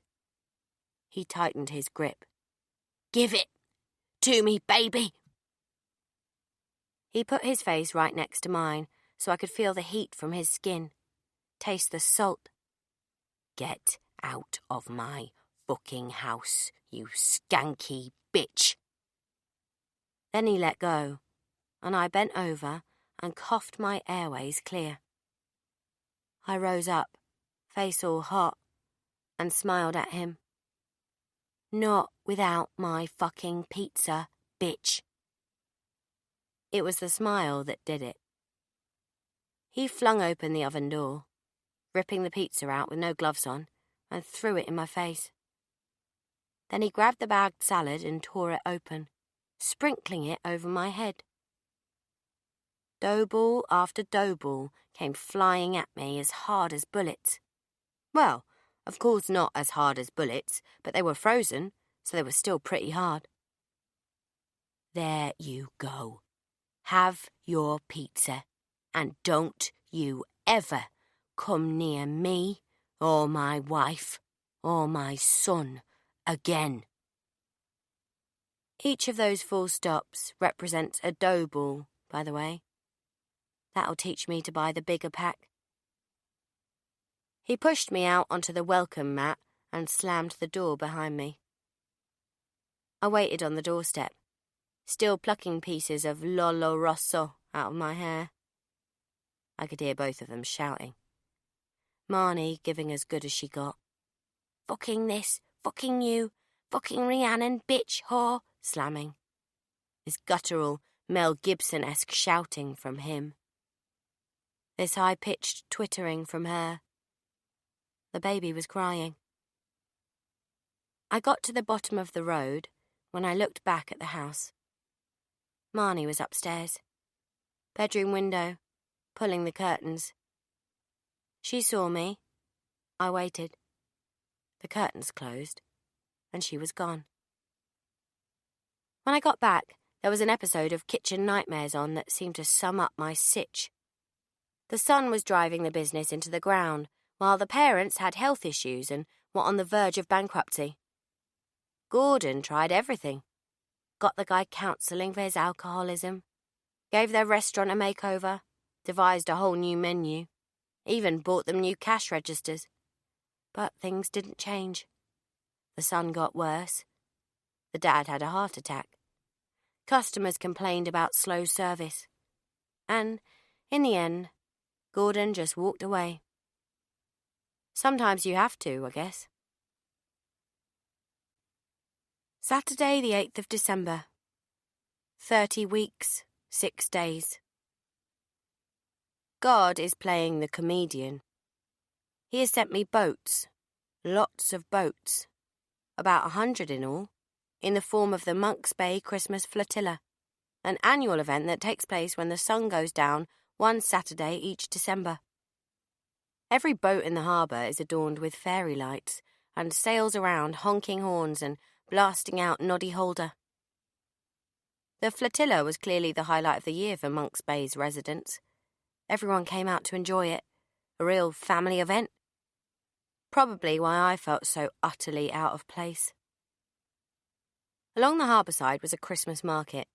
Fish and chip shacks transformed into chestnut and eggnog stalls as chefs turned sausages on sizzling grills and flipped crepes and spanned sugar in copper barrels. There was a pop-up ice rink, glow-in-the-dark mini-golf, and a giant inflatable snow globe filled with paper snow that people were having their pictures taken in. Mum, Dad, sisters, the dog. The Wombat Choir sang carols and rattled charity buckets. I donated generously to the animal and homeless ones, but try as I might, I just can't find a shit to give about the closure of the town pool. The fetus is now the size of a coconut, and oddly enough, the 31-week mark seems to be the point at which I can no longer stand up for more than 20 minutes. Everything starts to buckle. I'm as heavy as a baby elephant, and I have backache like I've been lugging boxes for a week. When I thought my feet were going to burst into flames, I sat down on a mooring post on the jetty and rubbed my aching bump. "You all right, love?" asked Elaine. "Have you got any pains?" "Just one, right in my backside." We each sat on a different mooring post and watched the ships bob and glide in the fishy water. Tink jumped up on my lap, but jumped down again when there was no room for her in the bump. She jumped on Jim instead. "Here's to a good Christmas and a better New Year for all of us," he announced, toasting us both with his eggnog. "I don't want to think about next year," Elaine sighed, sipping her eggnog before tipping it into the harbour.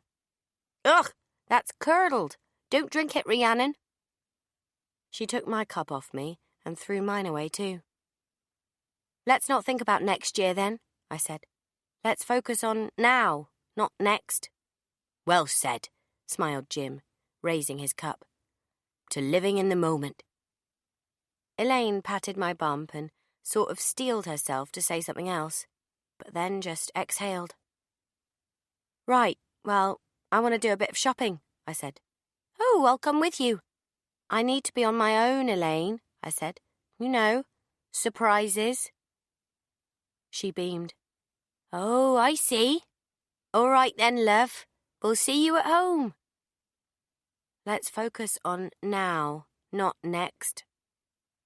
My own words swirled round as I walked through the town. Now, I tried stepping into Christmas. Now, I tried eating candy floss. Now, I walked along the harbour edge and watched boats bobbing, people on board clinking glasses and watching fireworks go up on the jetty. Now, I stood and listened to Wombat tunelessly murdering I Saw Three Ships and Mary's Boy Child. I tried so hard to feel contentment, to feel that this was normal and it was enough, that the deafening forced jollity of jingle bells and shaken Stevens booming out of every damned shop was what I wanted to hear, that the sight of my friend Marnie walking along with Tim, hand in hand like something in chains, didn't make me want to scream. But there was only heartburn and aching feet, and the woman in the mustard jumper who didn't hold open the door for me, and boots. The man in the brown jacket who pushed past. The man in the fudge shop who didn't offer me a bag. And the paedophile Sandra Huggins eating a toffee apple and watching the flotilla. Eyes dazzled by the lights, jigging along to Elton John. New handbag, smiling with her friend. And the friend's child. The friend's child. The friend's child. She was allowed around children? After what she did? Did the friend know what she was? Did she know what that woman had done in a previous life? No, not a previous life. This fucking life. You got to accentuate the positive, eliminate the negative, latch onto the affirmative, don't mess with Mrs. In Between. Why was the choir singing that? That's not a Christmas song. I nipped into the next-door travel agent, 10 minutes from closing, and got a good armful of brochures for Jim and Elaine's Christmas present. All-inclusive Europe, Australia on a shoestring, cruises. I'll go through them all later and pick something out. California, perhaps. I want Jim to see the super bloom. I can just see his face. Keston finally answered his phone. I must have tried him 17 times since I saw him at the well house. He didn't seem eager to chat. "Rhiannon, you've got to trust me on this. Let me get on with it." I need to know what's happening. What's going on with Jericho? Where are my new documents? Did the pictures come out okay? I know the wig's a bit ropey, but it was the best one I could find. Yeah, it's all being processed. I told you, it takes time. I saw Sandra Huggins at the flotilla. She was with a child. On her own? No, with her friend. It was the friend's child, I think. Even so. Don't go near her. I mean it. She looked happy. What right does she have, Leave it, Rhiannon, please. Only call me in an emergency, all right? I'll be in touch when I know more. Sit tight. I couldn't ignore the nagging doubt I had about Keston. Yeah, he knew Dad and they were mates and they'd done bad things, but he was still a detective, And I was a mass murderer. If I was him, I'd want to nab me. I'd want that adoration. Perhaps he was playing softly, softly catchy mummy. He still had friends in the force. He took that oath thing they all take to protect and to serve and all that. Or is that just police academy? I don't know. And bloody baby brain means I can't think straight. Help me out here, why don't you? Throw me a bone. How can I help? What do you want me to do? I'm just a coconut. Should I trust Keston Hoyle? Maybe. Maybe not. Helpful. Thanks. All I can think about is that fudge in your handbag. You cracking it out again any time soon? Thursday the 13th of December. 31 weeks, 4 days. 1. Lorry drivers who drive in the middle lane and go as slow as the guy in the inside lane so you can't overtake. 2. People who respond to a like or a favourite with a conversation. 3. People who run ultra marathons. When did running more than one marathon in a lifetime become a thing? I feel like Keston and D.I. Jericho are laughing at me today, somewhere in this town. I can hear laughter wherever I go. It follows me around. It's in the shower drain when I got down to pluck the stray hair out. It's in the crash of the waves on the shore. It's in the swaying of the bare branches in Jim's garden. Keston's told me not to phone him. He says everything's in hand, but no news is bad news. No news means something's up. No news means the cancer's come back and it's gone to his brain. Dad, send me a sign. Where are you? I'd asked Keston what was happening with Jericho, but he skirted around the answer. He told me to stay clean away from Huggins. Don't go near her. I mean it. Why? Why would he care about Huggins? He hates paedophiles as much as I do. He'd spent half his career targeting them and getting together with his mates to bump them off and then conveniently sweeping the police investigations under the carpet. Maybe he's trying to protect you from yourself. Maybe Dad did send him for me, and he is just looking out for me, like he said. But I can't live on maybes. I still can't fully trust him. I can't take the risk. The only person I know I can trust is myself. Oh, well, that's reassuring. Had another scan this afternoon. My bump had been measuring small for the last few midwife appointments, and she just wanted to check everything was okay. All is well, and the placenta appears to be in the right position now, where it wasn't before. She checked my blood pressure and piss again, all fine, and the baby's heartbeats as strong as horses' hooves clopping along.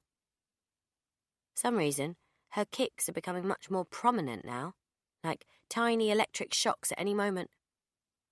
It's like transporting Karate Kid around with me. She looked huge on the scan, too.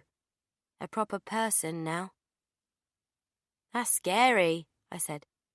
No, it's your baby, said bitch midwife. She's a 5th engaged now. What does that mean? It means she's almost in the right position. Right position for what? To come out? Come out, I cried.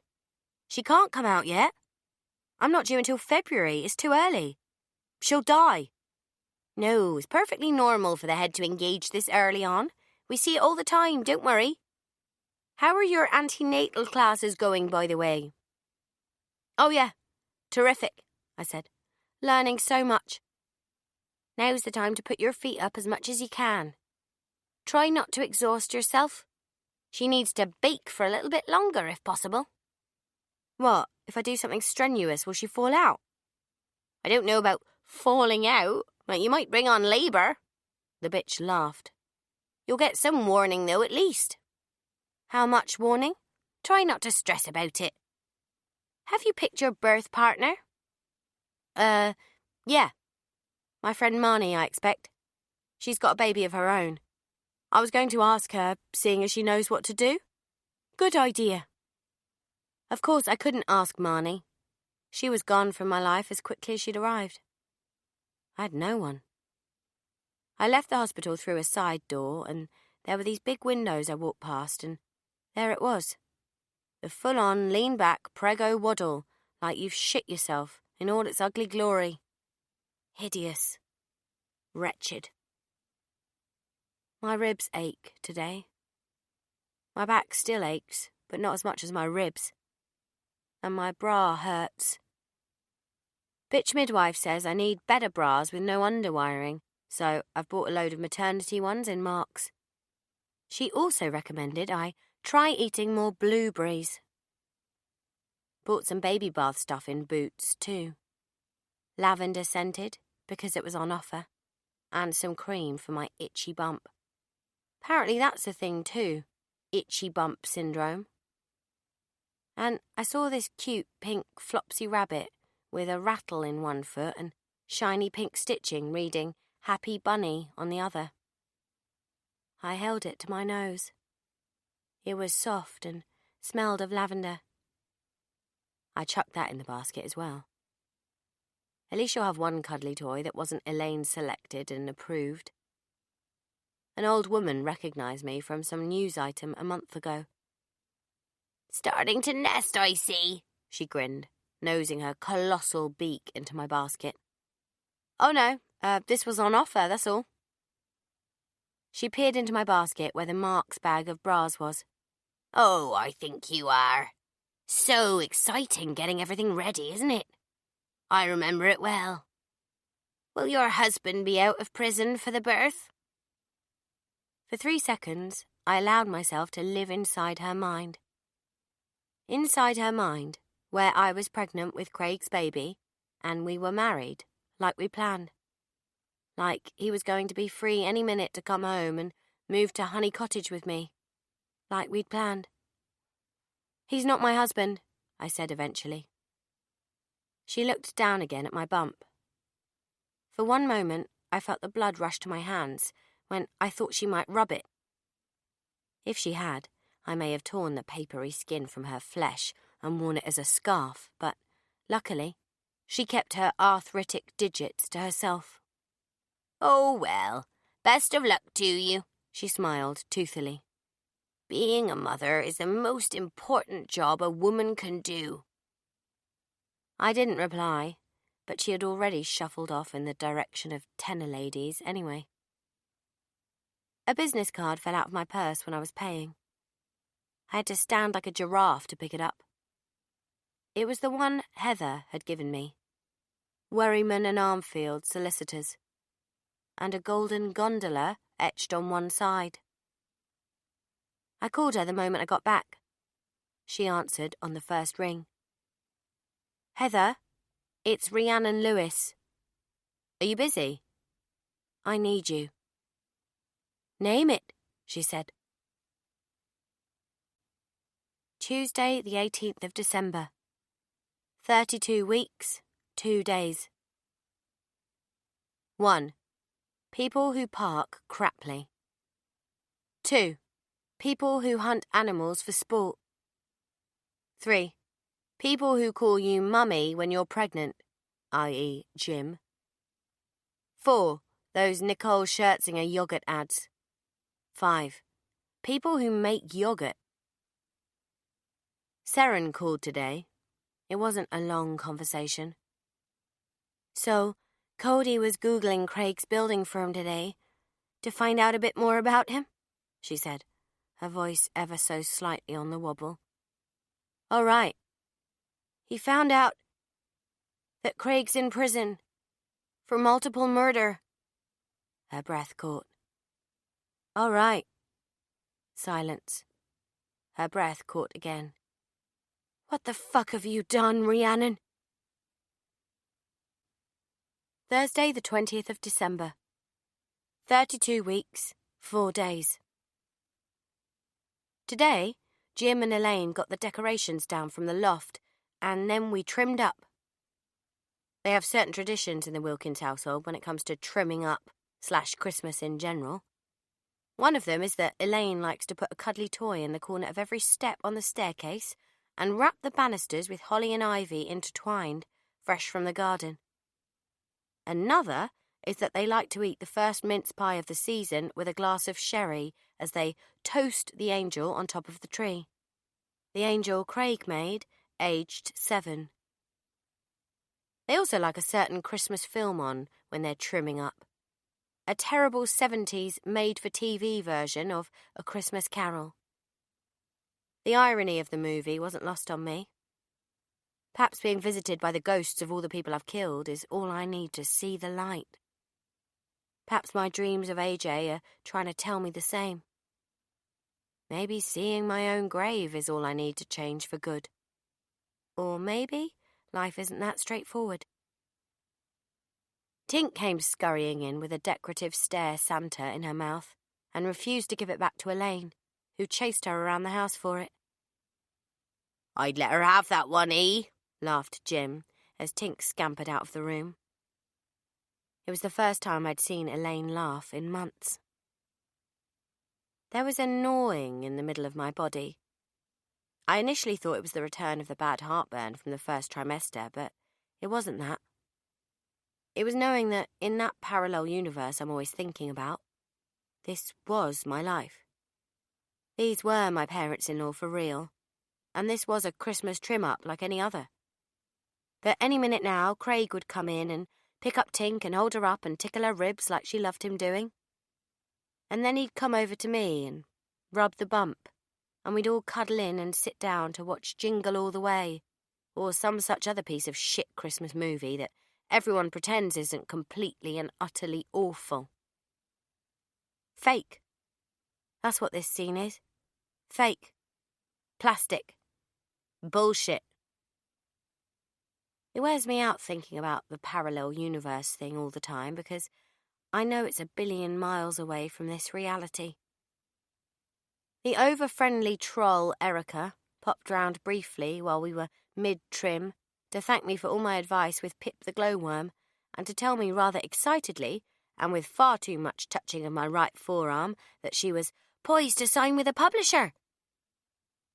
I remained remarkably composed and said all the right things, all the well dones and the so happy for yous, as my brain sizzled like it was on a hot brick. I had a string of tinsel in my hands, and by the time we'd said our goodbyes, it was quite bald. I watched Erica walk back down the garden path, noticing D.I. Jericho sitting on the sea wall, watching me. She was wearing the same skirt she'd had on the last time she visited, but this time, her handbag was different. Dark green and bedecked in little padlocks. I don't know if that's important, but the only information I could read about her was from what she was wearing. She gave me nothing else. I pulled the door to. "You're back again?" I asked as I crossed the road. "This is becoming infatuation, Detective Inspector." "I won't keep you long." "Fine, but can we keep walking?" I said. "My mother-in-law is more than likely watching us through the bay window, and I don't want to be responsible for another meltdown this close to Christmas." "Of course," she replied, walking in step. "I thought you'd like to know. I've been taken off your case for the time being. A complaint has been made, and it's being followed up." "Who complained?" "I don't know." I fought to breathe against the strong wind that had whipped up around us. "You came all the way here to tell me this?" She stopped walking and leant against the wall, looking out to sea. It was a languid pose. Normally she was so upright and uptight. It didn't suit her. I hold all killers in the lowest possible esteem, Rhiannon. Whatever reasons they give for what they do. They're not the ones who have to tell the mothers, husbands, children of their victim that their loved one isn't coming home. They bestow that hideous responsibility on me. And I will be back on this case after Christmas, and I will prove Craig Wilkins' innocence. She stood up straight and dead-eyed me. I know you have friends in high places, but nothing stays buried forever. Sooner or later, something will start to stink. You're not supposed to talk to me then, presumably, I said, turning to face her. If you've been taken off the case? I wanted you to hear it from my mouth that we, you and me, are not over. You could have called. She shook her head, and a strange smile appeared. I know what you are, and if it takes me the rest of my natural life, I will prove it. Presumably, you'd get into a lot of trouble if anyone knew you were down here threatening me like this, threatening a heavily pregnant woman with a hitherto unblemished record. I'm not threatening you, Rhiannon. I'm promising you. Promising me what? That I will be there when that cell door closes on you. I will hear that click if it's the last thing I ever hear. I stood up straight and dead-eyed her back. No, you won't. The last thing you'll ever hear will be my voice, laughing. I'll get you like they got your dad. My family are waiting to start our Christmas now, I said, turning and walking back in the direction of Jim and Elaine's. I'm sure yours are too. She smiled that strange smile again. Make the most of it, Rhiannon. You too, Detective, I called back. Merry Christmas. Sunday the 23rd of December. 33 weeks exactly. 1. Woman in red Honda at the crossing who, apropos of nothing, swore out of her window at me. She clearly has a huge problem with braking, and chihuahuas, and people who cross roads. 2. Men who catcall women from cars. Why don't you enunciate? Do I have a nice dog, a nice bra, or a nice ass? I need to know before I can continue with my life. 3. People who bring babies to Christingle services. Stand in the pew in front of me and allow them to stare at me over their shoulder throughout. You know that bit in that film 9 Months, when Hugh Grant finally realises he's been a colossal wang and starts taking care of Julianne Moore and his unborn child? And she sees the nursery he's decorated and it's all pristine and stuffed with cuddly toys, and there's this magical twinkly music playing and she's all teary-eyed and love-struck and thankful.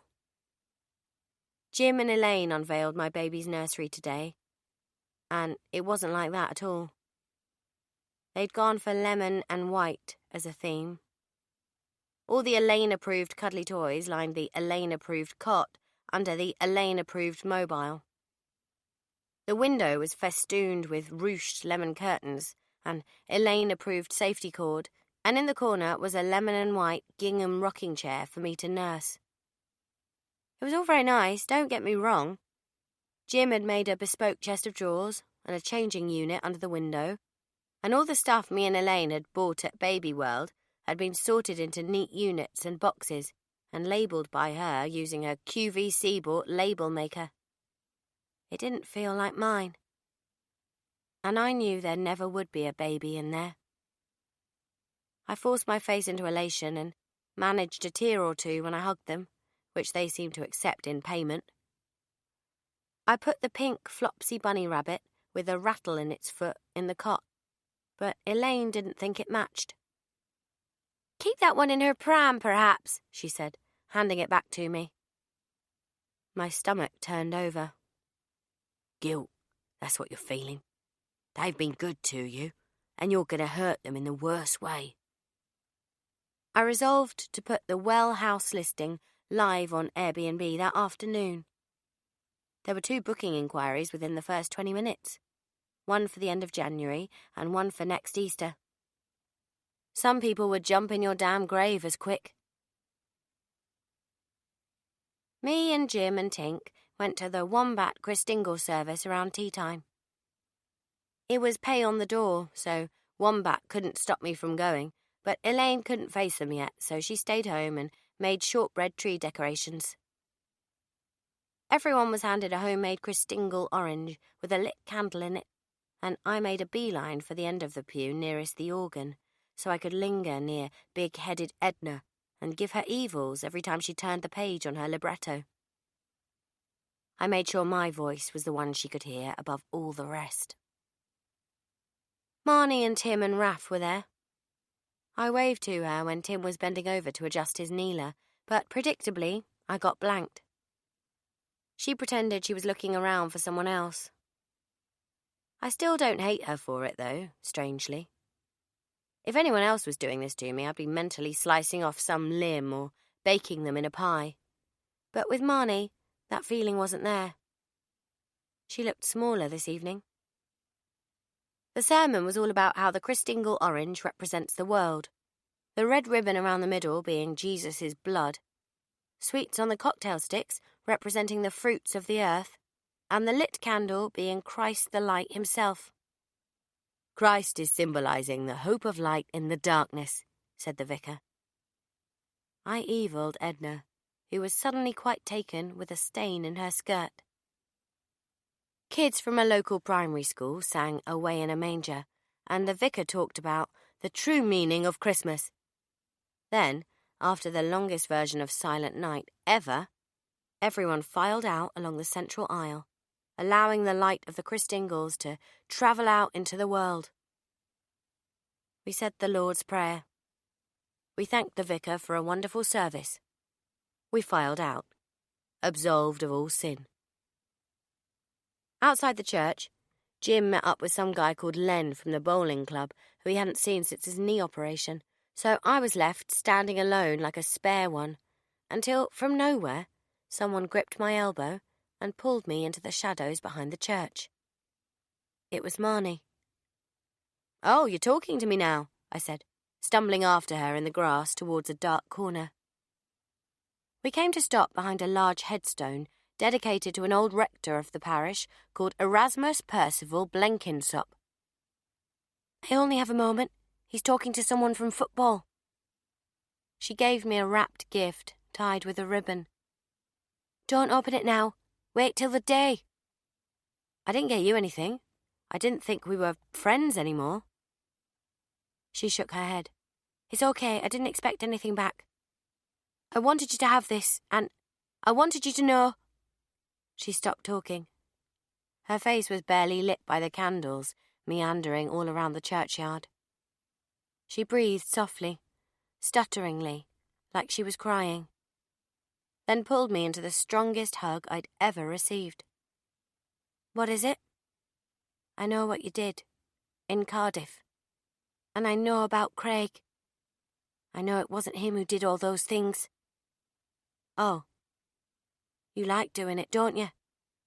I nodded. "You like doing it to bad people." I nodded again. "But what gives you the right to decide who lives and who dies?" "Nothing," I said. "It's just who I am. I'd never have hurt you, though." She pulled back from me, studied me. Her chin was wobbling. "When I saw Tim choking you in our kitchen, I saw him through your eyes. You stood up to him when I couldn't. You can stand up to him too, Marnie." She shook her head, hesitating for a second before pulling me close and hugging me completely and totally. And somehow, I knew it was for the last time. We held each other until the voice called out in the night. She stiffened and moved away. "Are you going to the police?" I asked. She shook her head, her conker brown eyes watery. "Maybe the world needs you, maybe it doesn't. I don't know. But there's more to you than what you've done." She looked down briefly at my bump, then stepped away. "I need to go now." "Where?" She backed away from me, dissolving into the churchyard air like she'd never existed at all. When me and Jim got home, Elaine was in a state. Craig had called. "I called and called both your mobiles, but neither of you answered. I left so many messages. Why didn't you answer? Where were you? We were at the Christingle, love, like we said. Remember? You said you wanted to finish icing your Madeira, said Jim, holding her elbows in an attempt to stop her flailing her arms around like a windmill. I picked up Tink and cuddled her in. She was out of sorts too. Elaine had clearly had one of her head fits and frightened her. She shook in my arms. We told you where we were going, Elaine, I said. He called here. I heard him. What did he say? I could barely understand her through her sobs, but the basic upshot was that no cats had been let out of any bags, and that he missed his mum and Jim, and that he wished them a Merry Christmas. He wanted to speak to you, Rhiannon, she sniffed, as Jim settled her in front of Celebrity Blind Date with her tea and pills. Oh, did he? I said. He's going to call again. Jim rubbed Elaine's back as he sat beside her on the armrest. It was the first time she'd spoken to him since his arrest. What did you feel like, talking to him, E? She shook her head. His voice. I've missed him so much. So, while she was continuing to have a breakdown in the lounge, and Jim was doing the elbow holding and Tink was chewing her bull's cock on the kitchen lino, I went upstairs and awaited the second coming of Craig on the landline. I waited around half an hour. I didn't think he'd have the balls to speak to me. But then he rang. Craig? Are Mum and Dad in the room? No, I'm upstairs. What do you want? Did you kill Lana? She committed suicide, Craig. Couldn't handle her scandal. I had to wait an age for him to regain his composure. I got into my PJs while he was sobbing. Was there anything else? Did you? His voice hushed down. Plant the jars. No, I didn't. But you said.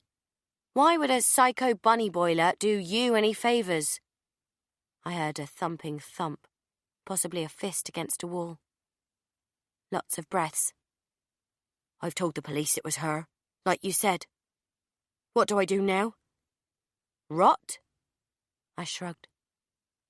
If I mean anything to you, as the father of your child, you'll do the right thing. Go to the police. Please, I beg you. Tell them everything. Get me out. Otherwise I'm going to do something. Like what? Stop myself. Oh, stop. You'll be out by the new year. Rhiannon, I'm not joking. Neither am I. I will tell the truth, the whole truth, and nothing but the truth, so help me God. Silence. I'm not falling for it. Have you suffered in there, Craig? What do you think? Yes or no, Craig? Have you suffered? I heard the sigh. Yes, Rhiannon. I fucking suffered. Say, yes, Rhiannon, I trust you. Yes, Rhiannon, I trust you. Say, I will leave it to you to get me out of here, Rhiannon, because I know my parents are in trouble if I don't. I will leave it to you to get me out of here, Rhiannon, because I know my parents are in trouble if I don't. Say, the baby isn't mine. Silence. What? The baby isn't mine. Say it. But it is. No, it isn't yours. Say it. The baby isn't mine? But my parents are still in trouble, so I'll be a good boy. My parents still in trouble. A good boy. Now hang up the phone. Monday the 24th of December. 33 weeks, 2 days. 1. People who send Christmas cards to people who live in the same house, e.g. Elaine. 2. People who send Christmas cards to the bump, from the dog or to the postman, e.g. Elaine. 3. People who tell their kids Santa doesn't exist. Helen posted rant on Facebook today. Just let them believe in the shiny stuff for a bit longer. The more I try not to think about Marnie, the more I do. If she didn't have Tim, I could imagine us setting up home in the well house together, like Doris Day and that maid in Calamity Jane. Bringing up our kids together, cleaning the house together. In a parallel universe, perhaps we are. Santa Claus came early this morning. An A4 white envelope landed on the mat. The writing on the envelope was indecipherable. After much thinning of eyes and mouthing the words, frog rainbows, foot bananas, flat Lebanon, I deduced that it read FAO Rhiannon and opened it up. Keston had come through for me. I had all my new documents, my new passport, banking details, spare photos of me in my Sally Bowles wig, plus the details of an account where I was to deposit the forger's fee. I'd also been given my new name, which I didn't like, but I guess killing off Rhiannon Lewis is the main thing. I had to keep telling myself that anyway. "What's that you've had?" asked Elaine, coming down the stairs. "Just a Christmas card from my sister," I said, filing it back inside the envelope. "I'm going to nip into town in a minute, get some last-minute bits and pieces. Do you want anything?" Elaine gave me a list as long as her arm of her last-minute bits and pieces. All the veg for tomorrow, plus condiments, potato salad, coleslaw, eggs, and 4 pints of milk to see us through, like we were going down into a bunker or something. I insisted I didn't need any help carrying it all back. So I waddled into town. Waddle, waddle, scratch, scratch, waddle, waddle, and did my last bit of Christmas preparation before everything closed. I stopped at the post office to post my last 2 parcels, one for Seren's kids, the other for Freddie. "I'm afraid you've missed the Christmas post, my love," said the old lady behind the desk. "These won't arrive till the new year now." "Perfect," I said. On the way home, I hit the travel agents as planned, and it took less time than I thought to make all the arrangements. I walked back with a cinnamon spiced latte from Costa and a renewed spring in my step. Coffee tastes good again. Making plans feels good again. There's still a Marnie-shaped hole in everything, but maybe I can work around it. I'm good at that. Talking of whom, I got back and was barely through the front gate when I had the coffee ripped out of my hands by an extremely irate Nazi. "Where is she?" Tim yelled at me, pulling me through the gate and sending me crashing forwards onto the front lawn. "What the fuck?"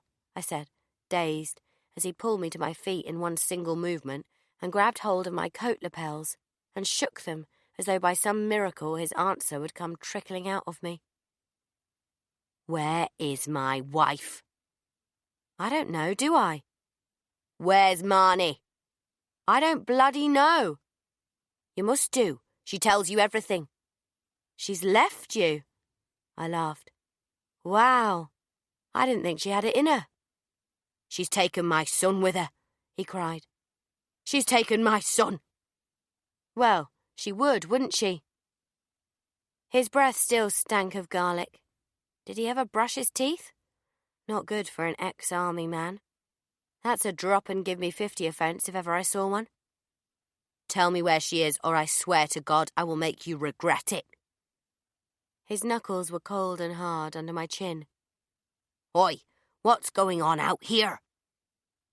My knight in shining Pringle, Jim, was already marching down the front steps towards us, rolling up his cashmere sleeves. Following closely behind was Tink, yapping and scrabbling along the parquet hallway. Tim released my lapels and I ran into Jim's arms again, like when he saved me from that evil lady detective who was always hounding me. Mein Führer totally switched on the old charm then, of course. "Sir, my wife is missing. I'm sorry to cause such a scene on Christmas Eve, and I hope you can please see my side of this, but I have to find her. She's not in her right mind, and she's got my son." Tink yapped at Tim's trouser hems and was swiftly kicked away by the toe of his jackboot. She took no notice and went back for some yappy more. Well, Rhiannon clearly doesn't know anything, so I suggest you get off my property now, before I call the police. Jim was holding me in a hard embrace and rubbing my arms to keep me warm. Tim held up his hands. I'm going. He stared me out, then carried on walking back towards the garden gate. If you know, you better tell me, or else. She doesn't have to say anything, Jim called out. Now bugger off. Tim closed the gate behind him and disappeared. When Jim had escorted me safely inside and I'd done a bit of dramatic breathing to further illustrate my trauma, he went upstairs to change and I went into the lounge. Through the bay windows, I saw Tim sitting on the seafront bench opposite. I could have left him to stew, to wallow, to carry on suffering, wondering where his wife had gone. It was torment enough. But he had kicked my dog, and nobody does that and lives for long. I quietly opened the front door and slipped back outside, bracing myself in the freezing air. I crossed the road and stood before him, underneath the gloomy street lamp and fairy lights swinging on a salty Christmas breeze. I'm not leaving until I know, he said. I'll stay out here all night if I have to. You have to understand, I am desperate. My son, Rhiannon. I need him. I do understand, I said. Why do you think I'm out here? Has she gone abroad? Her passport's gone. She told you where she was going, didn't she? She must have said. Do you know the well house? Up on the cliff road? I asked. He frowned. The one right at the top? Yeah. Why? If you meet me there at midnight, I'll take you straight to her. Why there? Why midnight? You'll find out, I promise you. Don't be late. Tuesday the 25th of December. 33 weeks, 3 days. 1. Old people who moan at young people always being on their phones. 2. Big-headed Edna at Wombat. I'd tell her to go fuck herself if she could find it under all the flab. 3. The doctor on WebMD who says baby kicks aren't that painful. 4. People who wear flip-flops in winter. 5. The entire royal family. Updated AJ's Facebook as soon as I woke up. Happy Christmas from China, guys! That's me on the Great Wall. He's got 33 likes already. Today was nice. Not Christmassy, despite all the tinsel and lights and cranberries forced down my neck, but nice. Just me, Jim, Elaine and Tink. We opened our presents together. I got Jim a model boat kit, aftershave, a new kneeler for his gardening, and a hardback war book he'd been on about. Oh, that's fantastic. What a kind thought. Thank you, darling. Elaine had a jumper, some perfume and matching hand cream, and a set of Yankee candles. Oh, Rhiannon, you must have spent a fortune. We're so lucky. They got me the Applewood cottage set, complete with vegetable patch, garden furniture, and panda family. Good. A blouse. Hideous. Books. 2 new mummy ones, 1 baby's first year, and a Sylvanian's page-to-a-day diary. Perfume that made me rashy, a Pandora bracelet that didn't fit, and some DVDs of films I'd never expressed an interest in seeing. Thanks, guys, this is all rather lovely. Then came the obligatory roast dinner, stomachache, fart fest, beachy dog walk, and marathon TV watch, followed by a stare down the barrel of a whole week with only chronic indigestion and each other for company. I didn't give them their joint present until they were both in their pyjamas. Hey, I forgot this other present I was meant to give you. Sorry, I just found it down the side of the sofa. I produced the white envelope with a flourish and handed it to Jim. Another one? He yawned. You've got us enough, Rhiannon. Oh, it's not much, honestly. Go on, open it. I lifted up Tink to watch them quizzically peel back the gum on the envelope. Elaine frowned. She looked at Jim, looked back to the tickets, and looked at me. For us? Yeah. You're both booked on the sleeper tomorrow morning. Jim laughed. It's a week in Scotland, love. We'll be there for Hogmanay. Oh, Rhiannon, this is too much. No, it's not. It's a thank you for looking after me and Tink so well. It's the least I can do. Elaine started crying. But tomorrow, I won't be ready. I haven't packed. Look at the state of the kitchen. We can pack now, love, said Jim. Yeah, and I can tidy all this up, that's no bother, I said. She was still putting up hurdles. How are we going to get to the train station? Where will we leave the car? It's such short notice. It's meant to be short notice. It's a surprise, Elaine, I said. I'll take you both to the station in the morning so you don't have to worry about parking. It's all arranged. I've booked you a 5-star hotel in Edinburgh and everything. Elaine stroked Tink's head. When are we back?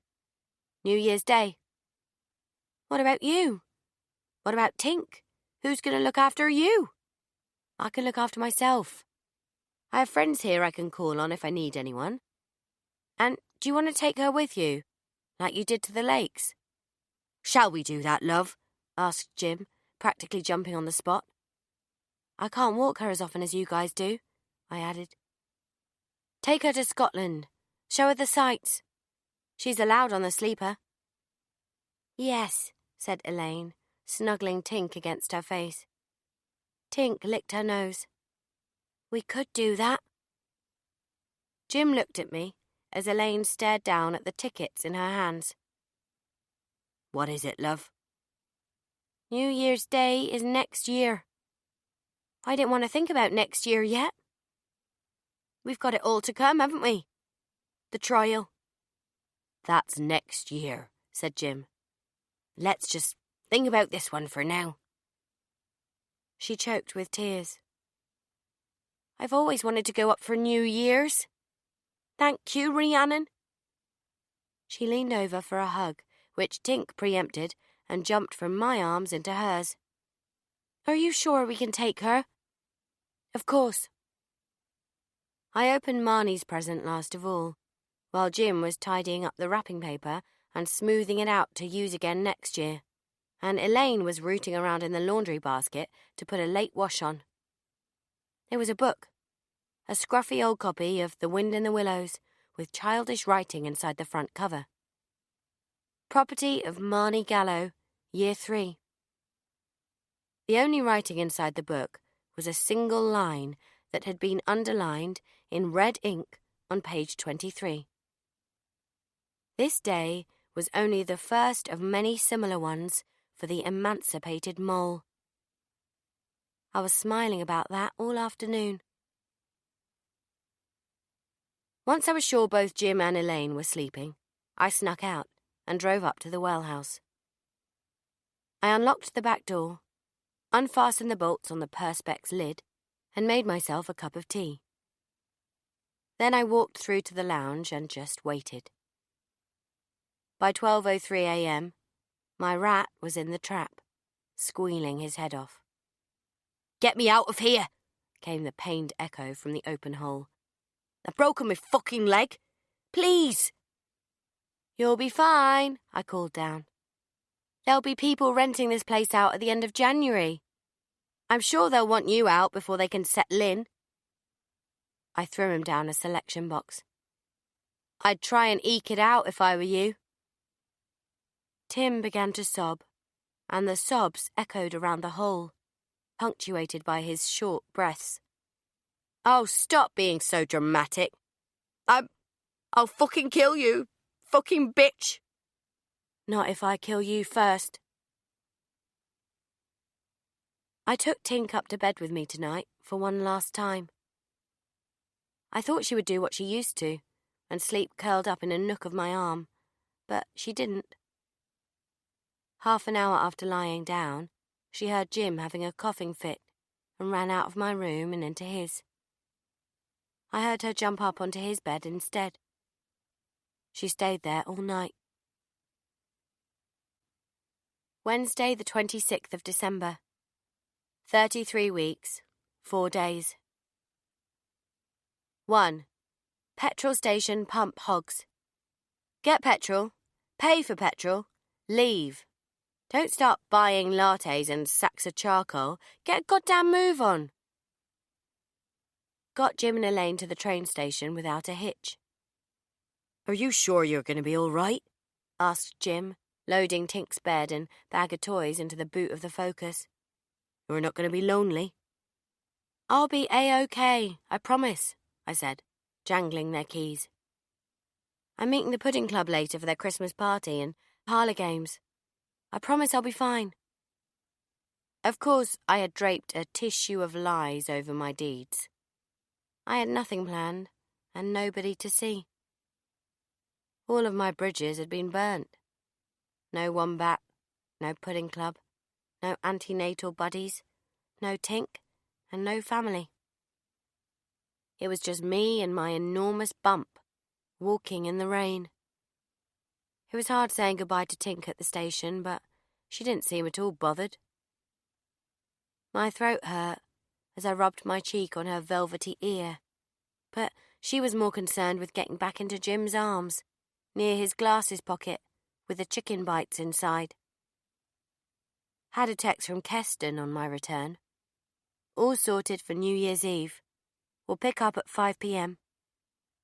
Flight leaves 7:45 p.m. Don't text back. Ditch your phone ASAP. So that was about as reassuring as aromatherapy on a cancer ward, and therefore I was stressed for the rest of the morning. The Pudding Club have put a picture of them all on Instagram, wearing Christmas knits and paper hats, sitting before an enormous professionally decorated tree in Pin's living room. The kids are running amok in tutus and onesies, and Helen has a right face on her, like she's just discovered her mince pie isn't fair trade. Pin's husband Clive's wearing his apron and brandishing a massive turkey baster like he's about to impregnate the world. They have a couple of new pregos in the throng, all blonde and white-bread smiley and accepting of their bullshit. Much more their type of parents, I'm sure. I went for a walk after lunch, through the side streets and all along the seafront. It was strange walking without a dog beside me. Strangely freeing. I didn't have to break my stride as Tink stopped to sniff lampposts or chew dewy grass. I could walk and walk. Aside from some clusters of families farting out their Christmas roasts on the beach, there weren't many people around and no shops were open, save the newsagents and a cafe which was closing early. I bought a paper. Front page was yet another Hollywood star caught with his cock out. The funicular railway was closed until New Year, same as the Temperley ferry. I wondered where me and the baby would be when they opened up again. I don't want to leave. I walked around the churchyard. Nobody about. Well, I mean, there were bodies about, but none living. Wombat were always moaning about the graveyard because the council wouldn't let them tidy it up. There was always litter collected in the corners or dog mess, and some of the stone crosses on the larger graves had to be laid down rather than standing upright because one headstone had collapsed on someone in the 70s.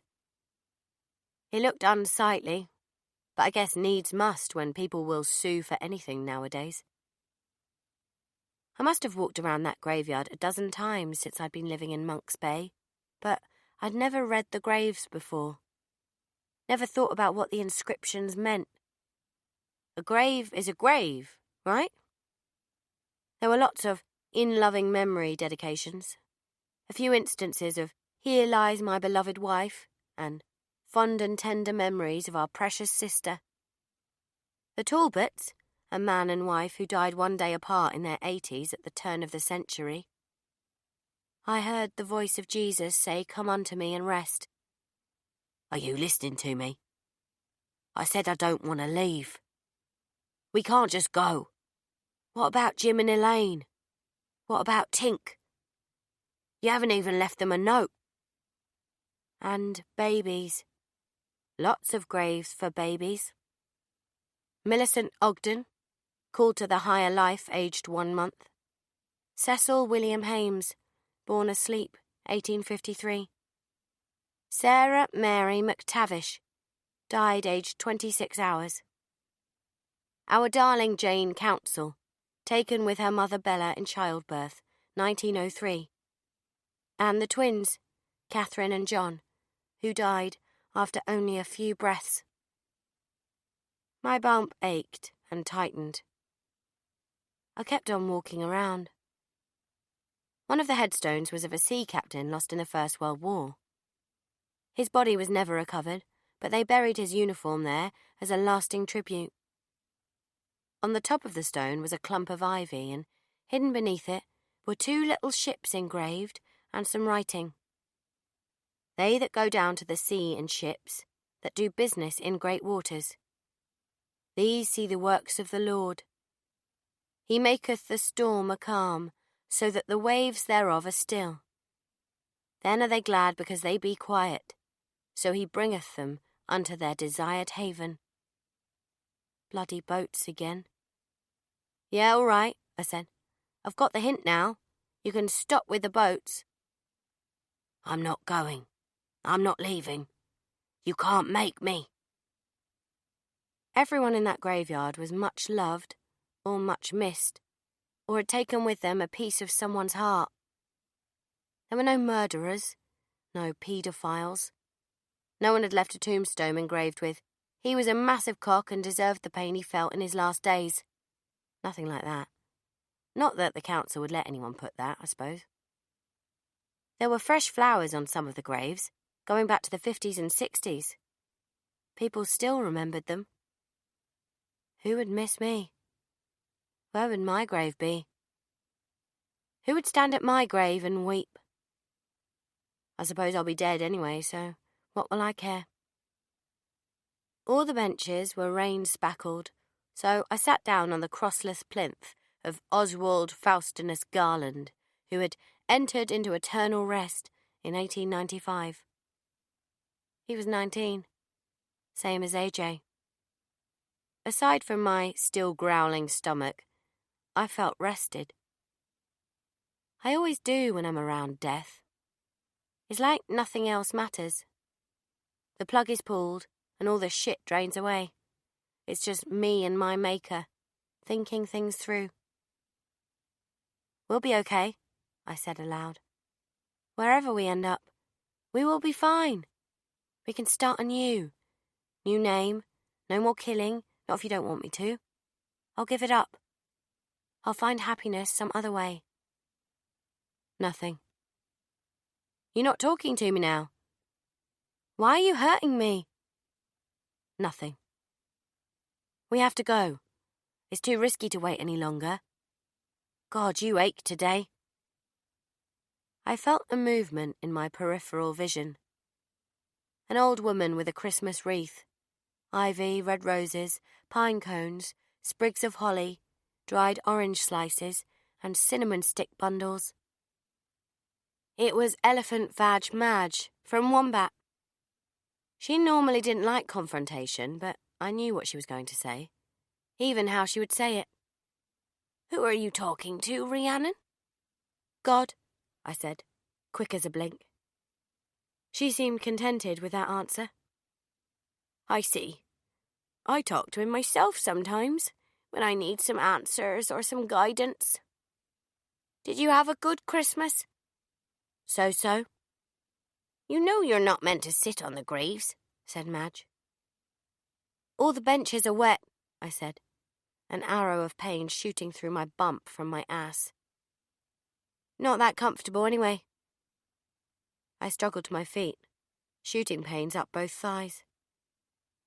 She offered me her gloved hand and helped me up. I nodded towards the wreath. Are you on the flower rota today? No, I've come to see Stan. I come every year on Boxing Day. 11 years today he passed over. It's important to me to keep coming. We walked in the direction of Stan's plot. A small black marble headstone that looked brand new. Recessed gold lettering bearing the name of Stanley Lawrence Pugh, beloved husband of Margaret, father of Andrew and Josephine. For we believe that Jesus died and rose again, and so we believe that God will bring with Jesus those who have fallen asleep in him.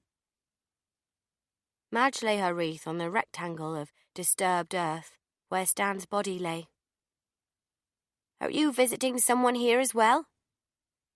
No, I just came out for a walk. On your own? Yeah. I need to be on my own sometimes. I'm not good around others. You should come back to Wombat. Pay no attention to Edna and Doreen and Nancy. Nobody likes them anyway. We just put up with them. She nudged my elbow and cheeky grinned. Why are you being nice? I barely said 2 words to you at Wombat.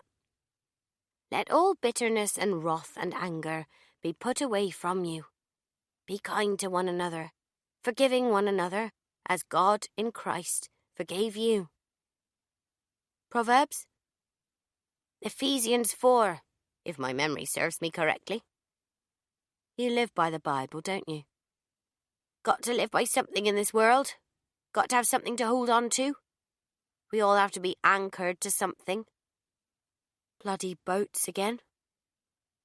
God forgives everything if you love him enough. That seems the constant refrain.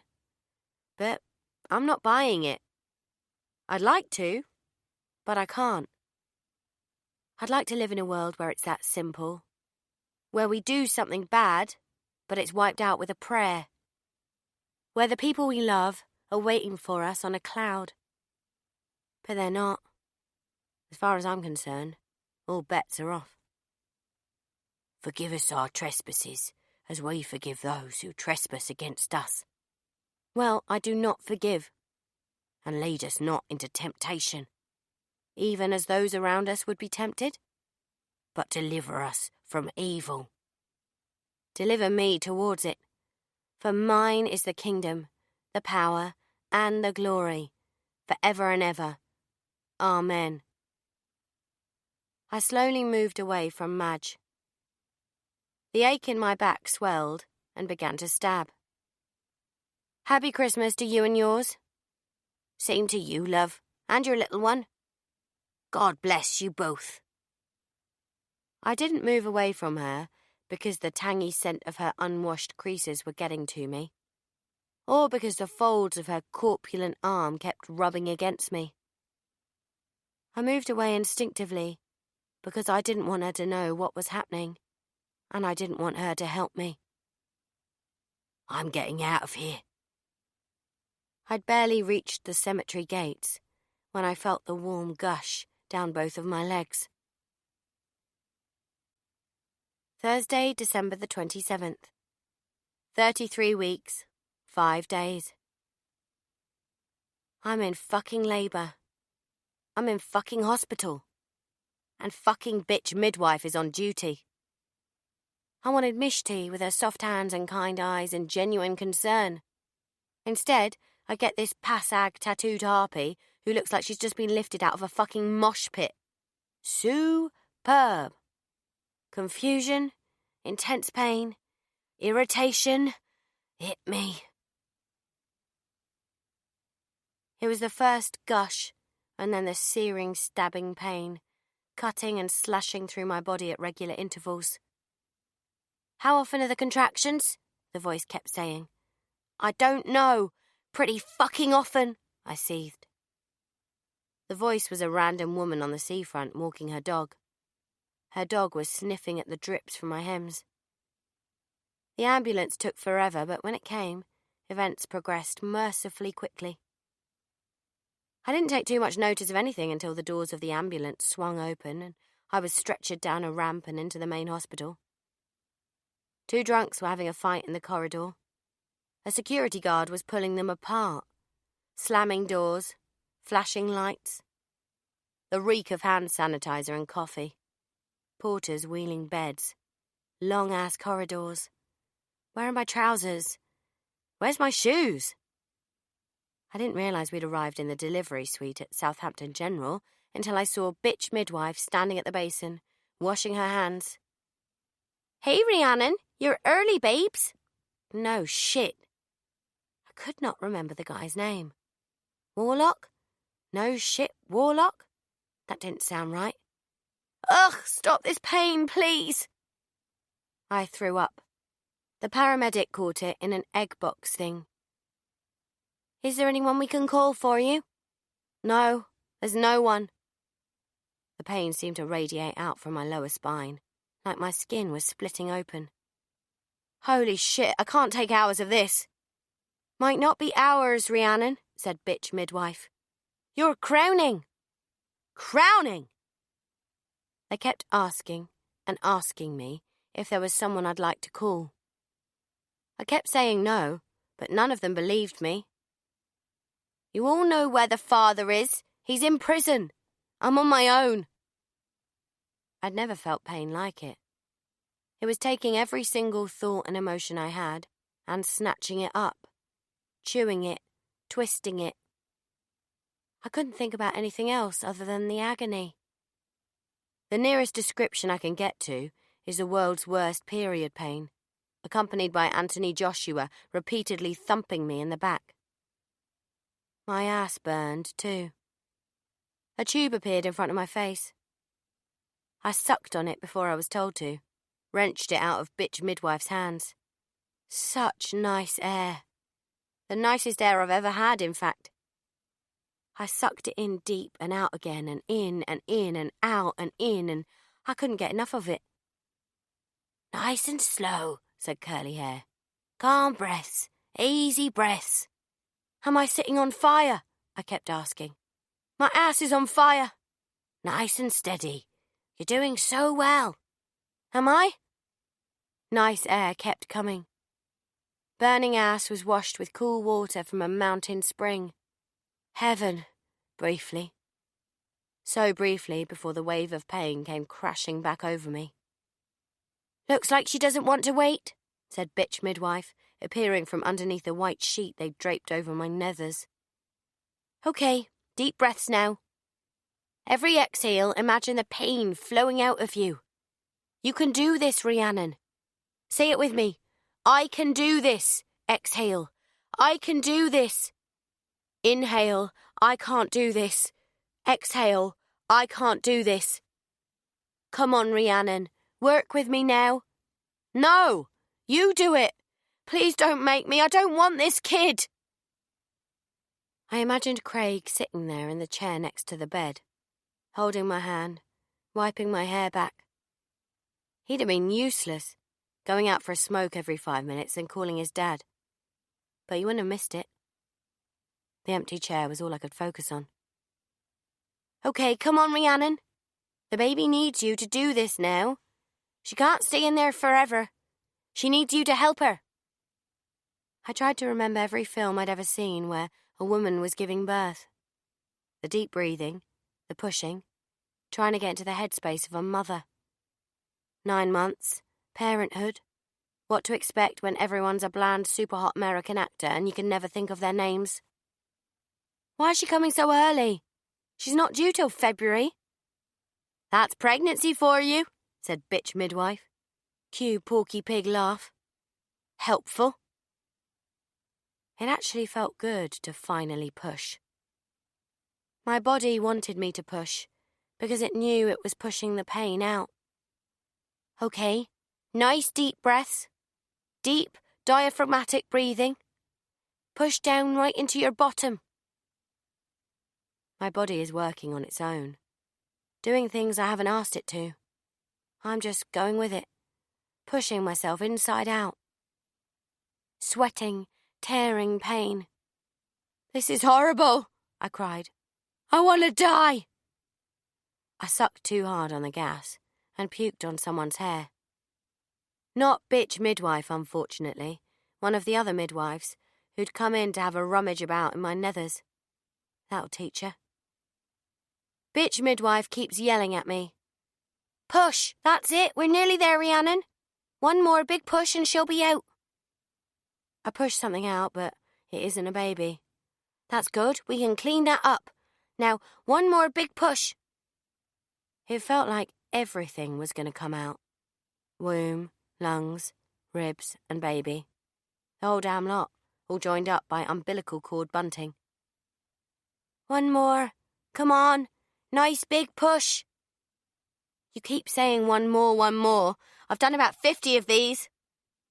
We need a really big one, Rhiannon.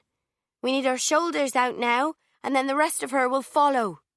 One big push. Come on. Good girl. And so I did.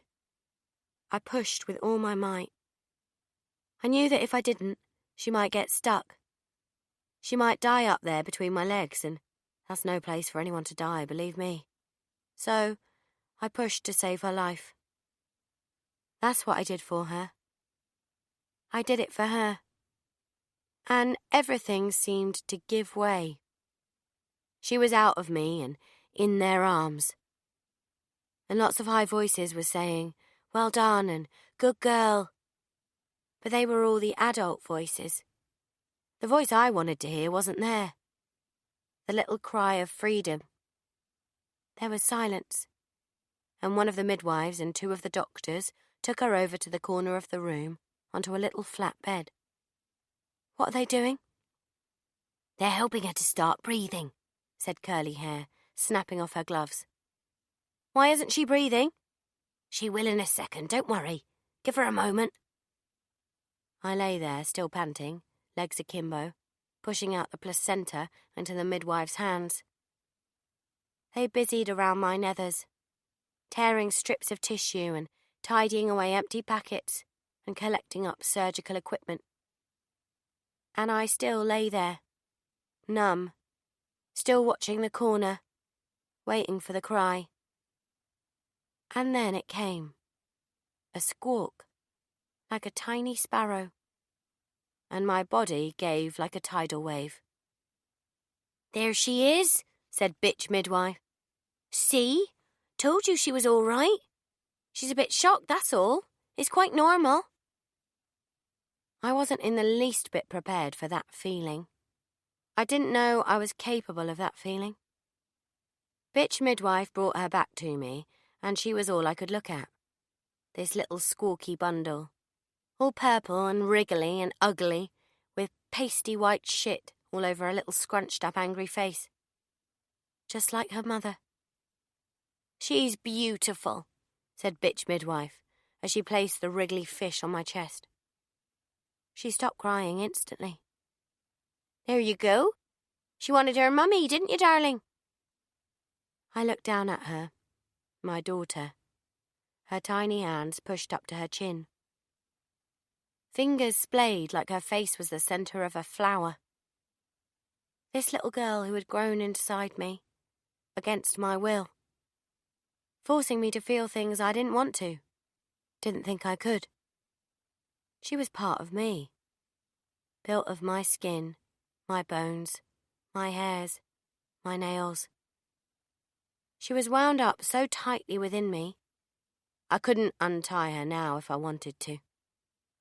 "Have you got a name for her yet?" No names had seemed appropriate until now. "Ivy," I said. "She's Ivy." "Oh, that's nice. Is that a family name?" "No, after the plant." Bitch midwife nodded. "Lovely. She'll need to go to neonatal for a little while so we can get some nutrients into her. Need to fatten you up a bit, don't we, darling? We weren't expecting you yet." Ivy nuzzled into me because she was her own woman now, and she didn't have to put up with all that patronising shit. I was empty, and there she was, warm, real, little chest pulsing. I was shaking from head to toe.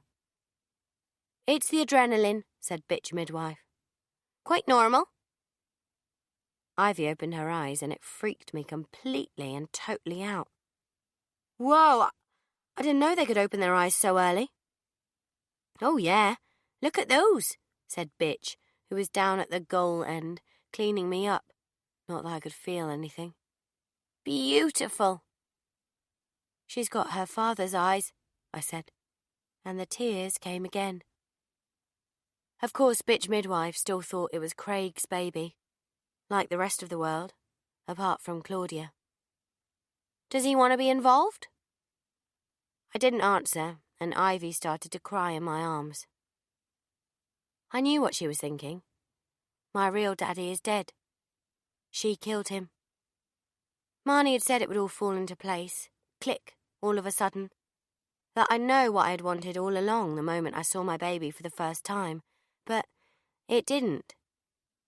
The moment she started crying, all I felt was pain. Shocking, terrifying pain in my head and my chest. And all I heard was screaming, crying, glass smashing. I was back at Priory Gardens. A vase crashing to a hardwood floor. The sound of blood dripping from a cot mattress. The creak of the eaves as the rope swung back and forth. My dead friends. All babies. Heartburn clutched my throat. I think I'm going to be sick again. I handed Ivy to the midwife. "Can you take her now, please?" I grabbed the empty egg box from the side locker. "You can have her for a bit longer if you want." "No, it's fine," I said, touching my egg box with shaking hands. "You said she has to go to neonatal." "Yeah, we need to keep an eye on her for a bit. She'll be monitored 24/7, I assure you. She's in the safest hands." "Are you sure there isn't anyone you want me to call?" Ivy was still crying. She wouldn't tell me why. Was it me? Was it the midwife? Was she thinking about her daddy? I needed her gone. I needed her out of there. "Claudia. You can call Claudia." I reached for my handbag on the armchair, and she scurried around and pulled out my phone, handing it to me. I found the number and handed it back to her. "She's the baby's godmother.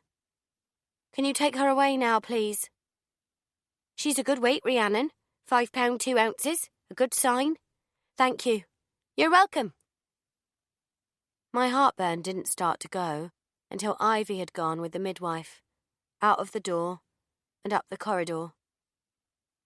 I could still hear her wailing right until she was through the second set of double doors. Then there was peace. Then there was silence, and my head returned to normal. And I no longer heard the sounds. I sat up in bed alone and in complete silence until I began crying my fucking eyes out.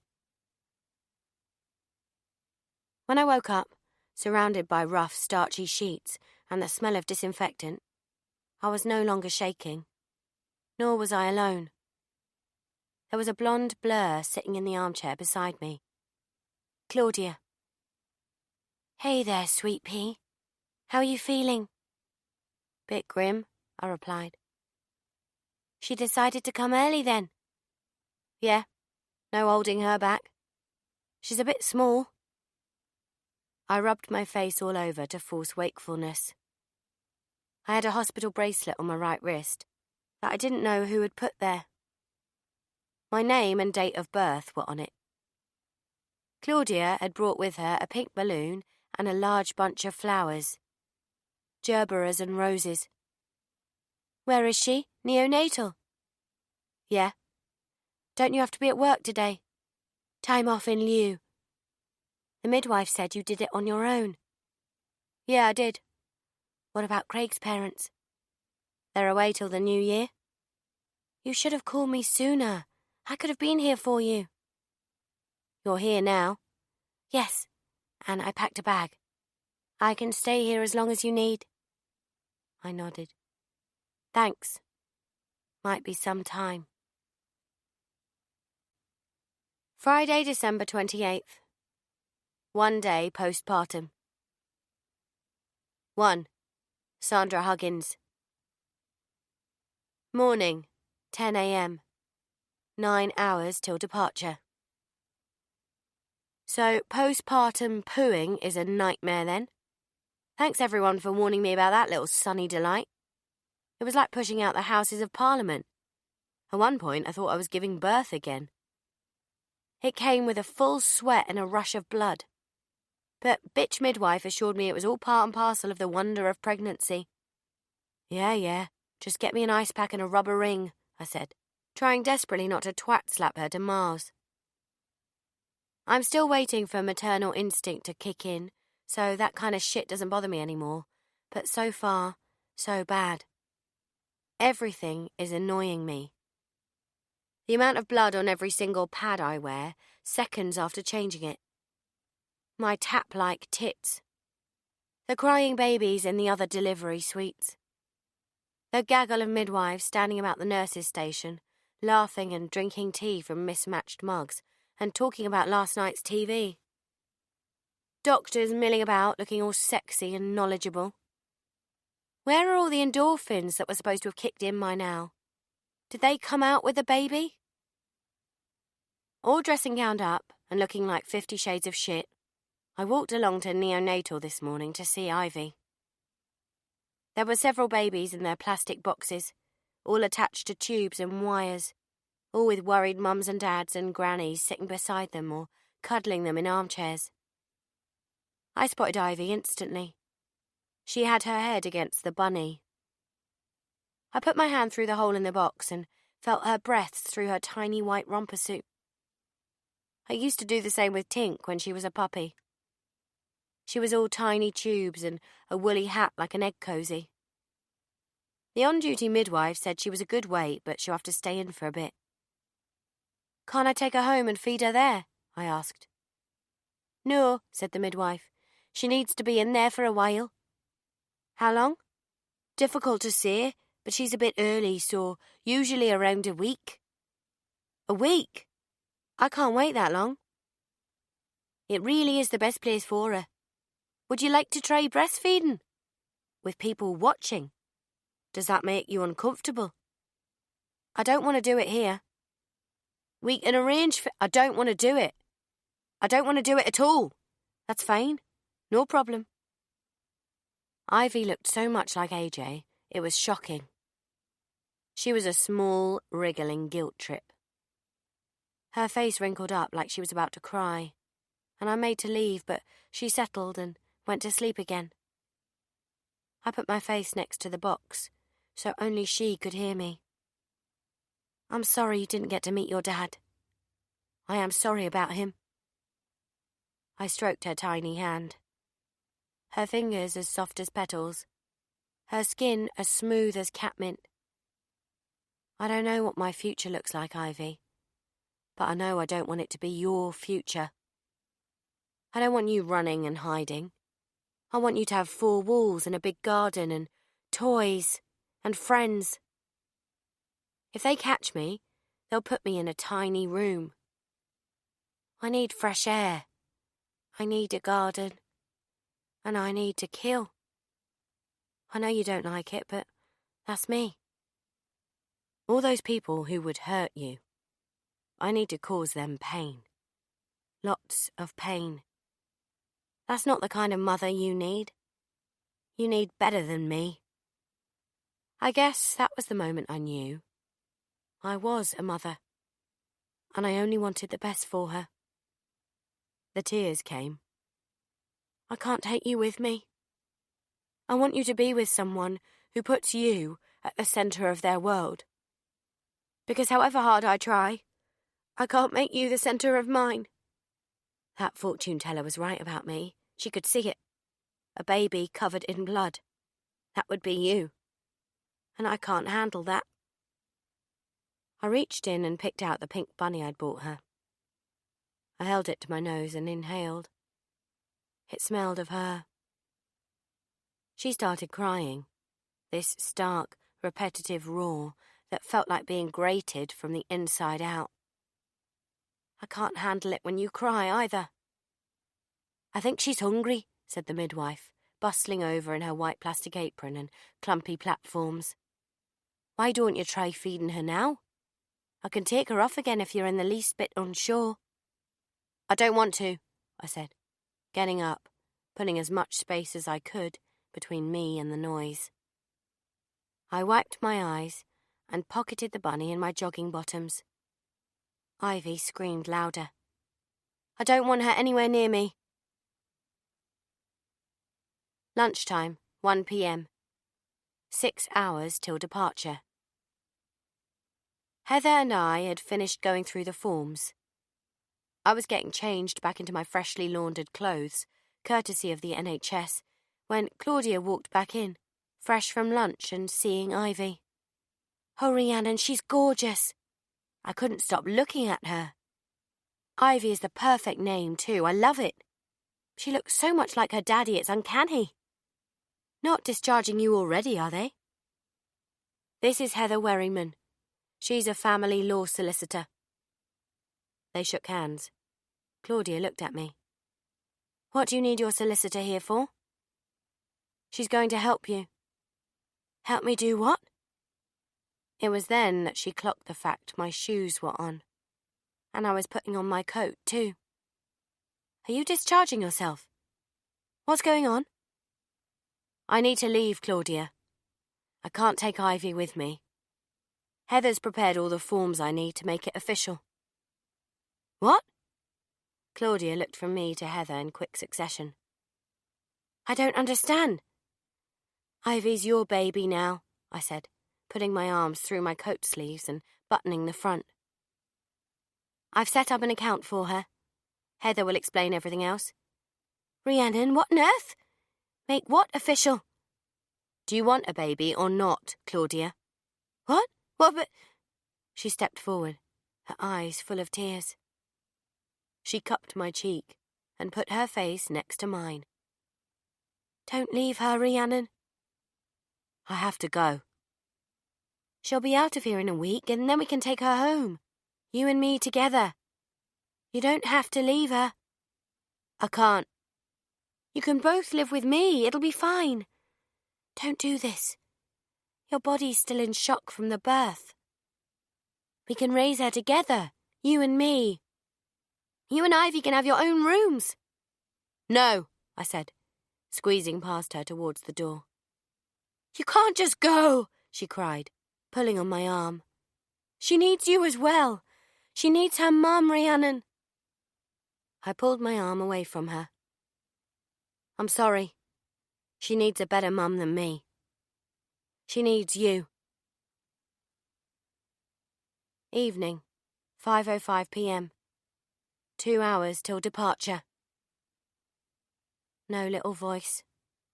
No one stopping me. Eyes wet, arse sore, tits leaking, chaining paracetamol. Nothing to lose now. Nothing standing in my way. Did a couple of BuzzFeed quizzes in the car outside the farm shop. I discovered which SpongeBob SquarePants character I am most like, Mr. Krabs, which member of Little Mix should be my best friend, Jessie, and that I'd definitely be first to be eliminated on RuPaul's Drag Race, as I suspected. Events happened quicker than I could process them after that. 5 to 5, I could see Sandra moving about inside the shop, turning off lights, turning over the sign, loping back to the cloakroom. I got out of the car, striding towards the front door. My rules had all gone out of the window. I didn't care who saw. I didn't care about covering my tracks. I didn't care that the place was monitored by CCTV, or that my trainers had Velcro on them. They would link this irrevocably to me, and for the first time in my life, I didn't give one shit. Stopping at the log pile, pulling the axe from the stack, I tried the door handle. In I went. Mariah Carey was blasting from the speakers. She'd been having a little dance around while she was locking up. Sorry, love, we're closing, came the voice, as the music lowered slightly. I didn't see her at first. Then there she was, behind the till, in the near darkness. Clicks as she turned off the Christmas lights display, one after the other, until just the background music and the glaring light of a neon Father Christmas illuminating her tired, hangdog face remained. All I want for Christmas is you. Sandra slung her handbag over her shoulder, the red handbag with a saggy mouth. Hey, Sandra, I said, sliding the bolt across. She looked over at me. Sorry, you've got the wrong person. She looked away. Tidied a display of lint reindeer that didn't need tidying. We're closing up now. We? I said. You're on your own. No, I'm not. Colin's in the back. I can get him for you. Colin leaves at 4:30 p.m, on the dot, every single day. I've been watching you for some time. I must have looked quite the scary sight, looming towards her in the darkness, with only Mariah Carey at her shrillest to lighten the effect. It's just you, me and Mariah. I've locked the door. I walked towards her, twirling my axe like a sadistic majorette. I had her cornered behind the till. Got your kids back from social services yet? No, get back, she said, grabbing a can of fake snow from the cash register and aiming it at me. What are you going to do with that, pray tell? I laughed. She gasped for breath, crouching down. Please no, help me. God help me. God won't save you. He's working for me now. Now, what was it the judge said in that court report? You told the 7-year-old boy to get on his knees and... Help me out here, Sandra, my memory is shot. No, please, get away from me. Get on your knees and open your mouth. That was it, wasn't it? No, I'll do anything. Please, take the money. I don't want money. What do you want? Why are you doing this? It's what I do. I kill paedophiles. I kill people like you. She cowered lower, trying to make herself small enough so I couldn't see her. Fat chance. She sank against the wall, knocked the Christmas rota off the board. It fluttered to the straw-strewn floor. It wasn't me. It was them. They told you to do it. You took those photos. Yes, but you had a choice. You chose to take those photos. Those children screamed and cried, and you took photos. I'll do anything. Take anything you want, please. Anything? Yes. Anything at all? Yes, please, here. She fumbled open the till and threw £10 note after £20 note straight at me. They each fell to the floor and skittered away. Take it. I said I don't want it, Sandra. Now get on your fucking knees. Think of the happiest you've ever been. Might have been during that childhood game of Tig. Or your wedding day. Maybe the time you first locked eyes on your newborn or injected heroin. That moment, times it by 1,000 and wrap it in the best chocolate you ever ate and put it on the fastest roller coaster, and you're still nowhere near as happy as I felt leaving that shop, having hacked Sandra Huggins to pieces. And I do mean pieces. I don't know how long it took the axe to tear her up, but it wasn't long. Wet slap after whooping crack after squelching hack. I kept going and going until the screams stopped, and there was nothing left of the woman who had once been Sandra Huggins. Looking at the landscape of blood when I had finished, a strange sort of warmth flooded my body, from my heart outwards. This was it. This was bliss. And I felt the click in my mind. The sight of it, the diabolical red poetry before me, brought tears. Exquisite, ecstatic tears. In my feverish trance, The sight of the sugar plum and gingerbread displays dripping with her innards was just so damn funny. Deck the halls with Sandra's insides, fa-la-la-la-la-la-la-la-la. One part of her was still throbbing. Every ache disappeared. Nothing else mattered.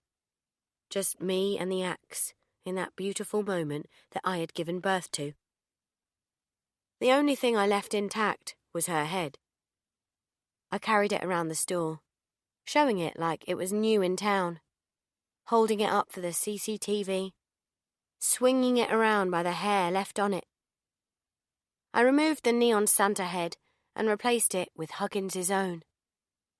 Sandra Claus is coming to town. I laughed all the way home. My car seat is soaked. I just left it. The house phone was ringing when I got in. I went straight upstairs for a shower. I put my contacts in and didn't bother to dry my hair. I tucked it wet underneath my wig. The phone rang again as I was leaving. "Rhiannon, thank God." The man's voice. The line was distant, scratchy. "Keston?" He was on a car phone. "Rhi, have you seen the news?" "No. Why?" "They can't have found Sandra already."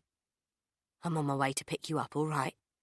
I'm 2 hours away, but I'm gunning it, so sit tight, all right? I'm coming." "What news, Keston?" "There's been a new development. The house, your mum and dad's. They found bones in the woods." "What bones?" "Whose bones do you think?" "Peter McMahon's. The white tent's right over the spot where we put him." "How would they know he's buried in those woods, Keston?" "I don't know. They haven't identified him yet, but this is why we need to get you out of here now." There are only 3 people in the world who knew that body was there. Me, you, and Dad. And Dad's dead. Rhiannon, I swear I never told anyone. I'd be in the shit as much as you would. You know I wouldn't do that to Tommy. Do I? Of course. Why would I be busting my balls to get down there and get you as far away from Jericho as possible, huh? Talk sense, Rhiannon. His voice was breaking up. I could hear rain against the car windows. This ricochets off me as well as you. They start looking into those woods, they're going to find more than McMahon. Just be ready. I'm going as fast as I can. I picked up my bag and Jim's car keys. Checked my tickets and passport were in my coat pocket. And I left the house. It was quiet on the roads. It wasn't until I was on the clattering blue and white park and ride bus heading to the main terminal that I realised my mistake. It wasn't Keston who'd told Jericho what was buried in those woods. I had omitted to remember the other person who knew what had happened that night, who knew what I'd done, who'd seen me and Dad walking back across the lawn afterwards with our shovels. It wasn't just the man in the moon who'd witnessed our dastardly deeds from afar. Seren had, too. The sister I'd killed for twice. One being our own grandfather. 2 being Pete McMahon himself. A yellow-toothed trickster who hadn't taken no for an answer. Whose naked back was riddled with red slits when I'd finished with him. The sister who had watched the Perseid meteor showers with me as we lay on hay bales in the fields. The sister who'd helped me walk again, talk again, use my fine motor skills, played Sylvanians with me, taught me how to roller skate and pirouette and lace my shoes, how to roll my tongue and cartwheel and spell inconsequential and French plait my hair, who'd spent hours designing outfits for me on the fashion wheel she'd got me for Christmas.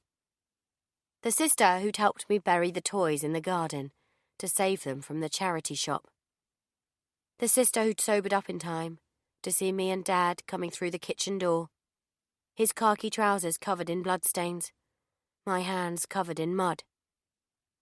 This kind of burial was where she drew the line. Seren had not just thrown me under the bus. She'd put the bus in reverse and run over my fucking head.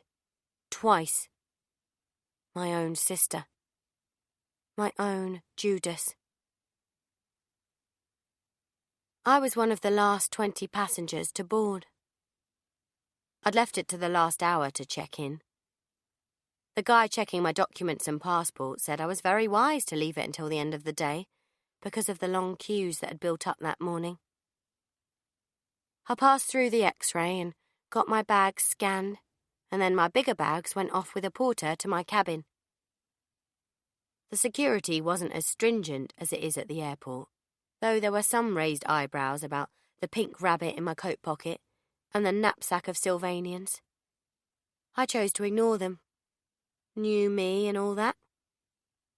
I didn't miss Ivy until I saw the couple with the baby, cooing over it in the pushchair. Mum feeding her raisins, Dad making faces. I felt the pull, but I pushed it away. Might as well get in the habit now. Had an interminable conversation with Gloria and Ken from Yorkshire in the queue behind me. This is their 10th cruise. He collects antique vacuum cleaners. She does sugarcraft and has 4 new hips. Ken talked me through the different excursions and what food to avoid on the buffet. Gloria had a squeaky, doll-like voice, and she was already in holiday mode with a fake tan, white pedal pushers, strappy gold sandals and firebox red toenails, even though the boat hadn't left dock yet. Is there much to do on board? I asked them. They both laughed. Do? Ken chuckled, and he began counting them all off on his fingers. They got cabaret every night, live music, comedy shows, casinos, picture house. And beauty salons, and keep fit classes and loads of shops, squeaked Gloria. You won't be bored on here, no danger. Any gardening facilities? I asked. They both looked at me blankly. There might be a flower arranging group you could join, if that floats your boat. Ken laughed. You've no need to be lonely at any rate, my love. You can pal around with us if you want to. We can show you what's what. Yeah, of course you can, babe, said Gloria. Just until you meet your husband in the next port. That's so kind of you. Thanks ever so, I said, smiling sweetly, like a sweet pea would. I had to spin them a yarn, of course, because people travelling alone always seem to garner questions. New me, new act. I was then directed to a huge carpeted lobby with roped-off lines, and my line was the shortest, it being for occupants of executive-class cabins. That impressed the hell out of Ken and Gloria. I got given my boarding card cum room key, plus a map of the ship, the Fleur de la Mer. It was bloody enormous, like a huge towering white shopping mall, but with Christmas lights and bunting draped around the upper decks, and water lapping the sides. I had to stop and pose for a picture beside the life ring on the springy metal gangway. I gave it the full peace sign and kicked up heel, which seemed to tickle Gloria's fancy. When in Rome. Inside the sleek and sparkly main atrium, passengers filed into lifts and swarmed staircases, some people already dressed for dinner. Buffet tables with complimentary snacks and drinks had been laid out in the glitzy golden cream dining room, but because I was so late boarding, most of the good stuff had gone. I took a highly polished green apple from a fruit basket and a few cereal bars. I couldn't remember the last time I'd eaten. The ship was about to leave dock, and all the passengers gathered on the top deck to wave off their families and friends below. There was quite a big turnout. People with happy, smiling faces, some crying, waving, balloons buffeting in the cold evening breeze. Somewhere behind me, a speaker was trilling out a panpipes version of Across the Universe. I'd already eaten half the apple when I saw the middle was brown with rot, I slung it overboard, waiting for the pleasing splash. But it didn't come. There was too much other noise. The sea breeze lifted the fringe of my wig as I stared out to sea, feeling the ship move beneath my feet. My t-shirt felt cold where my tits had started leaking again. I pulled my coat tighter around me. Craig would be back home by the end of January. A free man. Jim and Elaine would get their son back, and their car. Tink would get her daddy back. She's missed him. Claudia would know what I was sorry for, and why AJ wasn't calling. D.I. Jericho would be fuming that she'd had me so close before I'd slipped through the few remaining fingers she had. Ivy would have a warm, safe home and a bed, and someone who loved her more than anything else in the universe. And in the new year, Freddie would receive the parcel containing my full confession. And then the whole world would know about Sweet Pea. The ship's horn boomed one long last blast as the humongous vessel eased out of dock. People cheered below and on deck. Gold balloons floated up into the starry black. Then 3 more blasts as it hit the open sea. Rhiannon Lewis was dead. I had to be someone else now. Died and rose again. Died and rose again. Died and rose again. And rose again. I stayed on deck, staring. An abyss horizon with an abyss tomorrow on my mind. I didn't want to go down to my cabin yet. It felt too small in there, like a prison cell. Somewhere on the ship, party poppers snapped. A couple in evening wear walked past me, hand in hand. Grey-haired ladies in sequins and block heels clumped along, smoking cigarettes and chattering in foreign accents. Groups of men in dinner suits sauntered past with glasses of wine. I was on my own, and the endless cold night hung over me like a shroud. The world looked huge from the middle of the sea. I inhaled until my lungs were sore. I bit my nails down until they throbbed. The taste of blood lingered in my mouth. I didn't know whose. Somewhere on board a child wailed. My empty belly throbbed. I felt the wetness of my t-shirt. She was still with me in some ways. Her tendrils had got in and clung to me tightly.